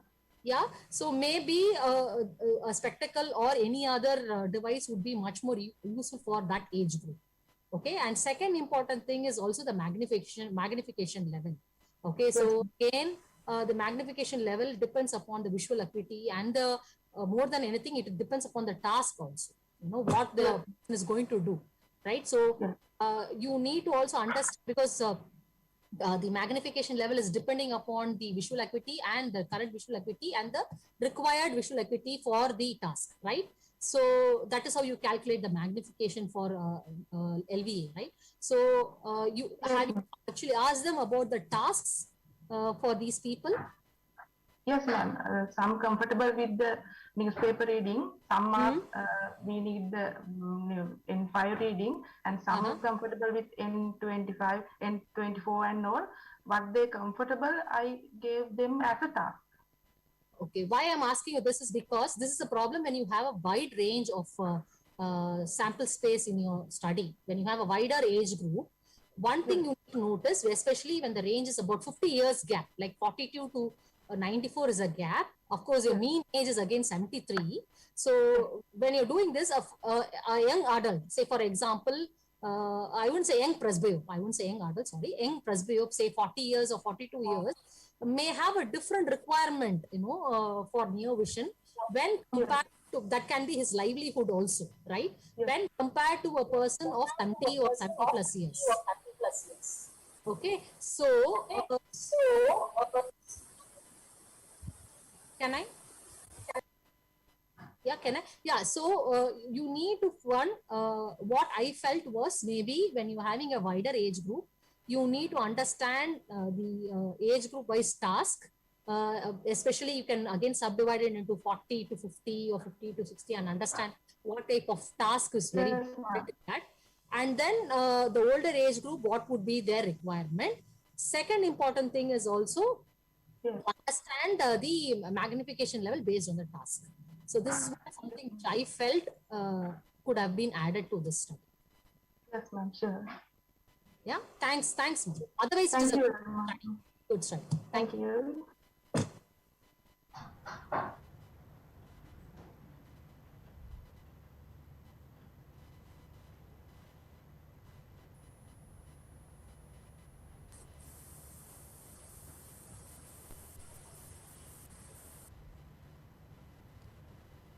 Thank you, Ms. Tilini. Now we are coming up with a case study on control progression of myopia by myopilux conducted by Mrs. Mahesha Nishadi.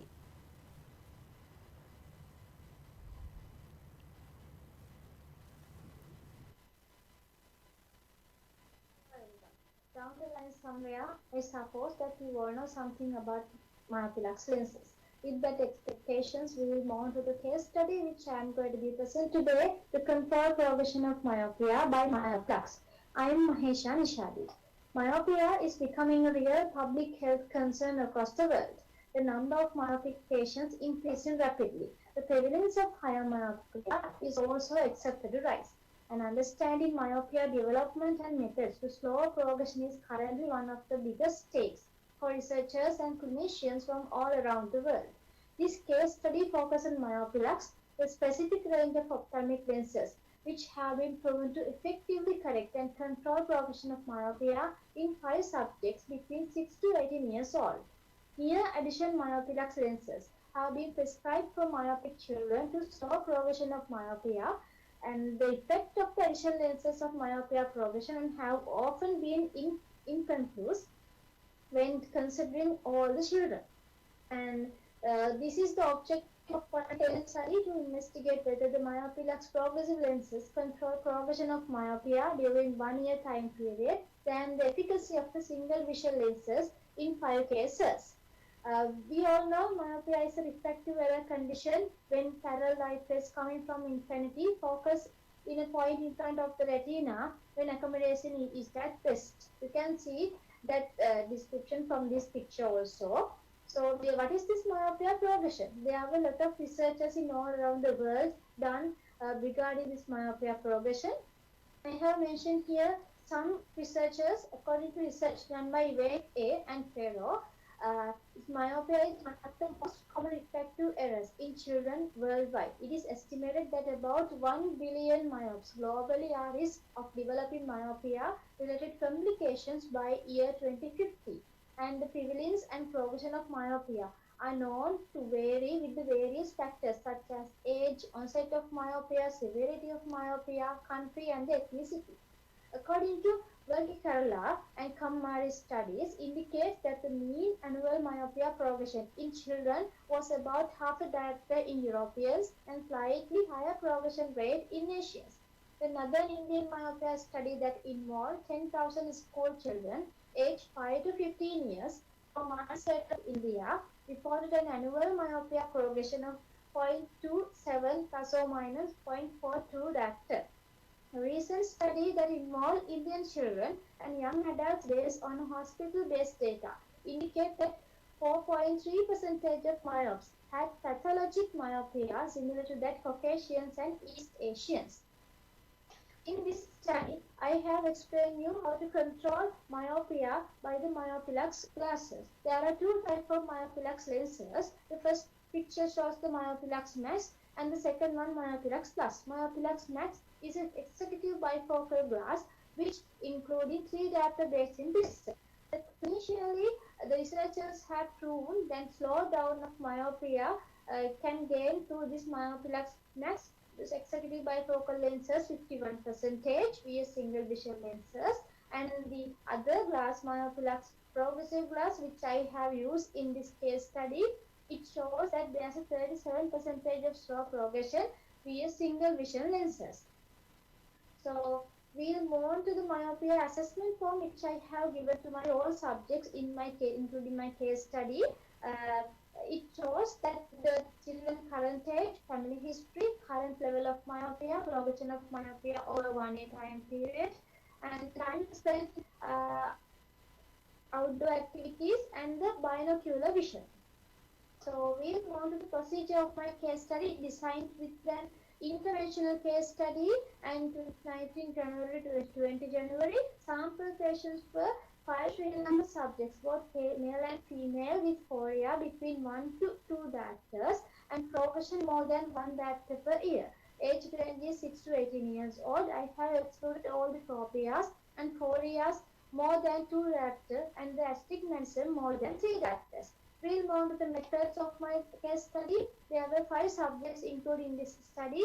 All the patients were underwent through psychotropic reduction, orthopic evaluation, myopia assessment, corneal topography, axial length measurements, and all the subjects' myopia progression was confirmed. And covered as test findings, all the tropias and phorias more than 2 diopter and astigmatism more than 3 diopter were excluded. After all the measurements get hold of, all the patients were recommended to have a myopilux progressive lenses instead of the single vision lenses with outdoor activities, and at least you have they have to use outdoor 2 hours a day. And the first review was proceed after 1 month, inspect the alignments of the spectacles, and next review will come every 6 months of myopia assessment, including subjective and objective refraction and also the axial length. So these are the cases. In my case study, the first case is A, 10 years old. The first review and the second review I have mentioned here. It's in 1 year time period. And we can see there's a 0.25 progression within 1 year through the myopilux lenses, and lack of accommodation has improved right side from 0.25 diopters and left side from 0.5 diopters, but the axial length has increased 23.02 millimeters to 24 millimeters. And we'll move to the second case. When we compare the first review and the last review with the myopilux lenses, there's a 0.25 progression, and the accommodation lag has improved from 0.5 diopters in right eye and 0.25 diopters in left eye, but here also axial length has increased 22.47 millimeters to 23.27 millimeters. And we'll move to the third case, Master C, 14 years old. When we compare the first and the last review, there's a 0.5 change progression into the myopilux lenses, and the accommodation lag has improved right eye from 0.5 diopters and left eye from 0.75 diopters. Here also axial length has increased 23.25 millimeters to 24 millimeters. In fourth case, also has a 0.5 progression of myopia through the myopilux lenses, and both right and left accommodation lag has improved by 1 diopter. Here also axial length has improved 22.45 millimeters to 23.02 millimeters. And this is the last case. Here also has a 0.5 progression, and right eye accommodation leg has improved up to 0.75 to 1 diopter, and left eye has 1 diopter improvement of the leg of accommodation, and axial length has increased by 0.5 millimeters. I have gathered all the information into one chart.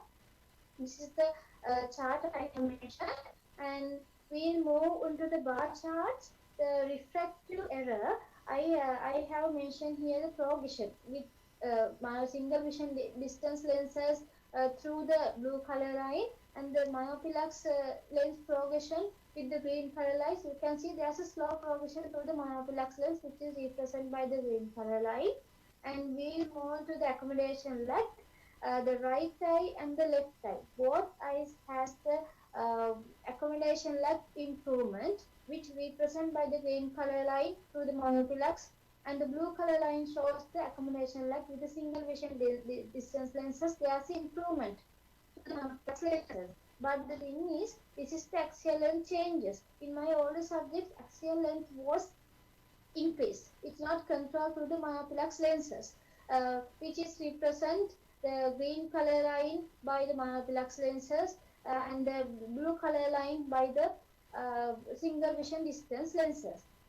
So when we got to the discussion and the conclusion of my case study, according to the case study, myopilux lenses control progression of myopia by refractive error and accommodation lag. Axial length was increased in all the subjects. According to the other studies, axial length is also must be controlled through the myopilux lenses. Due to the pandemic situation in the country, subjects of all the study had reduced their outdoor time. Myopilux wearers are compulsory to spend more than 2 hours per day at outdoor time. So there were some limitations in my case study. Actually, initially there were 20 subjects in my case study, but due to this pandemic situation, I was unable to get the expected data. And out of all the 20 cases, more than 15 subjects has increased their indoor time due to online studies, even though myopilux lenses proceed compulsorily need outdoor time. And these 5 cases were also reduced their instructed outdoor time. And initially, there were 2 diopter power increase due to 1 millimeter progression of axial length according to previous researches. So these are the references of my case study. Hope you all guys take something about myopilux lenses through my research.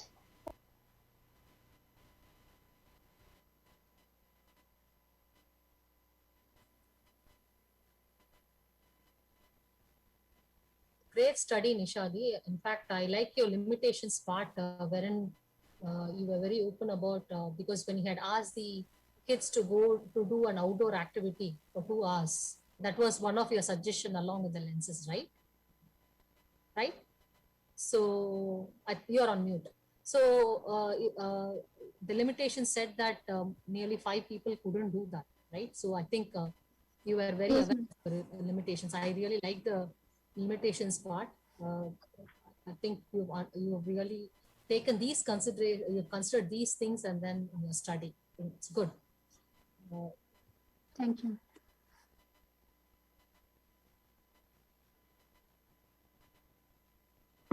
Otherwise, a good study. And as I told you earlier, maybe the more you study, have more subjects in the study, you will have a better idea about whether it's still the axial length is increasing, because you said that axial length was increased, right? In the subjects, right? That's what you said. Am I right? Have I understood? Yes, madam. Yeah.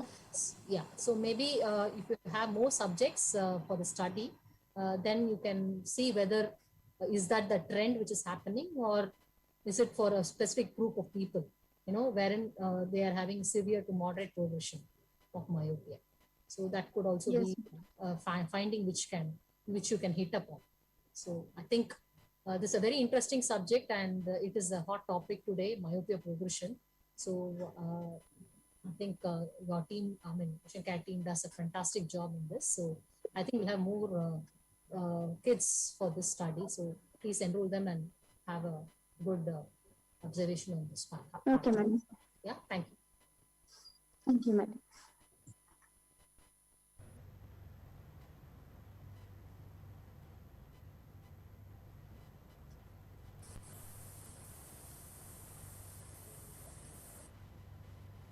Thank you, Mrs. Nishadi. Comparison of contrast sensitivity between early non-proliferative diabetic retinopathy and non-diabetic patients by Ms. Niranjala Vijayman.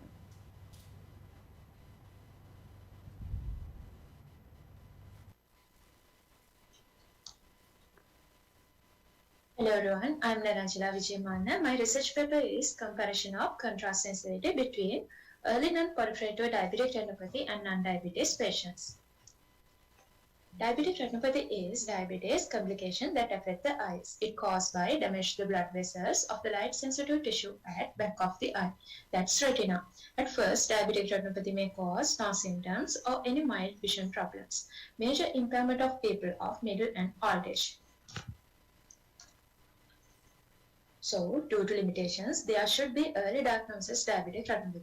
Some create less technical and low-cost screening method to detect diabetic retinopathy at early stage. Here showing early diabetic retinopathy fundus from size class 500 machine.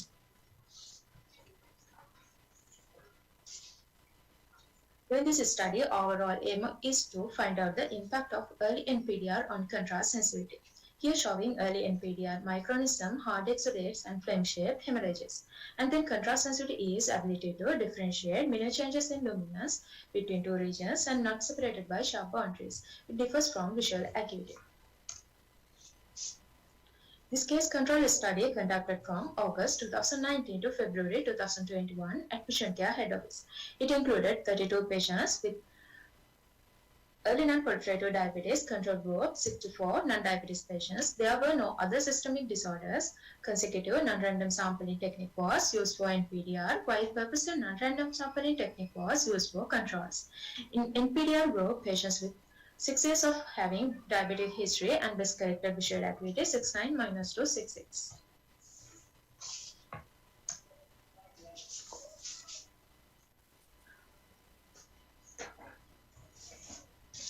Patient diagnosed with diabetic retinopathy and cataract according to slit lamp and from size class 510 Visucam 500 metrics. In this study, patient who had lens opacity were excluded, and in control group, discorrected visual acuity 66 with complete history and visual acuity tested from standard visual acuity chart. Objective refraction done by using dry retinoscopy and complete subjective refraction with using pinhole visual acuity in patient having visual acuity less than 66. All diabetes tested their contrast sensitivity by performing Lee acuity chart at 1 meter distance with well illuminated and patient wearing this refractive correction and it recorded. In here showing I use contrast sensitivity test book. All patients pupil dilated both eyes after 15 minutes took fundus photograph. In cases with bilateral NPDR, eye with more severe NPDR was included, while eye with NPDR was included if the other had PDR. These four types of stages included in this study, thus all patients have non-proliferative diabetic retinopathy changes. Socio-demographic characteristics. Mean age of diabetic retinopathy was 58.3 years from ranging 32 to 72 years. Contrast mean was 59.5 years ranging from 32 to 72 years. There was no statistically significant difference between two groups. In here showing percentages of medical and systemic history among NPDR and control subjects, duration of diabetes and treatment, type of treatment, family history and hypertension. And all of the NPDR included in the study were diabetes with different time duration while controls were diabetes. The common chief complaint of the most patients included in the study were decreased vision either for near or distance. 66% NPDR, 62% contrast, itching, burning or watering of eyes, 25% NPDR and 38% contrast, diplopia, headache, photophobia and lid swelling, 4%, 6%, 4% and 1% from contrast. Some of the NPDR, 32% came to vision care with doctor prescription to do diabetic retinopathy assessment. They are first time diabetic retinopathy suspected. After refractive correction, visual acuity of 66 to 69 - was considered for the NPDR and 66 for the control according to inclusion criteria of the study.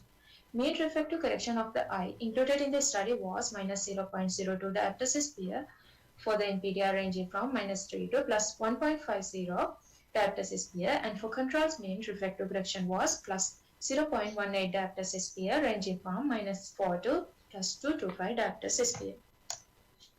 In here showing visual status with comparison of early NPDR and control groups. In here again showing total comparison of NPDR and control groups, spectacles, surgical and ocular trauma history. In NPDR category, no any surgery is done for pterygium or paresthesia. In adnexal examination, more than half of the eyes included in the study were found to be normal, whereas a small percentage was found to have abnormality of adnexa. Non-lenticular changes size and intraocular pressure also found to be normal range. In fundus examination, coverage ratio of the most patient observed as normal 0.3 to 0.4 in 96%. There were no significant finding in fundus of the controls and all were found to be normal 100% from control group. In this study, again comparison of NPDR 10, 25, 63% were mild, moderate and severe NPDR. The most percentage were moderate NPDR.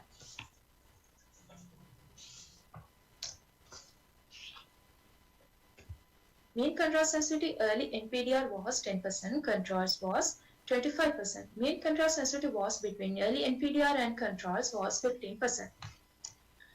There was a statistically large difference between contrast sensitivity values of the two groups.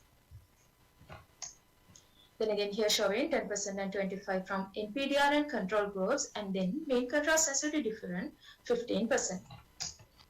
Contrast sensitivity was significantly reduced in all of the early diabetic cases in comparison to healthy age-matched controls where visual acuity was not significantly reduced.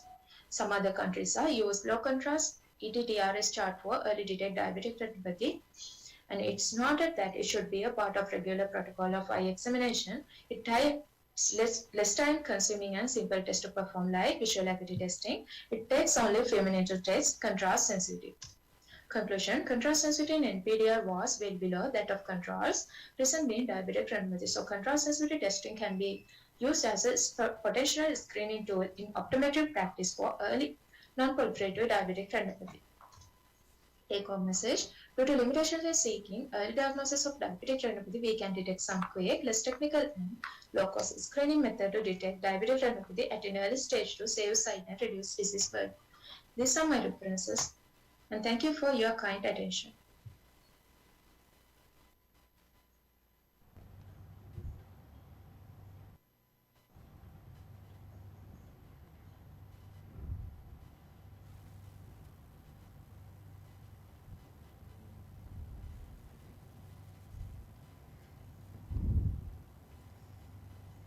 Any questions from the judge panel?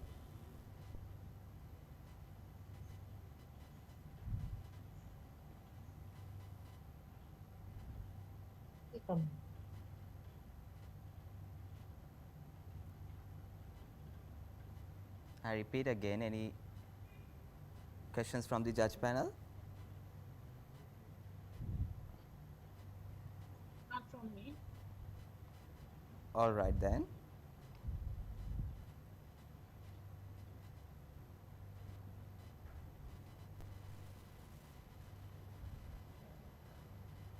Thank you, Ms. Niranjala.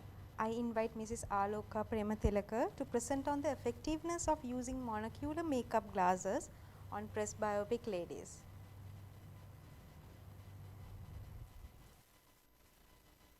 Welcome to everyone. I'm Aloka Prematilaka from Vision Care Academy at Fetch. My study is the effectiveness of using monocular makeup glasses on presbyopic ladies. Wearing makeup benefits go beyond the look. Believe it or not, wearing makeup can help you transform your life in ways that you couldn't even imagine. In recent studies, perfect blend of makeup has been contributing factor in success of women all across the world. You need visual assistance for read anything up close, like books or articles on the web. You simply use reading glasses or traditional eyeglasses prescribed by your eye doctor or optometrist. Well, you will be amazed to know that such a simple spectacles can be easily used in your eye makeup process. Monocular makeup glasses. It is a unique eyewear which has only one lens and a pivoting in a frame that allows the lens to be rotated from one side to other side. Of time, wearer is able to leave one eye nearly obstruction-free for the application of cosmetic products. In this slide, you can see monocular makeup glasses. When you make up your left eye, you can keep the lens in your right. With suitably fixed screw, you can switch the lens to your right without an effort. They eliminate your struggle of wearing bulky frames during the makeup application. The overall frame is only 14.6 grams. The purpose of this study is to find the effectiveness and convenience of improving visual functions using monocular makeup glasses on presbyopic ladies.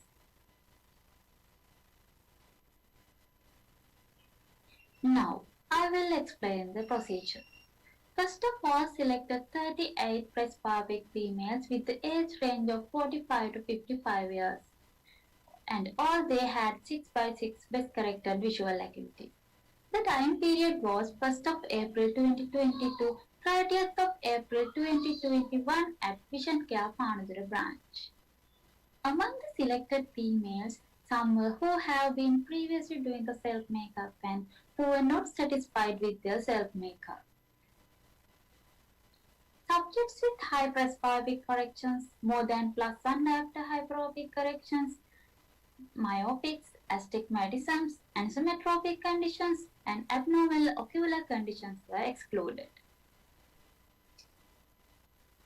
The underwent eye examinations including uncorrected visual acuity, objective refractions, subjective refraction, and best corrected visual acuity. For these examinations, used Shin Nippon Accurate K900, Snellen chart, and near reading chart. Corrected near power with their mirror and working distance was analyzed. Then introduced the makeup glasses with corrected near power. Corrected makeup glasses given to them for a week of time to use, and questionnaire was given to find their convenience and effectiveness before and after using makeup glasses. This is the questionnaire. It is self-administered close-ended questionnaire. It includes first one, how long it takes to finish the makeup. It had 4 answers like 10 to 15 minutes, 15 to 20 minutes, 20 to 30 minutes, and more than 30 minutes. Second one about headaches, tearing, and discomfort while applied. It had yes and no answers to tick. Third one about color identification and correct placement. Fourth one, convenience of using at home and outside. Fifth one, wearing comfortability. These 3 questions had 4 answers to tick: bad, few, good, and great. Last one about overall satisfaction of product.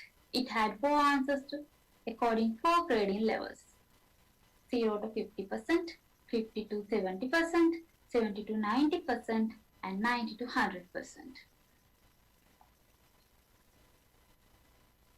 Examination data recorded and analysis using Microsoft Excel and IBM SPSS statistic data editor software.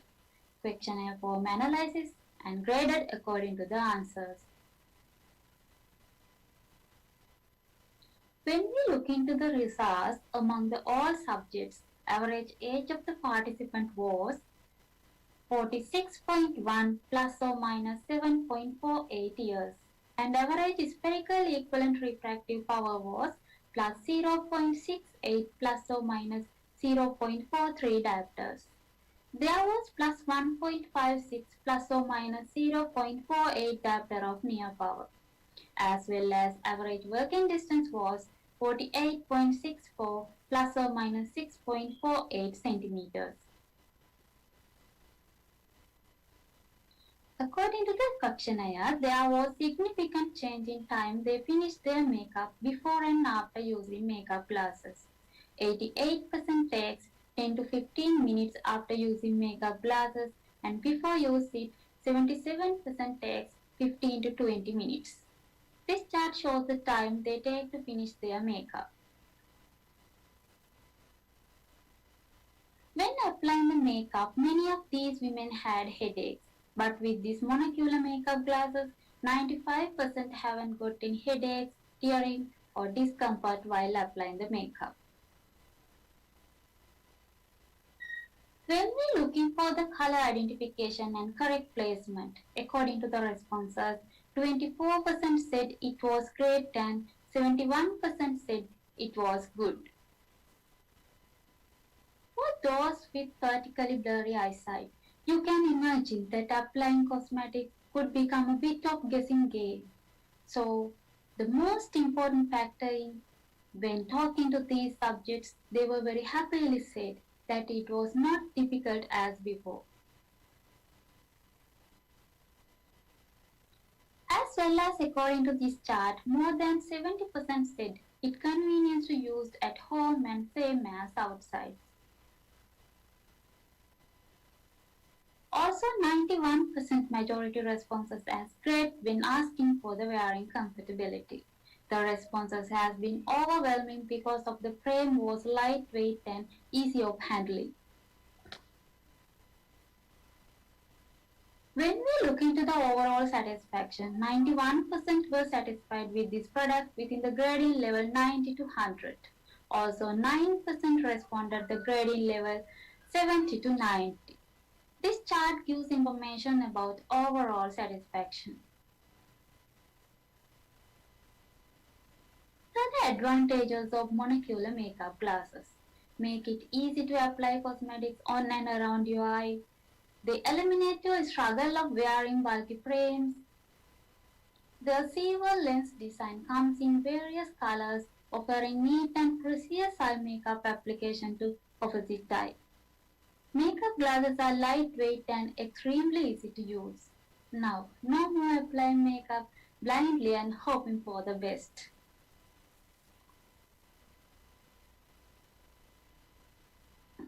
The magnifying flip lens makeup glasses is used for the purpose of applying cosmetics, especially around the eye area, where the detail and accuracy is important. This quirky invention has certainly put a stop to daily frustration for many women, making process of applying eye makeup hassle-free.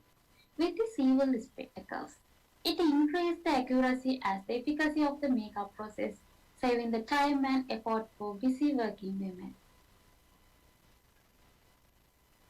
The results of this study clearly shows the benefits of these makeup glasses in Sri Lankan context, but is still not available in the country. So I would like to take this chance to suggest these makeup glasses to introduce the Sri Lankan spectacle market as a new invention. There were no previous studies related to these glasses. These are my references. All. Stay safe and be healthy.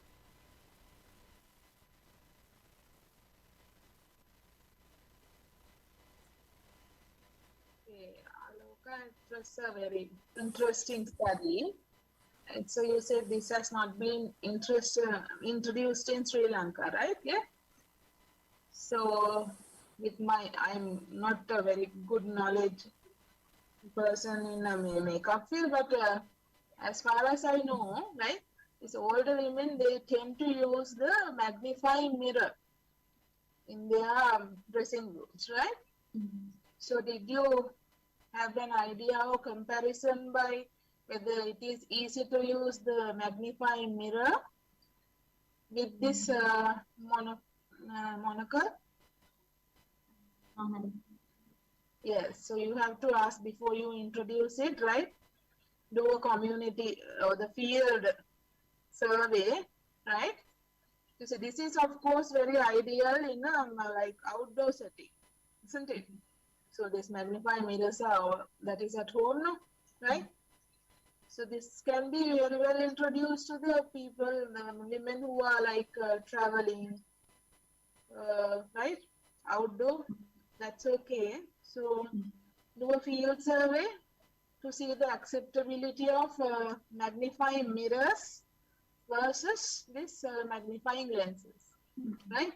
It will be very interesting. Wanted to ask one thing. This is to Dr. Ganga as well. There was a question I used in this study. Yes. Yeah, was it like it has not been used anywhere else, right? It was not validated or anything. I don't think Dr. they have Ganga. validated it. No, I don't think they have validated it. And also this assessment of satisfaction, the question was, are you satisfied? Yes or no question. Eh? Yeah, madam. So that is not that enough. So when you assess the satisfaction, you have to go with there are methods of assessing satisfaction, right? The questionnaire. So you have to do it accordingly, not just a yes or no question. Okay, there should be a scale. Yeah, vision, fine question, correct. Vision quality of vision, quality of life vision question. I also And had it's a very interesting topic. Yeah, it's an interesting topic. I also had the same question that you need to compare what they're doing currently and assess it with the spectacle. So that would give you a yardstick as to how comfortable they are with this device. If you do that, then it will be quite easy for you to pitch in this trend.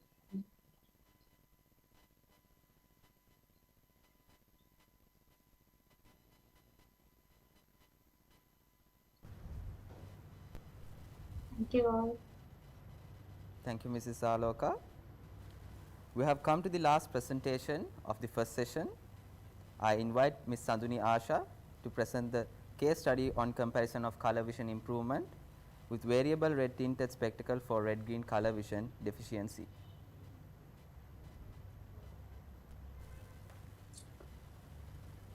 Hi everyone, welcome to my presentation. I am Sandhya Asha, Optometry Assistant from COA 11 batch. 6 months ago, I started my case study about color vision improvement with variable red tinted spectacle. Let's see how it's going it. The topic is comparison of color vision improvement with variable red tinted spectacle for red-green deficiency. First of all, what is the color vision deficiency? That inhibits the perception of color so highly impairment that inhibits people's ability to understand colors. They are typically perceive a narrower color spectrum compared to those with normal color vision, which is called trichromacy. Normal people have three types of cone, that is called photopigment cells in retina, that have sensitive parts of the visual spectrum. Color vision deficiency, especially the red-green type, affect 8% of the male and 0.5% of the female population. Types of color vision deficiency divided according to deficiency or absence of cone cell type or amount. When there may only be one cone, it called as monochromatism, or two cones, it called as dichromatism in the retina instead of three. Although all three photopigments are present, there may be abnormal spectral sensitivity, that is called anomalous trichromatism. Additionally, type of color vision deficiency depending on which photopigment is affected. According to that, they can name as proton, deuteron, and triton. Proton and deuteron defect collectively known as red-green color deficiency. Let's turn on objective. Objective of this case study to compare the color vision improvement with variable red tinted spectacles for red-green color vision deficiency. Let's move on methodology. This case study designed as type of interventional. Study setting in Vision Care Optical Service. Sampling method was purposive sampling. Sampling size 2 patients. Study instrument was informal variable red tinted spectacle including Ishara 38 blades and Franswell B15 color vision test. Let's move on criteria. What are the inclusion criteria? Participant with male and female in between age 18 to 40 years who has color vision deficiency required, as well as emmetropic or emmetropic, that could be mild or moderate with maximum of -1.75 cylinder power. Exclusion criteria was who presented aphakic, pseudophakic, irregular cornea, cataract, retinal disease, corneal disease, or any other eye pathological errors, and who has done any eye surgery, who undergone any brain surgery, as well as who had to having eye injury. Let's see method of data collection and analyze. First of all, identify the color vision deficiency required patient during the examination. Then took a case history and did the ocular examination such as refraction, ophthalmoscopy and dry retinoscopy. After that, did the ocular color vision test using Ishihara 38 and D15 color vision test. Then identify the color vision type of patient. Next, examine Ishihara test with variable retinal spectacle one by one and test recorded. Then repeat the same test procedure with using Fransworth D15 test. Finally, analyze each report manually. These are the patient's demographic data and subjective refraction. Patient A, 22 years old, male person, he was in emetropic and fundus had no any deviation. Patient B, 25 years old, 1, he was in ametropic patient and his subjective refraction showed simple compound myopic against a rule astigmatism in both eye and with correction distance visual acuity was 6 by 6 in each eye, fundus no any deviation. Then patient A and B's color vision tested using Ishihara 38 plates and Fransworth D15 color vision test. Thus, Ishihara test performed by monocularly and Fransworth D15 test performed by binocularly. Both patients were diagnosed as severe Duchenne. Following showed by previous Ishihara color vision test reports, patient A read 20 by 38 plates and patient B read 21 by 38 of Ishihara plates in each eye. This slide showed previous Fransworth D15 test report of patients. This picture showed D15 pattern of patient A. That one showed patient B's D15 pattern. Let's turn on material. In this case study, prepared 3 types of variable retinal spectacles such as grade 1, grade 2, grade 3, what was graded lens tinted according to transmission of light as light to dark. Hence, examined color vision improvement from using Ishihara 38 plates and Fransworth D15 color vision test with 1 by 1 subjectively using variable retinal spectacle. Let's move on the result. These are the examination result for patient A with grade A tinted spectacle. Here you can see without any spectacle, patient read 20 by 38 plates that show in bar chart in blue color bar. Then with grade 1 spectacle, patient read 31 by 38 plates that show in orange color bar. Thus with grade 2 spectacle, patient read 32 by 38 plates and that show in grey color bar. As well as with grade 3 spectacle, patient read 35 by 38 plates and that show in yellow color bar. These are the Fransworth D15 test result for patient A. And this picture showed without spectacle D15 report. Below 3 pictures showed with 3 grade of spectacle D15 results. According to these D15 result, we can see with grade 1 no any significant changes. Thus with grade 2 we can see the improvement from severe Duchenne to moderate Duchenne. As well as grade 3 we can see the improvement from severe Duchenne to mild Duchenne. This is the Ishihara test result for patient B. Here also we can see table and bar chart same as patient A. Without any spectacle, patient read 21 by 38 plates, but with grade 1 spectacle, patient read 30 by 38 plates. Thus with grade 2 spectacle, patient read 31 by 38 plates, as well as with grade 3 spectacle, patient read 34 by 38 plates. These are the D15 reports for the patient B. Firstly, we can see D15 reports of without any spectacle. Below 3 pictures show the 3 grade of spectacle D15 result. When we analyze the D15 reports, we can see results same as patient A. Subjective response with grade 1, no any significant change. Grade 2 subjective response showed improvement from severe Newton to moderate Newton, as well as grade 3 subjective response short color vision deficiency improvement from severe Newton to mild Newton. Here we can see summary of this case study. Finally, we can find out the best improvement short grade 3 spectacle for both patients. So that's the time turn on conclusion. This study result shows that retinitis spectacle performed with severe Newton, thus that can be improved from severe Newton to mild Newton with grade 3, from severe Newton to moderate Newton with grade 2, but grade 1 no significant changes in type of color vision deficiency. Thus, result of red Ishihara plates improved with all type of retinitis spectacle, as well as this case study showed retinitis spectacle variation affected the color vision improvement. The discussion point is the previous studies showed color vision improvement with N-chroma lens, filtered and extrema contact lenses. Additionally, this study showed severe Newton red-green deficiency patients' response to variation of red tint. Limitation of this case study, research possibility limited because of current COVID-19 pandemic situation and color vision deficiency patients are very rare. Furthermore, I would like to continue this study expanded with collecting more data and using various study materials. These are my references, and thank you very much for your attention. If you have any question, I would be happy to answer them now. Yes, Anthony, I have a few questions because this is my area of research, right?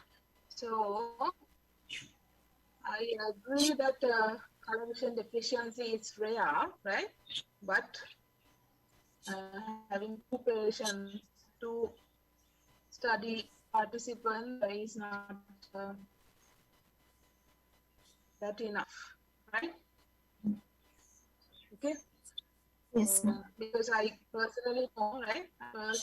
They are when I did some research around in 2011, in the medical faculty, there was around at the current batch, there were more than 10 to 15, right? 10 to 15 people out of 800 to 1,000, right? So it's quite, you can find people. And then when you analyze, I want another comment, right? When you analyze the 15, D15, right?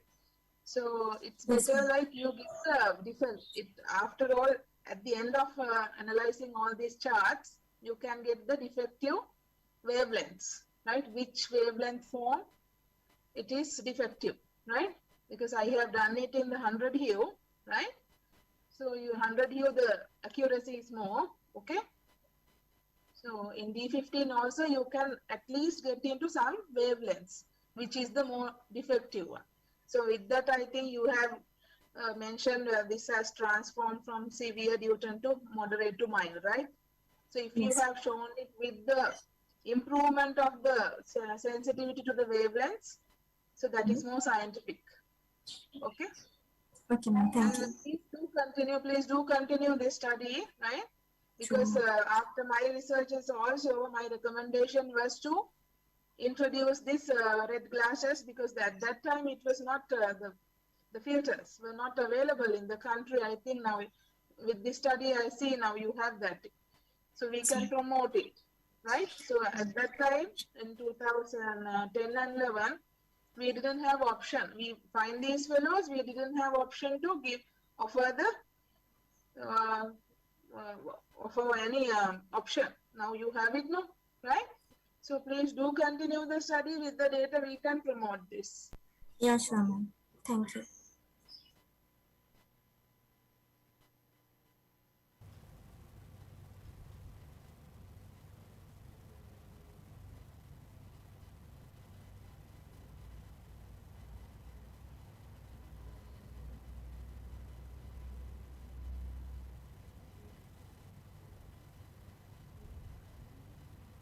Thank you, Ms. Asha. I kindly remind again that the poster presentations and the abstract can be viewed from the description below.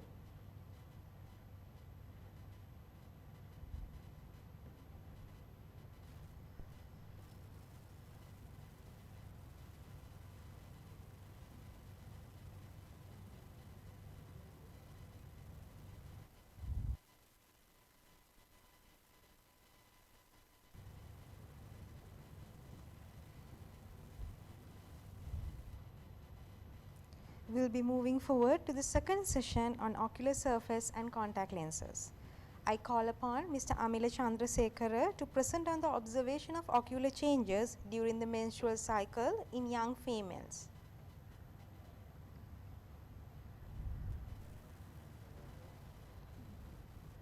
Hello everyone, I'm Amila Chandrasekhara. I'm going to present my research paper on observation of ocular surface changes during the menstrual cycle in young females. So dry eye is a multifactorial disease of the tears and ocular surface that result in symptoms of discomfort and visual disturbances. So this is a common condition among both male and female, and it was observed that the incidence of dry eye is more in female, where several studies suggest that it could be related to sex hormones. So menstrual cycle is a series of hormone production where it made up of 2 consecutive cycles that happen in the uterine and ovaries, where they interact and overlap with each other. So this whole cycle is divided into different phases considering the activities that take place during the periods of time. So menstruation is considered as the beginning of the cycle. Over this period, the levels of estrogen and progesterone are considerably low. And the time between the first day of the menstruation and ovulation is considered as the follicular phase, and a gradual increase of estrogen is noted in this phase. And following menstruation, the uterine lining grows again, and this is called as the follicular phase. So in ovulation, the eggs will be released from the ovary, and the levels of estrogen peaks and drops shortly afterwards. The time between the ovulation till the first day of menstruation is considered as the luteal phase, and progesterone levels will be gradually increased, and it comes to a peak and drops afterwards. And in the secretory phase, some chemicals will be produced in the uterine lining that will support the pregnancy or breakdown of the uterine lining. So few reports have appeared in the past concerning the changes of the ocular surface in women with dry eyes during the menstruation cycle. However, to the knowledge of the author, no report dealing with the same changes over the menstruation cycle for healthy female has yet appeared in the literature. So the aim of the present work was to analyze the changes occurring in the ocular surface during hormonal fluctuation in young women over the menstruation cycle. So a prospective observational study was carried out with 200 eyes of 100 females who were at the age of 20 to 30 years with regular menstrual cycles, and the study was conducted at Vision Care head office during a period of 4 months. And primary eye examination followed by slit lamp biomicroscopy and ocular surface dry eye index questionnaire was carried out in each subject, and those who shows the signs of dry eyes at the initial examination of biomicroscope, and those who have scored more than 10 OSDI score and who presented with irregular menstruation cycle, and those who have with systemic and ocular diseases were excluded from the study. And all subjects were analyzed 2 times during menstruation, follicular phase, and in the luteal phase over 2 consecutive cycles. And the tear breakup time was measured using WITS 9000 multifunctioning autorefractometer under the tear film installation of topical fluorescein of 5%. And the meibomiography was also performed with the use of same instrument under meibomio mode. The tear volume is measured by steroid shimmer strips, and we have performed the Shimmers 2 test. And tear meniscus height and the epithelial thickness was measured using Cirrus 6000 optical coherence tomography. So all data was analyzed in the recorded in Microsoft Excel sheet, and it was processed into SPSS 14.0 software, and we have kept the significance level assumed at p equals to 0.05. So moving into the results, so here we can see the distribution of age over the study group. So in the x-axis, it is the number of patients, and in the y-axis, it indicates the age of the study group. The age range of the sample was 20 to 30 years, and the mean age of the sample is 26.24 plus or minus 4.86. And according to the Wilcoxon test, the data was equally distributed in the study group. So the unpaired student t-test was performed to analyze the ocular surface parameters during the different phases of the menstruation cycle. So this graph indicates the variations of the fluorescent tear breakup time in different phases of the menstrual cycle. In the x-axis, it indicates the intervals where we measure the fluorescent breakup time in the different phases of the menstrual cycle, and in y-axis it is the actual value of the tear breakup time. So in the beginning of the menstrual cycle, in the beginning of the menstruation, the FTBUT is 10.5 seconds, where it indicates a normal value, and it gradually decreases and drops to 6.4 seconds in the end of the follicular phase, where it indicates a condition of moderate dry eyes. And again, with the time, what happened is this value gradually increase, and there's a peak of 12.4 at the end of the luteal phase. And if you move into the rate of change, in every phase, the rate of change value, the p-value is lesser than 0.05, where it indicates the rate of change in every phase is statistically significant. And this indicates the variation of tear volume over the phases of the menstrual cycle. So in y-axis, it is the tear volume, and the menstruation, beginning of the menstruation, the tear volume is 12 mm, and it dropped down to 6 mm at the follicular phase, and again, it gradually increases up to 14, where it shows a peak at the end of the luteal phase. And here also, the rate of change in every phase, all values are statistically significant, where p is lesser than 0.05. So over here also we can see at the beginning of the menstruation, the tear volume is quite okay, and it drops down. At the end of the follicular phase, it's come to the lowest value, and again, with the time, it gradually increases, and there's a peak at the luteal phase. So this graph indicates the tear meniscus height throughout the menstruation cycle, and this also shows the same pattern as before. So at the beginning of the menstruation, the TMH is 220 microns, and it gradually decreases up to 163 microns at the end of the follicular phase, and it again gradually rises up, and there's a peak of 240 microns at the end of the luteal phase. So the p-value at all of the stages was statistically significant, where it is lesser than 0.05, and this also indicates the variations differ from phase to phase throughout the cycle of maturation. So this indicates the analysis of meibomian glands. So there is no any changes were detected in the presence of the meibomian glands in all quadrants of the lower and upper lids throughout the periods of menstrual cycles. And this indicates that the structure of the meibomian glands was independent from the changes that take place over the menstruation cycle. And this graph shows the variation of the corneal epithelial thickness over the different phases. So there is no any statistical significance was shown in the rate of change in any of the phases over here, but the lowest value is recorded at the follicular phase, and the highest is at the luteal phase. So, however, this could be a practical point when we consider the previous findings of the ocular surface parameters, even though this is statistically insignificant.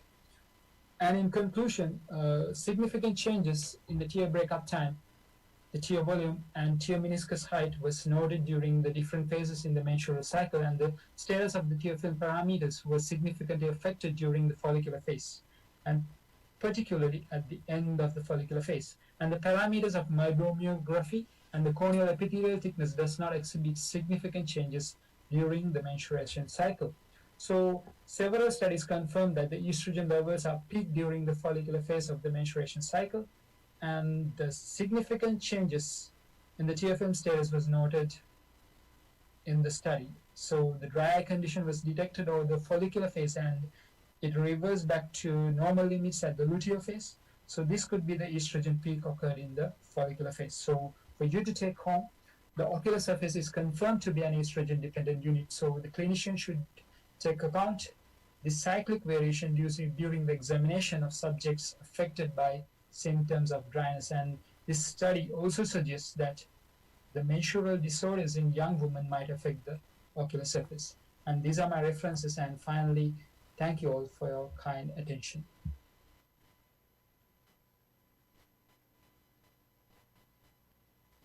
Okay, Amila, as usual, a very well executed study this time also. Few comments, right? Okay, so in since this is menstruation related, you have to be specific. You said excluded irregular menstrual cycles, but since you are taking this, giving some dates, periods for this follicular and luteal phases, you should also give some range for the duration of the menstrual cycle, like 28 to 35 days, like cycle length. Otherwise, some have some regular cycles, 2 to 3 months, that is also regular, but that is the norm, not the normal menstruation or the normal hormonal cycles, right? So that will be your deviation. That is the one thing. Sorry, yes? I can't hear you properly. Can you speak loud? Yeah, yes, ma'am. Can you hear me? Yeah, now here. The menstruation cycle period in my subjects was actually, it was 27 days to 32 days. So very good. So you should mention that. That was mentioned in the in the inclusion you have to say it. Yeah. Apart from that, then student t-test, right? So you have for the normal, to show the normal distribution, right? You have used the student t-test. Usually in statistics, student t-test is used for smaller sample sizes, usually less than 30. So now your sample is 100 now. So it's better you go with like chi-square and p-value, that's enough, right? So do not use student t-test, so that will be not statistically correct. Otherwise, other illustrations are really good, right? So those things, significant p-values and the illustrations according to the phases of the menstruation cycle, right? That was really very good. And then another thing, so I wanted to ask, now all these things are parameters, no? Yes. So did you ask the women about the symptoms, whether they experience dry eyes or not? Yes, ma'am. Actually, in the inclusion criteria, we have given the OSDI, which is Ocular Surface Dry Eye Index questionnaire. So, okay. According to that, we consider if the score is more than 10, they suffers from moderate dry eyes. So starting from mild dry eyes. So at the initial examination, so those who scored more than 10 was excluded, and also have excluded those who shown the signs of ocular surface changes in the biomicroscopy was also excluded at the beginning. My point is, Amila, like serially now, this is follicular phase, all these 100 women, those are okay with the excluded ones. What is the experience with these 100 women, whether they have any symptoms?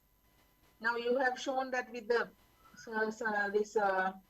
with the follicular cycle, there are changes, no? Yes. So whether they have experienced any symptoms? No, ma'am. Subjectively, that questions was not asked. Yes, that is better, no? If you can include that.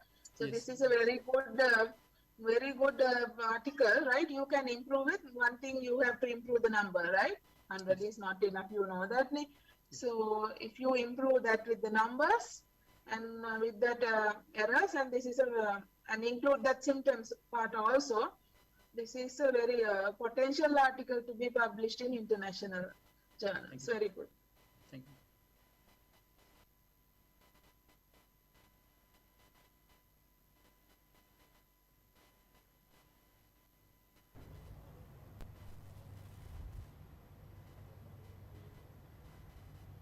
Thank you, Mr. Amila. Next, my co-announcer, Ms. Fatima Mufriza, presents a literature review on Ross-K contact lens for keratoconus patients.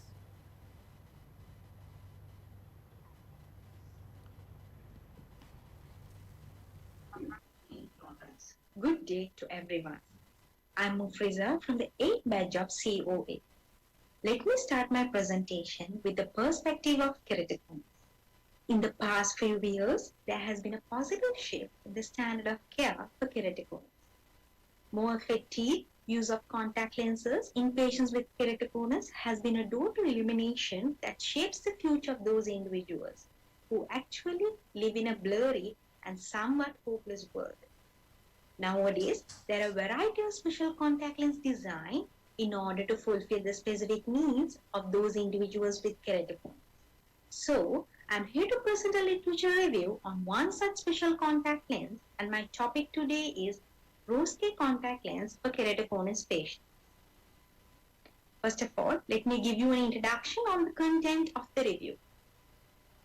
Contact lenses are the mainstay therapy for keratoconus and a choice of treatment modality in 90% of patients due to the corneal surface irregularity. Rose-K is one such popular option in contact lenses for keratoconus. Rose-K lenses are highly breathable smart design that matches all the corneal surface irregularities of all stages of keratoconus. Therefore, the review is done to discover the benefits of Rose-K lenses in enhancing the quality of life of patients with keratoconus. Let me brief a little on Rose-K lens. It is a design developed by Dr. Paul Rose from New Zealand. He actually came up with the design when he realized most of the contact lenses in the market at that time did not mimic the cornea shape well. He obtained its FDA approval in 1995 after arriving in USA. Since then, it has become one of the most popular RGP contact lenses in correcting corneal irregularities. It features a systemic approach of customized fitting, flexible edgelet, posterior aspheric optics, and providing aberrational control in improving vision, enhanced contrast, and comfort. They are used in conditions such as keratoconus, pellicid marginal degeneration, post-graft, corneal irregularities, corneal dystrophies, and degenerations. Also in post-refractive surgeries and in conditions where the optical corrections have failed to improve vision satisfactorily. Now we'll move on to the principle of Rose-K lens. It is the presence of multi-curves with a small optic zone fitting to the cone shape of the keratoconus patient. This particular design results in less tear pooling at the base of the cone and shows an even distribution of tears beneath the lens. The Rose-K system has unique optical zones and unique peripheral curves depending on the severity of corneal irregularities, thereby maximizing vision while establishing a good corneal health. The image on the slide shows a Rose-K lens settling on the cornea well with a wide bearing area with less pooling of tears.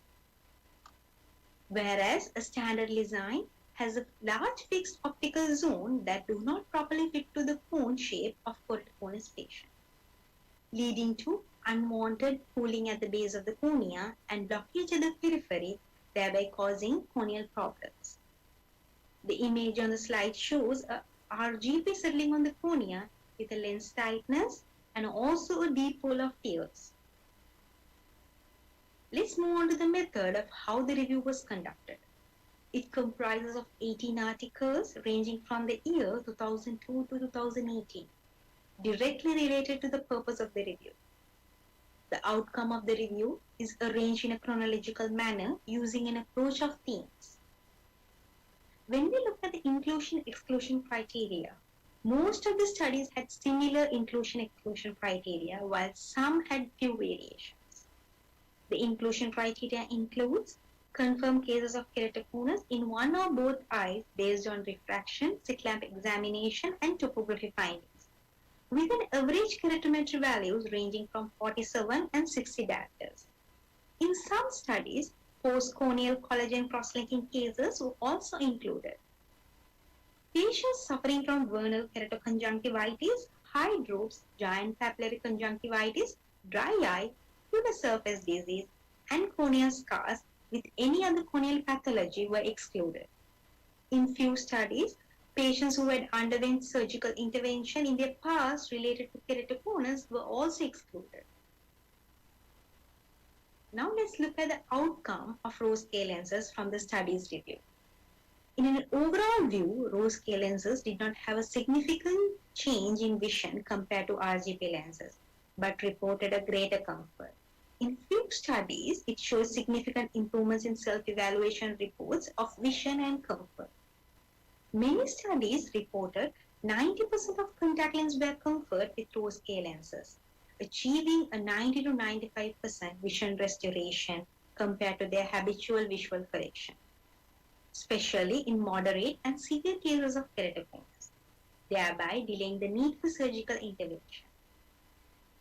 In addition, a study done by Gilbert in 2008 reported that custom-made lenses with optimum multiple parameters have the potential in enhancing vision and comfort in patients with keratoconus. Accordingly, a research done by Gardner Penna and its colleagues, supported by few other studies, also reported greater comfort with rose-K lenses. Meanwhile, rose K2XL semiscleral contact lenses also enhance vision and comfort with patients with keratoconus. 72% of patients preferred rose K lenses over their habitual lenses, amplifying the successful fitting rate and also the importance of rose K lenses in clinical practice. It also reduced high order aberrations, especially with high spherical errors, in a study done by Dr. Vishram in 2004. The central cornea thickness reduced in the non-wearing contact lens group significantly compared to the rose-K group, whereas the endothelial cell count of both rose-K and RGP group decreased, but the change was not significant. Now let's look at the summary table of the literature review. In this table, it shows the research year, sample size, age range, what method it was conducted, and the outcome of rose-K. When you look at the table, it is very clear most of the studies had showed vision and comfort, whereas few studies had showed successful lens fitting, reduction of high order aberrations. When we look at the summary of the literature review in a pie chart, 79% of the studies were on visual performance and comfort, whereas 11% on CCT and ECT, and only 10% related to lens fitting and aberration control. When looking at the results of the pie chart, we can conclude that there are only few studies conducted on rose-K contact lenses related to the anatomical features of the cornea. Most of the studies were conducted in India and few one or two in other countries. Since then, no studies to be found in Sri Lanka. As we examine a lot of keratoconus patients in our clinic, there is a high possibility of conducting a research on rose-K lenses. Therefore, my future proposed study is on evaluating and comparing rose-K lens with RGP lens wearers on corneal parameters. The review concludes rose-K lens as a viable alternative in enhancing vision and comfort with higher successful fitting rate, optimizing patient's requirement visually and functionally. Moreover, it is more effective in improving patients' overall quality of life in moderate and advanced cases of keratoconus, thereby delaying the need for surgical intervention. These are my references. Thank you for the attention given.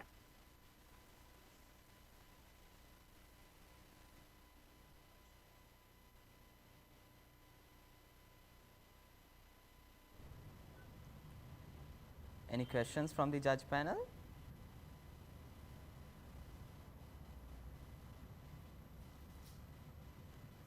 I repeat again, any questions from the judge panel?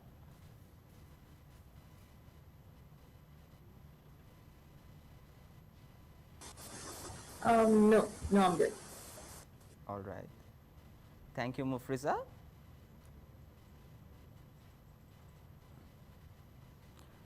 This will be the final session for the day. Now it's time to listen to audiology research papers. Before that, it is my great pleasure to introduce our keynote speaker for the session on hearing care, Dr. Mrs. Vasantika S. Tuduage. After graduating at University of Sri Lanka as a MBBS graduate, she completed her basic surgical and medical training at Sri Jayawardhanapura General Hospital. Then she obtained her MD in otorhinolaryngology from Postgraduate Institute of Medicine, Colombo, and continued in a higher surgical training in ENT at Newcastle upon Tyne. During this period, she has obtained higher surgical skills in bone-anchored hearing implant and also completed DOHN's postgraduate ENT exam. Dr. Vasantika Tudwage was appointed to the consultant staff at Ministry of Health in 2014 and worked as consultant ENT, head and neck surgeon at General Hospital, Vaunia for a period of 2 years. Outside of clinical practice, she has a passion for medical education. She is a senior lecturer at the Faculty of Medicine, General Sir John Kottadal Defence University, and at the moment working as the consultant ENT, head and neck surgeon at University Hospital, KDU. I warmly welcome consultant ENT surgeon Dr. Mrs. Vasantika S. Tudwage to deliver the keynote speech.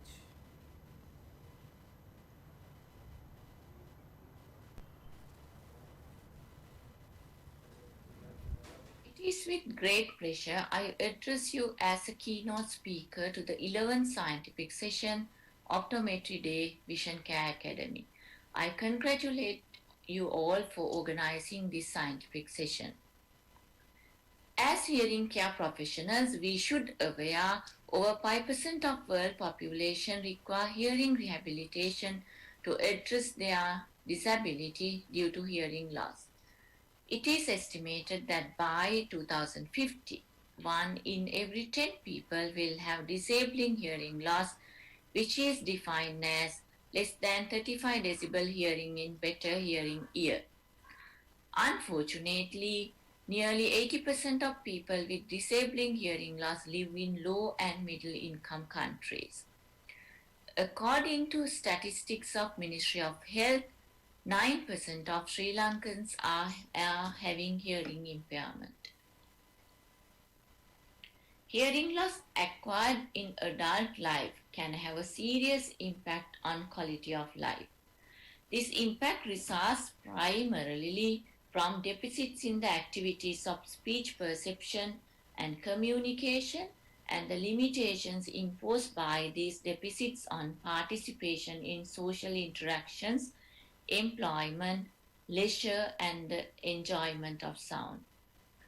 Oral rehabilitation encompasses a wide set of practices aimed at optimizing a person's ability to participate in activities that have been limited as a result of hearing loss.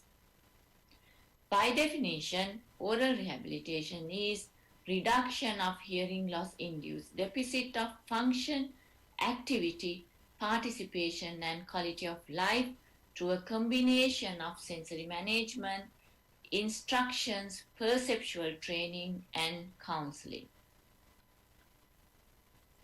Goal of rehabilitation. The goal of rehabilitation is to restore quality of life by eliminating, reducing, or circumventing these deficits and limitations.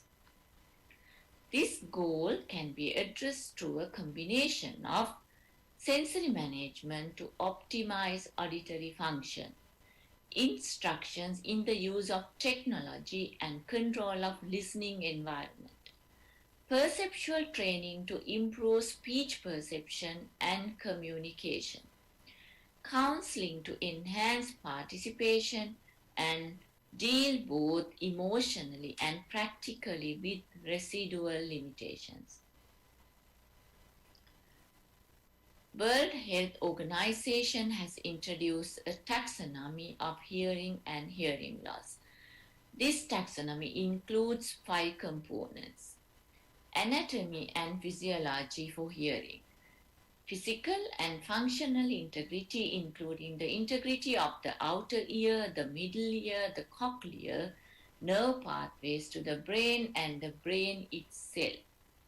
Function: basic perceptual capacity as measured in the clinic or research lab. Activity: the use of this capacity, the things one want or need to do with the hearing in the real world. Participation: the contribution of these activities to daily life, including social interactions and relationships, employment, leisure, learning, control, and creativity. Quality of life. This reflects self-assessment of the current life experience and includes such things as enjoyment, meaning of life, purpose of life, usefulness, value, freedom of choice, and independence. We have to address hearing or oral rehabilitation according to this WHO taxonomy. How are you going to achieve this? We have to have targets. So we have to have target for here to address hearing loss. So it may include prevention of the hearing loss. Prevention of adult acquired hearing loss is very important. We all know sound induced hearing loss is a major component in our society now. We have to put our maximum effort to prevent this as hearing care specialist. Other thing is we might have to target for regeneration or new research areas for regeneration of functional hair cells along with their neural connection. So we have a hope of developing a new cochlea in near future. How are we going to target for the function? We might have to look into development of new hearing aids with new facilities, cochlear implants with new facilities, new components of improved hearing, FM microphones, assistive devices such as amplified telephones, and etc. We have to look into improve the functional component of the hearing loss. Targeting activity. Immediate goals are to enhance auditory or auditory visual perceptual skills or both, especially the skills involved in spoken language perception. The term auditory training is often used in reference to this component. All hearing aid or implant users need to learn to deal with auditory sensations that are both impoverished and different from those experienced before the hearing loss. Targeting participation and quality of life. The people who are engaged with oral rehabilitation should have a good knowledge and skills on an understanding of and sensitivity to psychosocial issues surrounding acquired hearing loss. This is a very important component. The people who are having acquired hearing loss are having a lot of psychosocial issues. Appropriate interactive styles with the patient. We have to be empathetic to the patient and we have to understand the patient point of view. The ability to recognize when there is a need for services beyond your expertise and or scope of practice. This is also very important. We should realize when to refer and whom to refer in a situation like this. The realization that they do not treat hearing loss in people. They serve people with hearing loss. Components of a holistic approach to adult oral rehabilitation. As we discussed before, this has 4 components. Sensory management, either with new developments or with available facilities. We have to choose the correct sensory input for the patient. We have to help the patient to find the best way with their left sensory input. Instructions. We should have time to explain the patient about the device and how to use it. What are the limitations? What are the side effects of usage and how to prevent or minimize the side effects and when they should come back to us for help. We have to have time to explain our patients about this. I think in our practices, we have a lot more to do in this component. Perceptual training, thus just prescribing and providing a hearing aid or cochlear implant is not the way to manage a patient. That is not the oral rehabilitation. Especially during prescription and providing a hearing aid, we have a lot more to do. We have a long pathway to go. Counseling is very important. As we all know, patients with acquired hearing loss have their own problems, psychosocial problems, attending to a meeting, attending to a gathering, and having a conversation with their relatives, friends, and doing their occupation. All these are problems to them. So we have to have counseling services, either ourselves or with the help of other counseling people. So, in summary, we have a long way to go with our oral rehabilitation. As a group of hearing care specialists or professionals, you and me can travel through this and give a good services to the patient. Thank you very much.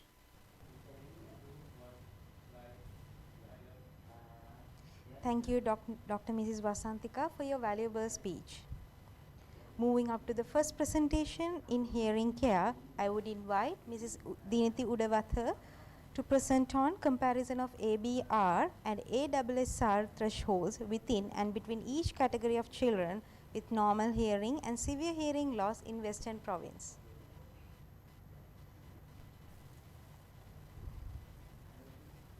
Good afternoon. I am Diniti, clinical audiologist at Vision Care. My topic was comparison of ABR and ASSR thresholds within and between each category of children with normal hearing and severe hearing loss in Western Province. Here is my content. Early identification of hearing loss in infants and children is more important because normal hearing is essential for speech and intellectual development, and also hearing impairment is reported as one of the main diseases all over the world, especially in Sri Lanka. Various age-specific subjective and objective audiological tests are being used to evaluate hearing level in children and infants. Among the objective tests most commonly used is auditory brainstem response, which all you know as ABR, but it provides limited frequency specific information.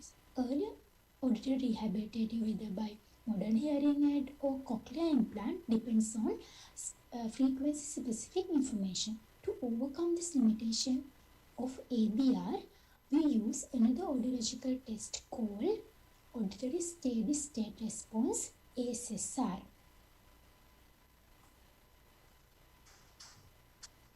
This study aimed for evidence-based practice when using ASSR threshold to compare and cross-check click ABR results, obtaining threshold estimation. But number of researchers shown there was significant difference in click ABR and ASSR, but prevalence are rare. In certain studies says click ABR and ASSR were not comparable in children with normal hearing. Hence, this is evidence-based practice. We support the Sri Lankan context. My general objective was to compare and find out relationship between ABR and ASSR thresholds among and between children with normal hearing and severe hearing loss in Western Province. My specific objective were to determine if there is a significant difference between click ABR and high frequency SSR thresholds in normal hearing children and children with severe hearing loss separately, to determine if there is a significant variance between click ABR and high frequency SSR threshold mean differences of normal hearing children and those with severe hearing loss. Descriptive cross-sectional study was done between July 2020 to May 2021. Sample size was 60 patients, 30 normal and 30 severe hearing loss. Inclusive criteria was age range between 1 to 5 years, children who attends evaluation from Western Province. Exclusion criteria was children who have outer middle ear pathologies, central nervous system disorders, syndromes, developmental delay other than speech language delay. This will be particular to for severe hearing loss. Data collection. The study included all the children from 1 to 5 years of age, regardless the gender, with severe hearing loss as well as children with normal hearing were referred to hearing evaluation to audiological section of Vision Care Optical Workplace. Progressive sampling method was used after taking targeted pediatric history, case history from the parent. Child ear was examined by performing otoscopy. Tympanometry was performed to rule out any conductive cause of hearing loss. Those children who had any congenital anomaly of the ear, suffering from active external middle ear diseases, syndromes, and central nervous system disorders were excluded from the study. Hearing evaluation was done by ABR and ASSR under natural sleep or sedation in a purpose-built soundproof room. Click ABR testing was conducted first by click stimulator using rarefaction polarity. Hearing threshold was defined as the lowest intensity level at which defined wave 5 can be identified by better morphology. ASSR was then conducted after the completion of ABR. Each ear was tested for frequencies 500 Hz, 1 kHz, 2 kHz, 4 kHz simultaneously.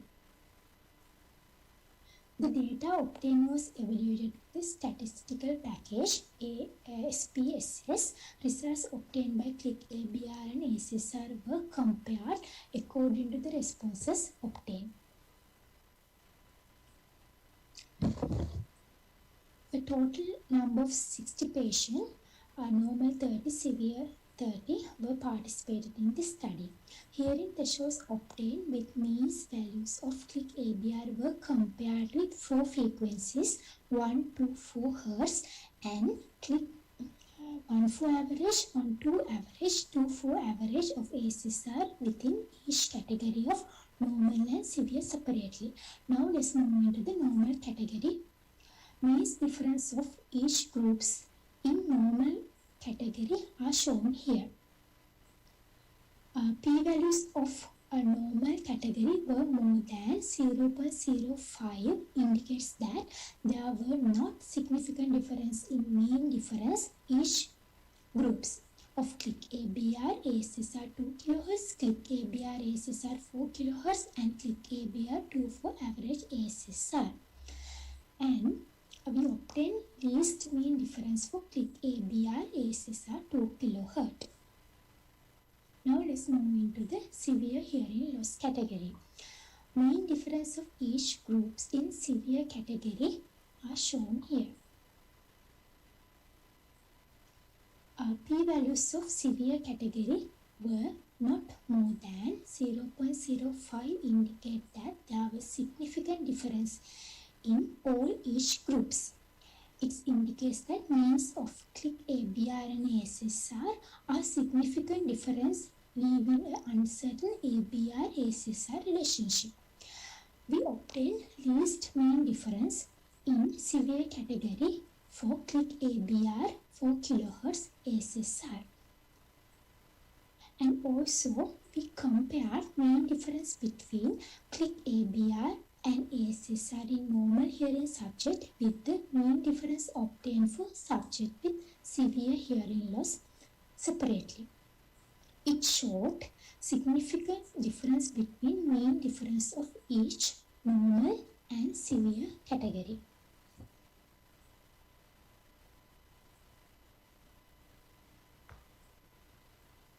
When we are moving into the discussion, we obtain no significant difference between mean Click ABR and means values at 2 kHz, 4 kHz, 2 for Hertz average is normal to use both ABR and ASSR as a test to validate each other.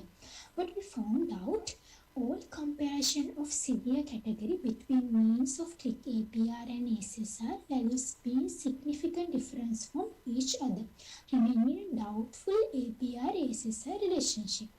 And also, it doubtful whether click ABR-ASSR to associate or cross-check each other in patients with severe hearing loss, as it's normally done for people with normal hearing to cross-check ABR and ASSR.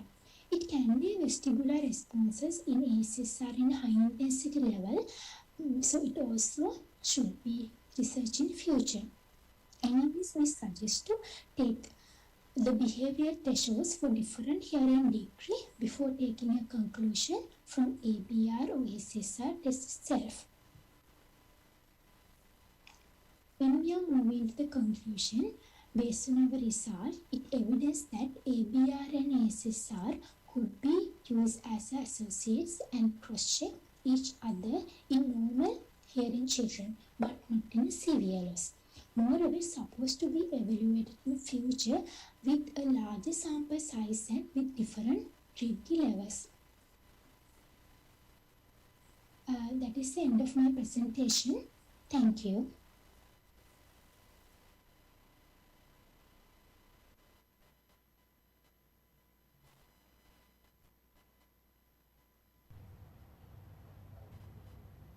I repeat again, are there any questions from the judge panel?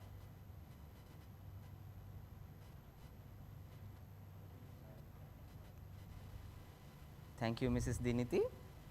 Our next presenter is Ms. Darunya Komaleswaram, presenting on self-perceived hearing handicap and influence on hearing aid purchase in Sri Lanka geriatric population.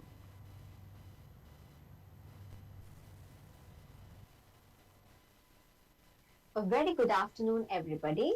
This is Darunya from Audiology Department.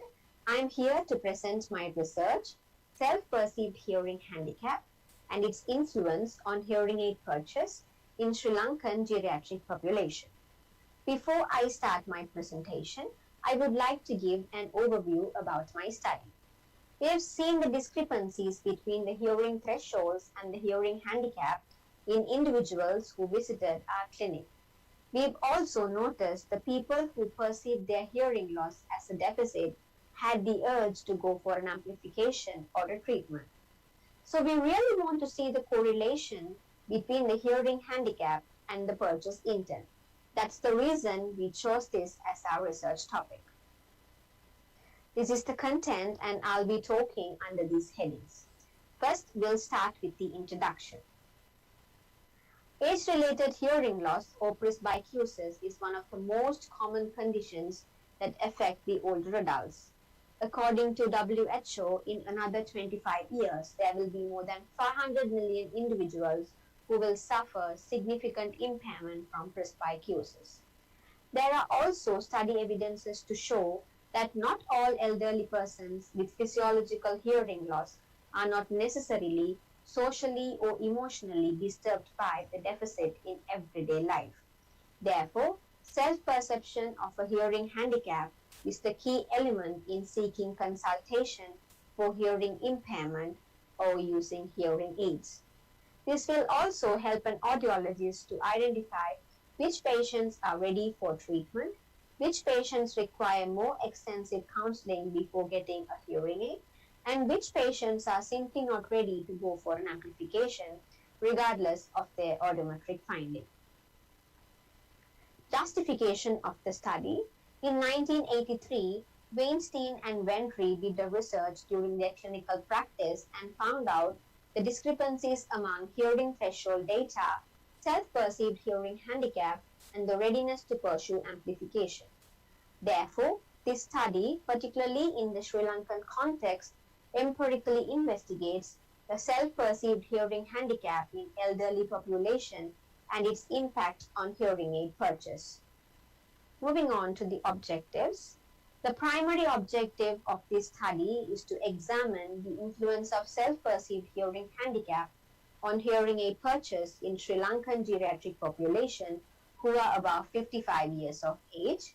The specific objectives are to identify whether there is an effect of gender on the level of self-perceived hearing handicap in elderly, to correlate self-perceived hearing handicap and objectively measured hearing levels, and to correlate the self-perceived hearing handicap and the readiness to pursue amplification. Now we'll see the methodology. I used the descriptive cross-sectional study design, and I did my research at ward-based vision care hearing solutions. Convenient sampling technique was used. There were 41 participants, 20 men and 21 women. A calibrated clinical audiometer, interacoustic IAAC40, supraoral headphones, and a bone vibrator were used to identify the hearing thresholds. The hearing handicap inventory for the elderly screening version was used to identify the hearing handicap, and a single question with a Likert scale was used to determine the patient's readiness to go for an amplification. The question was, on a scale of 1 to 10, how motivated are you regarding pursuing a hearing aid? In the eligibility criteria, we included the individuals who were above 55 years of age with a hearing loss ranging from mild to profound sensorineural hearing loss. In the exclusion criteria, we excluded the individuals who were with a history of medically treatable hearing conditions, individuals with retrocochlear pathology, individuals with unilateral hearing loss, and the individuals with the history of fluctuating or progressive hearing loss. And I collected my data through direct interviews and indirect interviews. And this was the screening tool I used, Hearing Handicap Inventory Screening Version. It was developed by Vendry and Weinstein in 1983. It is a self-assessment tool. It contains 10 questions divided among 2 domains, social and emotional. The scoring was allocated for each response, 4 for yes, 2 for sometimes, and 0 for no. Interpretation was based on the total scores obtained, 0 to 8 no handicap, 10 to 24 mild to moderate handicap, and 26 to 40 severe handicap. To identify the readiness for amplification, a question with the Likert scale was used. The question again, on a scale of 1 to 10, how motivated are you to get a hearing aid? Even though it was a 10-point rating scale, there were 5 categories. 1 to 2 not motivated, 3 to 4 somewhat motivated, 5 to 6 motivated, 7 to 8 very much motivated, and 9 to 10 extremely motivated. Now we'll see the results we obtained. The bar chart illustrates the percentage of participants under each degree of hearing loss across the gender. The blue color indicates the male participants. The pink color indicates the female participants. The numerical values on each column represents the mean self-reported hearing handicap. An independent sample t-test was used to evaluate the significant difference in the mean self-perceived hearing handicap among males and females across all the degrees of hearing loss. The results showed there was a significant difference in the mean self-perceived hearing handicap among male and female across all the degrees of hearing loss. Because if you see the p-value, the p-values obtained were greater than 0.05 for all the degrees of hearing loss. Secondly, the relationship between the self-perceived hearing handicap and the objectively measured hearing loss was evaluated through chi-square test. The chi-square test results revealed there was no significant association between the degree of hearing loss and the self-perceived hearing handicap, because again, the p-value was greater than 0.05 and that was 0.760. Finally, the association between self-perceived hearing handicap and the purchase intent was also evaluated using the chi-square test, and the results revealed there was a strong association between the self-perceived hearing ability and the readiness to pursue amplification.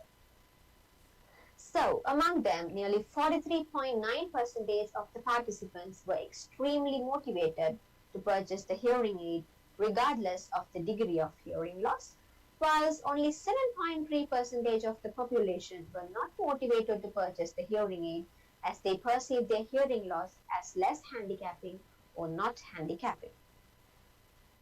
Discussion. When patients visit an audiology clinic, there could be little correlation between the objective audiologic test results and the way they assess their own hearing ability. The data from this study are consistent with numerous studies in the past, and they have shown a lack of relationship between hearing threshold data and the self-perceived hearing difficulties. Someone with a significant degree of hearing loss, according to an audiometric data, who perceives little to no hearing difficulty on the self-perceived rating may decide not to pursue treatment options.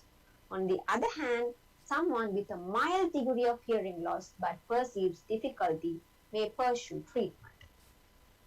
However, the cautions need to be taken when assessing patients with other commodities, such as individuals with multiple disabilities and individuals with mental disabilities, because this might aggravate the level of self-perceived hearing problems. In this study context, a gender difference was observed in the self-perceived hearing handicap within the same degree of hearing loss. This may due to the fact that males experience stressful life events due to the social responsibilities and duties than females, as the studies indicate an influence of these factors on the overall perception. However, further investigation is required to identify the possible factors accounting for this difference. The question with a Likert scale has a clinical utility. We could design a counseling program for these individuals. These people can be grouped under different categories because the individuals who are very much and extremely motivated could move more quickly into questions related to styles, features, and available technologies in the hearing aid that could match with their lifestyle and hearing loss. And the individuals who are between the ratings 3 to 4 and 5 to 6 would require more traditional hearing aid discussions and more extensive counseling to make them understand what they are missing in their life and what will be the future outcomes due to the hearing loss. Maybe providing them with brochures would lead them back into the clinic when they are ready to pursue the hearing aid or treatment. Conclusion. It is demonstrated that not all elderly persons with impaired hearing function perceive a hearing deficit socially or emotionally in everyday life. Additionally, it can be inferred that males perceive their hearing loss more handicapping than females with the same degree of hearing loss in this context. Further, irrespective of the degree of hearing loss and gender, the self-perceived hearing handicap is the key determinant that reflects a person's motivation to pursue a hearing aid. We had some difficulties to draw conclusions regarding the purchase intent and self-perceived hearing handicap across individual degree of hearing loss, as the representative sample for each degree of hearing loss was too small. Because if you see our data, in the mild category there were 7 participants, whilst in the profound category there were only 3 participants. Future implications. Future research on this topic in different settings, including other private practices as well as private hospitals, clinics, could provide data that would be generalized to larger groups and for individual degrees of hearing loss. And another follow-up to this study would extend these results outside of the audiology clinic to consumers in the general public who have not yet visited an audiologist to find out their purchase intent. And these are the references I referred for my study. And that's the end of my presentation. Thank you for listening and thank you for the opportunity. Any questions? Any questions from the judge panel?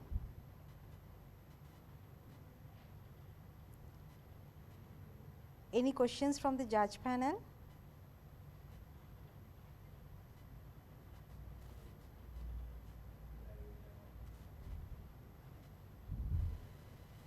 Thank you, Ms. Darunya. Now we have come to the last presentation of the third session. a survey on knowledge and practice of hearing care professionals during COVID-19, presented by Ms. Chanuli Jayatilaka.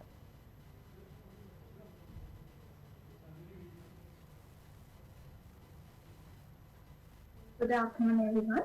This is the topic of my research, a survey on knowledge and practice of hearing care professionals during COVID-19. These are the contents: introduction, objectives, method, results, analysis, discussion, conclusion, and final recommendation. So, as you all know, audiology requires direct patient contact in its many aspects, and patient load of an audiologist mostly involve geriatric population who are at a higher risk of developing the disease. Also, audiological procedures are conducted in an enclosed chamber with no proper ventilation. Therefore, audiology clinical setup has a higher risk to get contaminated with COVID-19 virus and to transmit the disease to the community. So, the study was conducted with these objectives. Number one, to investigate the knowledge on COVID-19 characteristics among audiology professionals.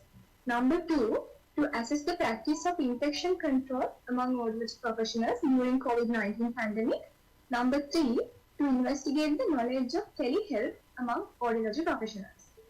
Moving on to method, the study was conducted in May 2021 according to descriptive cross-sectional study design, and hearing care professionals currently practicing Sri Lanka was the target population.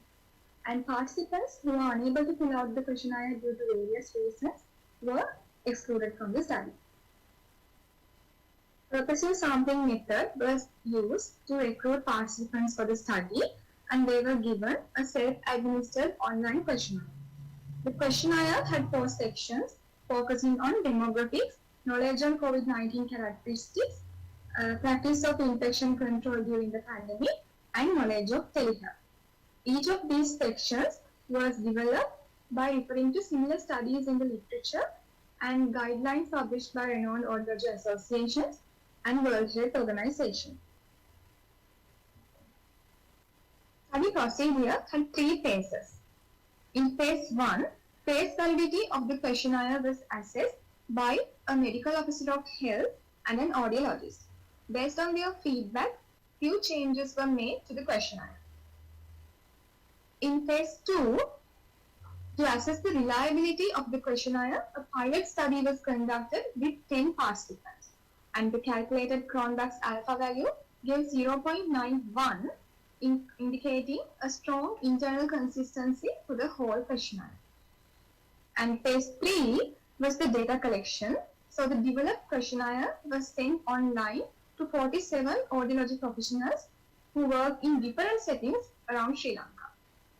Moving on to results, out of the participants, 77% were female, and this is the distribution of work experience among participants. Considering the work setting, majority of the participants were from private clinical settings, followed by hospitals and universities. In the next section, knowledge on COVID-19 characteristics were focused, and it showed a varied knowledge among hearing care professionals. 70.2% of the participants were able to identify the commonest COVID-19 symptoms, which are fatigue, fever, and dry cough, and 55.3% were aware of the incubation period of the virus, and 89.4% could identify the people who are at higher risk to develop the disease, but only 34% had a thorough knowledge on disease transmission. In the next section, 95.8% mentioned giving prior appointments to clients to reduce the congestion at the clinic, and 87.2% mentioned screening out patients for COVID-19 symptoms before the clinical session. And as for screening out patients, checking temperature was the most used method. As for the situation that have the highest risk of transmitting COVID-19, 89.4% selected otoscopic examination, whereas taking case history was selected by the least. As for the PPEs used, majority selected face shields, then gloves, and eye goggles and safety boots were seen to be rarely used. In the next question, frequency of cleaning and disinfecting instruments at the clinic was focused, and majority stated doing that for instruments with direct patient contact like otoscopic speculum and headphones. However, thoroughness seems to be less when it comes to surface cleaning and other commonly touched areas like the office. 74.5% mentioned complete cessation of audiology practice at some point of the pandemic. Still, managing sudden sensory neural hearing loss was selected by many professionals as the most required audiological service despite quarantine. In the next section of the questionnaire, I focused on telehealth. Telehealth is the use of telecommunication method and technologies to provide healthcare services and to manage them remotely. And teleaudiology is the utilization of telehealth to provide audiological services. 51.1% of the participants claim to be aware of teleaudiology, but only 36.2% have practiced it in their career. And as mentioned by Balachandra 2017, all of these services can be provided through a teleaudiological clinic. However, only 4.3% of the participants seem to be aware of all of them. As for the advantages of providing teleaudiology, providing services to clients who are at higher risk of getting COVID-19 and clients who are under quarantine were selected by more than 80% of the participants. Also, many of the participants selected having a lack of experience as a challenge to teleaudiology services. Moving on to analysis, two scoring system was developed to calculate the knowledge on COVID-19 and telehealth for each participant. Then calculated score values were compared according to clinical experience and work setting groups using one-way ANOVA test. The test results revealed no significant difference in knowledge on COVID-19 in both set of groups. Also, no difference in knowledge of telehealth in clinical experience group were found. However, a statistically significant difference was found on knowledge on telehealth among work setting groups, and tachygraph post-hoc test showed that the difference was only between hospital settings and private settings. Moving on to discussion, audiology professionals showed a significant knowledge on COVID-19 characteristics, but knowledge on disease transmission and incubation period varied among participants, and these results did not vary according to different work settings or years of experience. These findings were consistent with the other researchers on audiology professionals and as well as other healthcare professionals such as dentists, medical officers, nurses, and allied health workers. According to Saiten et al. 2021, COVID-19 is relatively a new topic, so most professionals do not know concrete information and mainly rely on media. So it would be beneficial for to organize awareness program for these population. Almost all the participants showed a good compliance on infection control guidelines during the pandemic, and the results differ from Saiten et al. 2021, where participants revealed a limited compliance with the infection control policies. When it comes to knowledge of telehealth, participants showed a significant knowledge difference in telehealth practice, and findings are similar to Sconfeld 2016, in which only 7% of the participants claimed of utilizing telehealth. Knowledge on telehealth was significantly higher in professionals who work in private clinical settings compared to professionals who work in private or government hospital settings, and no such observation was seen in previous literature. The greater part of the participants identified telehealth as a method to provide audiological services in current pandemic situation, and these correlate well with the Saiten et al. 2021. In conclusion, audiology professionals in Sri Lanka has an overall good knowledge on COVID-19 characteristics. However, education workshops can elevate their concrete knowledge on specific facts and can provide uniformity across the profession. Compliance with infection control guidelines were really good, but can improve further by implementing common guidelines throughout all work settings. Knowledge of telehealth varied across work settings. Although awareness is more among professionals in private clinical settings, all the professionals need to be more up to date. Even though launching necessary equipment could take time, available resources can be used to promote telehealth. So I guess it can be recommended to increase the awareness of disease transmission among audiology professionals and to promote the telehealth among hearing care professionals as well. And by those two, we can promote practice of audiology during COVID-19 pandemic. These are the references I use. Thank you. Any question from the judges?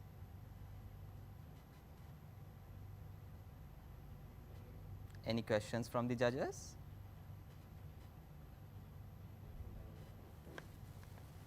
Thank you, Ms. Chanuli. Ladies and gentlemen, we have come to the end of our sessions. Thank you so much for your interest and attention. Now the next session is the address from panel of judges. On behalf of the panel of judges, I would like to invite Dr. Ganga Tennakon to address the audience.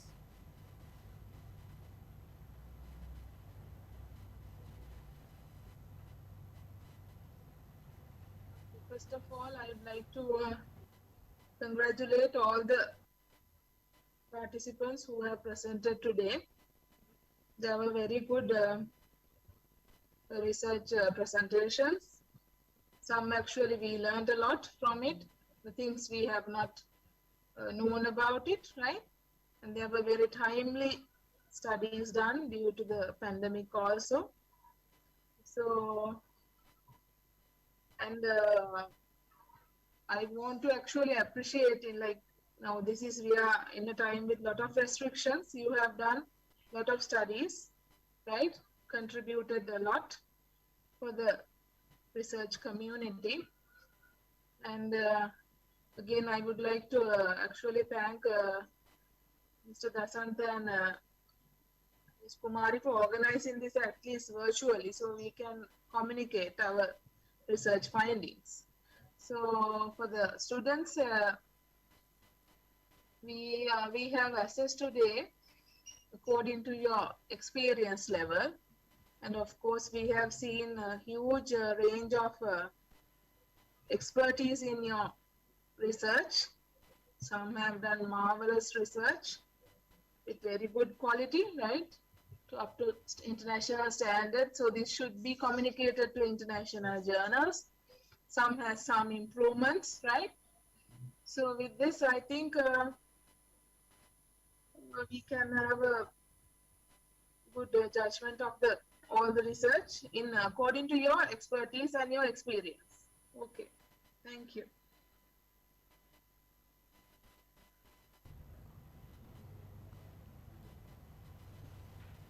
Thank you, Dr. Ganga.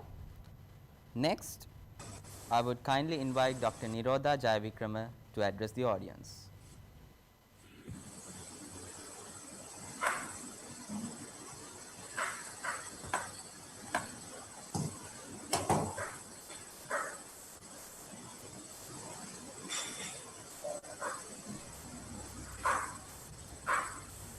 Dr. Nirodha Jayavikrama. Yeah. Can't start the video.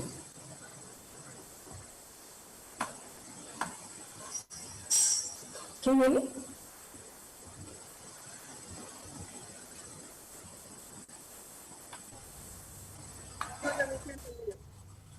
Okay. I can't see the screen, that's the problem. I can see it. Okay, anyway, I'll continue. Thank you very much for inviting me to the judge panel, Mr. Dasanta, Mrs. Kumari, and the organizing team. Yeah, as Dr. Ganga said, there are so many, there are well-done researchers and there are some that like there were a few that needed improvement.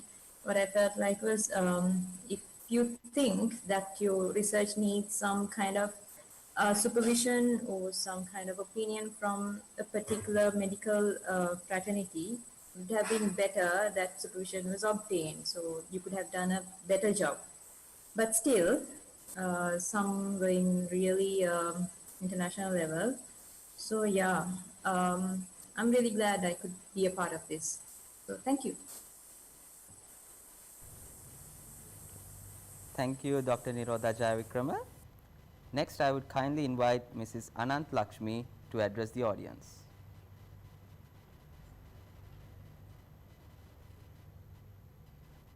Thank you.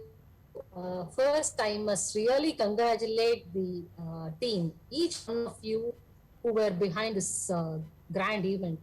It was nothing short of a face-to-face.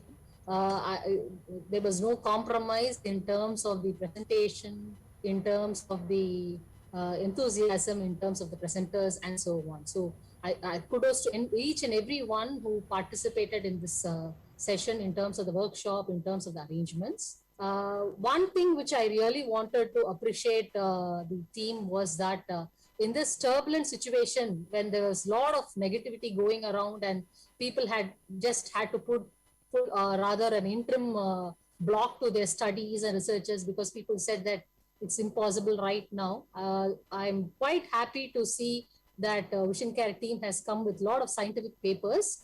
They have tried their best. No, though we had to comment on certain studies saying that the subjects were very less and all those things. But from the bottom of our heart, I'm sure the other panelists will also agree that you guys have tried your best. You know, it is not so easy to do a follow-up and do all the things, whatever we planned for the study during this time.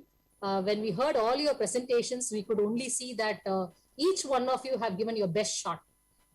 Keep it up, team. I think hats off to the entire team of Vision Care who really supported them in these studies.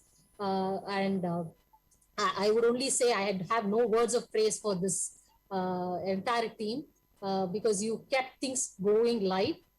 Even amidst a lot of people had a lot of reasons not to do things, whereas you guys were motivated and you came up with a lot of things which I would say not many people have done. So thanks a lot. Keep up your motivation and wish you all grand success. Thank you. A great leader has the ability to inspire action through proper guidance and mentorship. Uses their knowledge to educate others and also practices what they preach. Being grateful for his strong leadership, which he has made the way for us to stand on our own. We are most honored to invite Mr. Dasanta Fonseca, CEO of Vision Care, to illuminate us with his wise thoughts.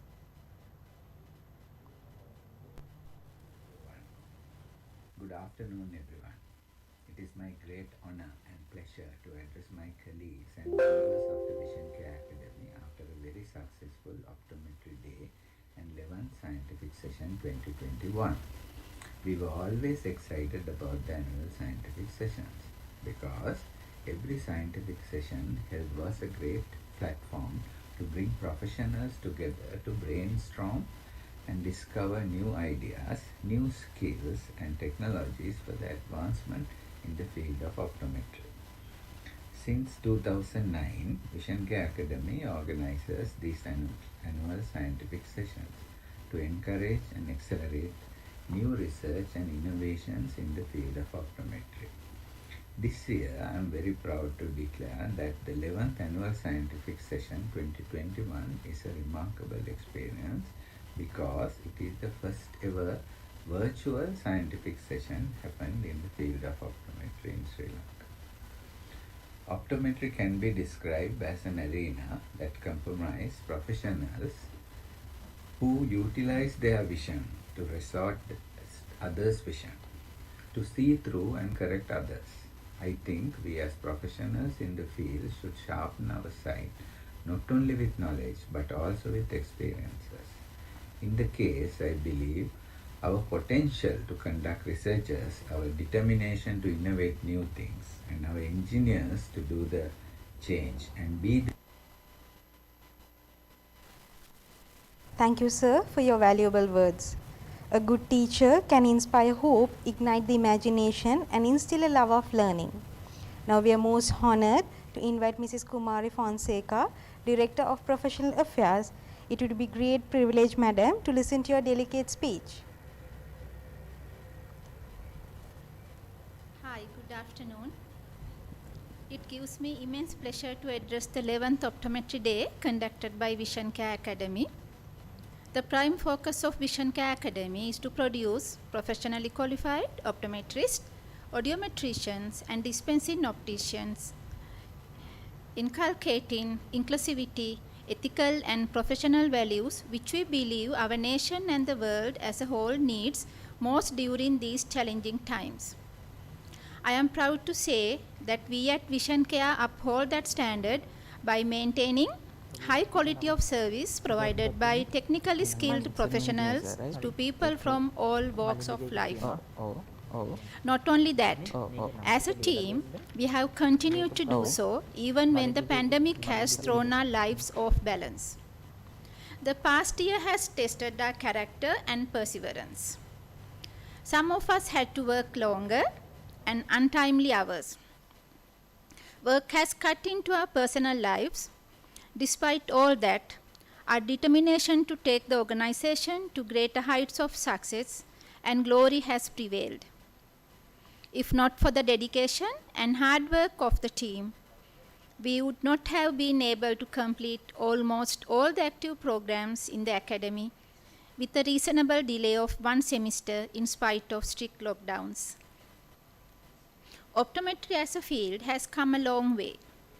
In the last few decades, due to the clarity of vision of the pioneers and the tireless efforts of the professionals who followed. Now, the responsibility of taking it to the next level falls on you, as the aspiring young generation. Conferences like these are vital in promoting your professional growth as well as ensuring the victorious strides of the optometry field. Therefore, take active participation and be a factor of change. My special gratitude to our chief guest, Dr. Mrs. Sirugal Bandara, consultant eye surgeon, guest of honor Vidya Jyoti Professor Rohan Jayasekara, Dr. Jennifer Acton, senior lecturer from Cardiff University, and all keynote speakers. Many thanks for the wonderful speeches with lot of insight and information. I cannot forget the unparalleled work done by our distinguished panel of judges, including Dr. Ganga, Dr. Nirodha, Dr. Vasantika, and our good friend, Mrs. Ananta Lakshmi. Thank you so much for your contribution. I am sure all the presenters are inspired by your comments. I take this opportunity to congratulate all the presenters, winners, and at the same time, say big thank you to Sachinta, organizing committee chairperson, and your superb team for the excellent virtual Optometry Day program done for the first time in Vision Care Academy history. Just now, Dasanta announced its first time in Sri Lanka as well. I just like to inform the audience, our new Outlook of Vision Care Academy website has just launched.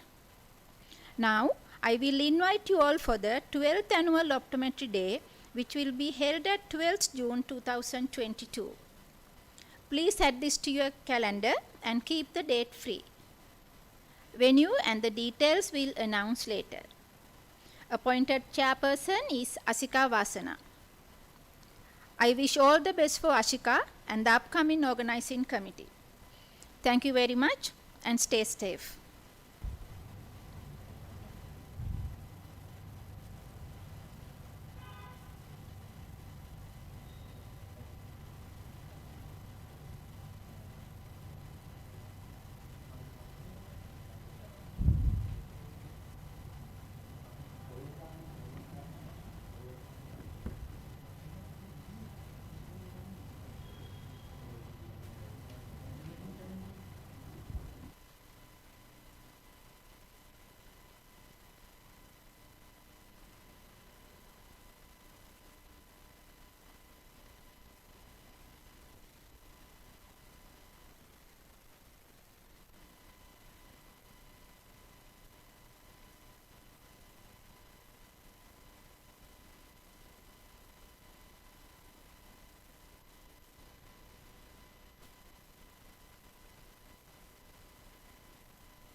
Thank you, madam. Now it's time to reveal the winners of the day, the most anticipated moment. Before that, I would announce the winners of the Innovation Challenge. We received many new and inventive ideas among them. 3 of them were chosen as the best innovative ideas, and they are Mrs. Oshadi Piris, Ms. Neranjala Vijayamana, and Mr. Nimanta Viduranga, with a cash prize of 3,000.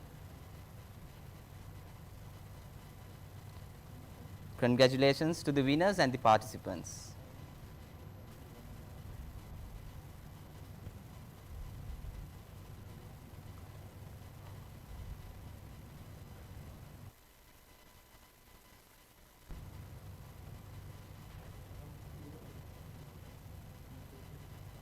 Mr. Malinda Elvis is a successful completed student of dispensing optician.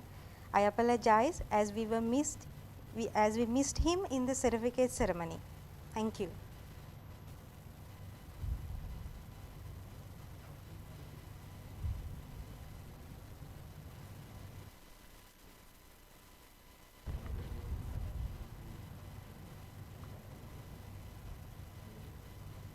We are waiting for the results of the optometry day. Please stay with us.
Still the results are waiting.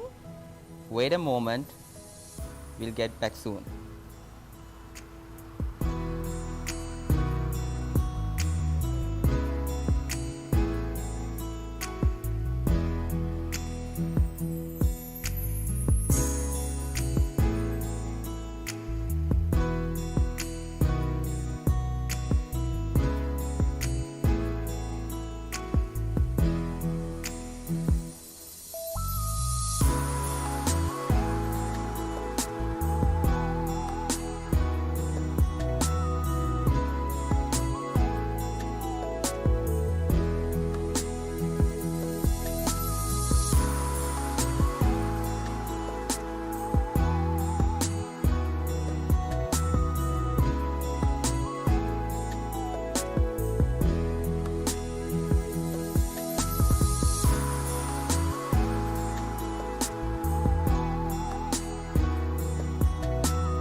dear viewers, you all can look at the poster presentation that is displayed on the screen. We are waiting for the results. Stay tuned with us. Thank you.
reward of Rs 5,000 with a certificate for their participation.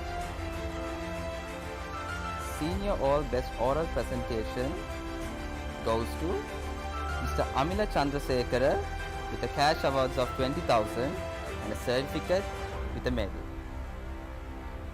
Junior DOP Best Oral Presentation goes to Ms. Mahesha Nishadi with a 20,000 of cash award, certificate and a medal.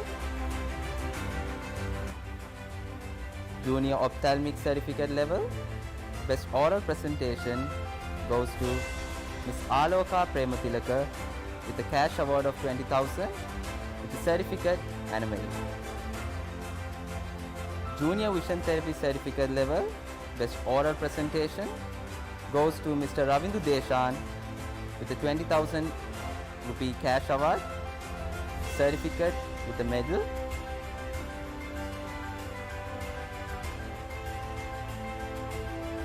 junior immediate completed DOP ophthalmic certificate level. Best research of the year goes to Mr. Ravindu Deshan with a 40,000 cash prize with a certificate and a medal. Overall, any best innovation of the year goes to Ms. Shiny Koshila with a 40,000 cash prize, certificate and a medal.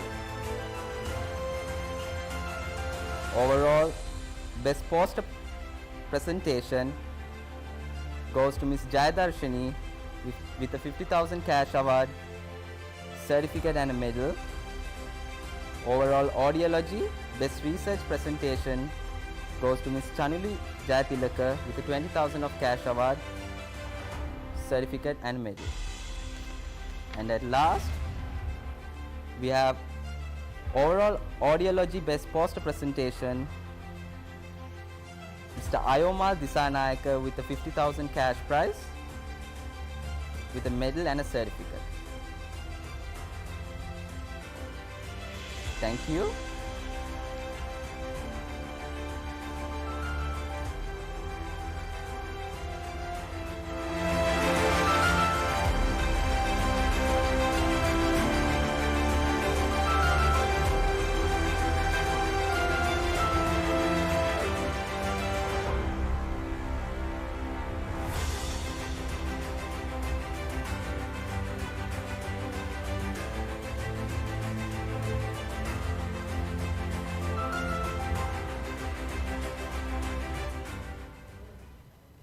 Now it's time to conclude the Optometry Day and the 11th annual scientific session of 2021. Let us all watch Mrs. Mahesha Nishadi delivering the vote of thanks.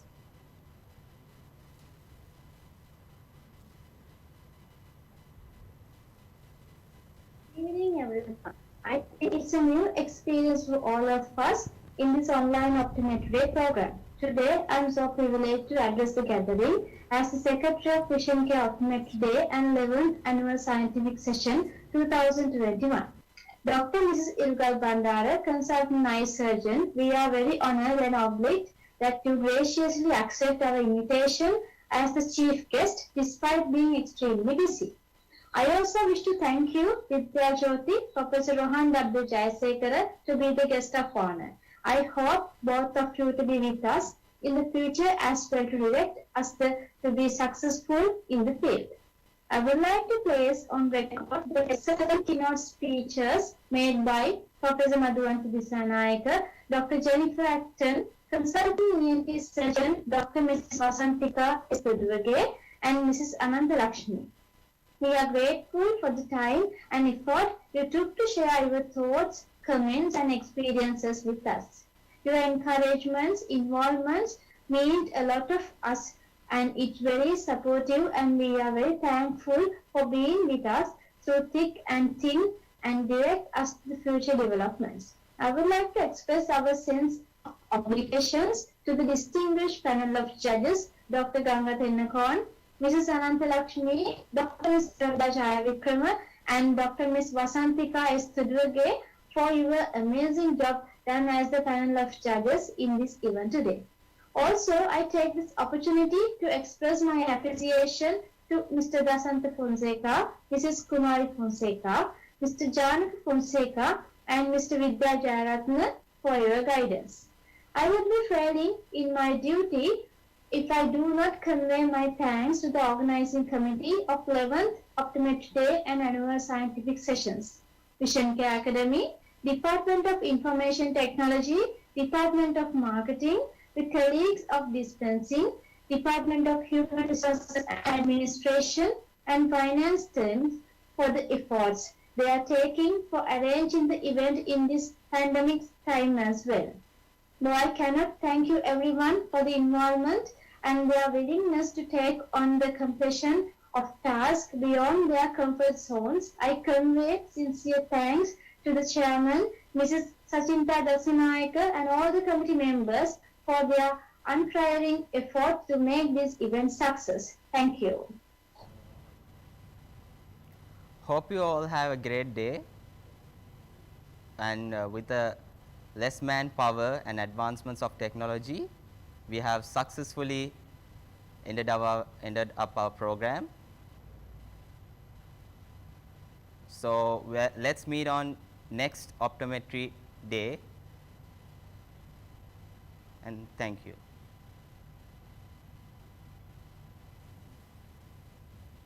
Thank you all.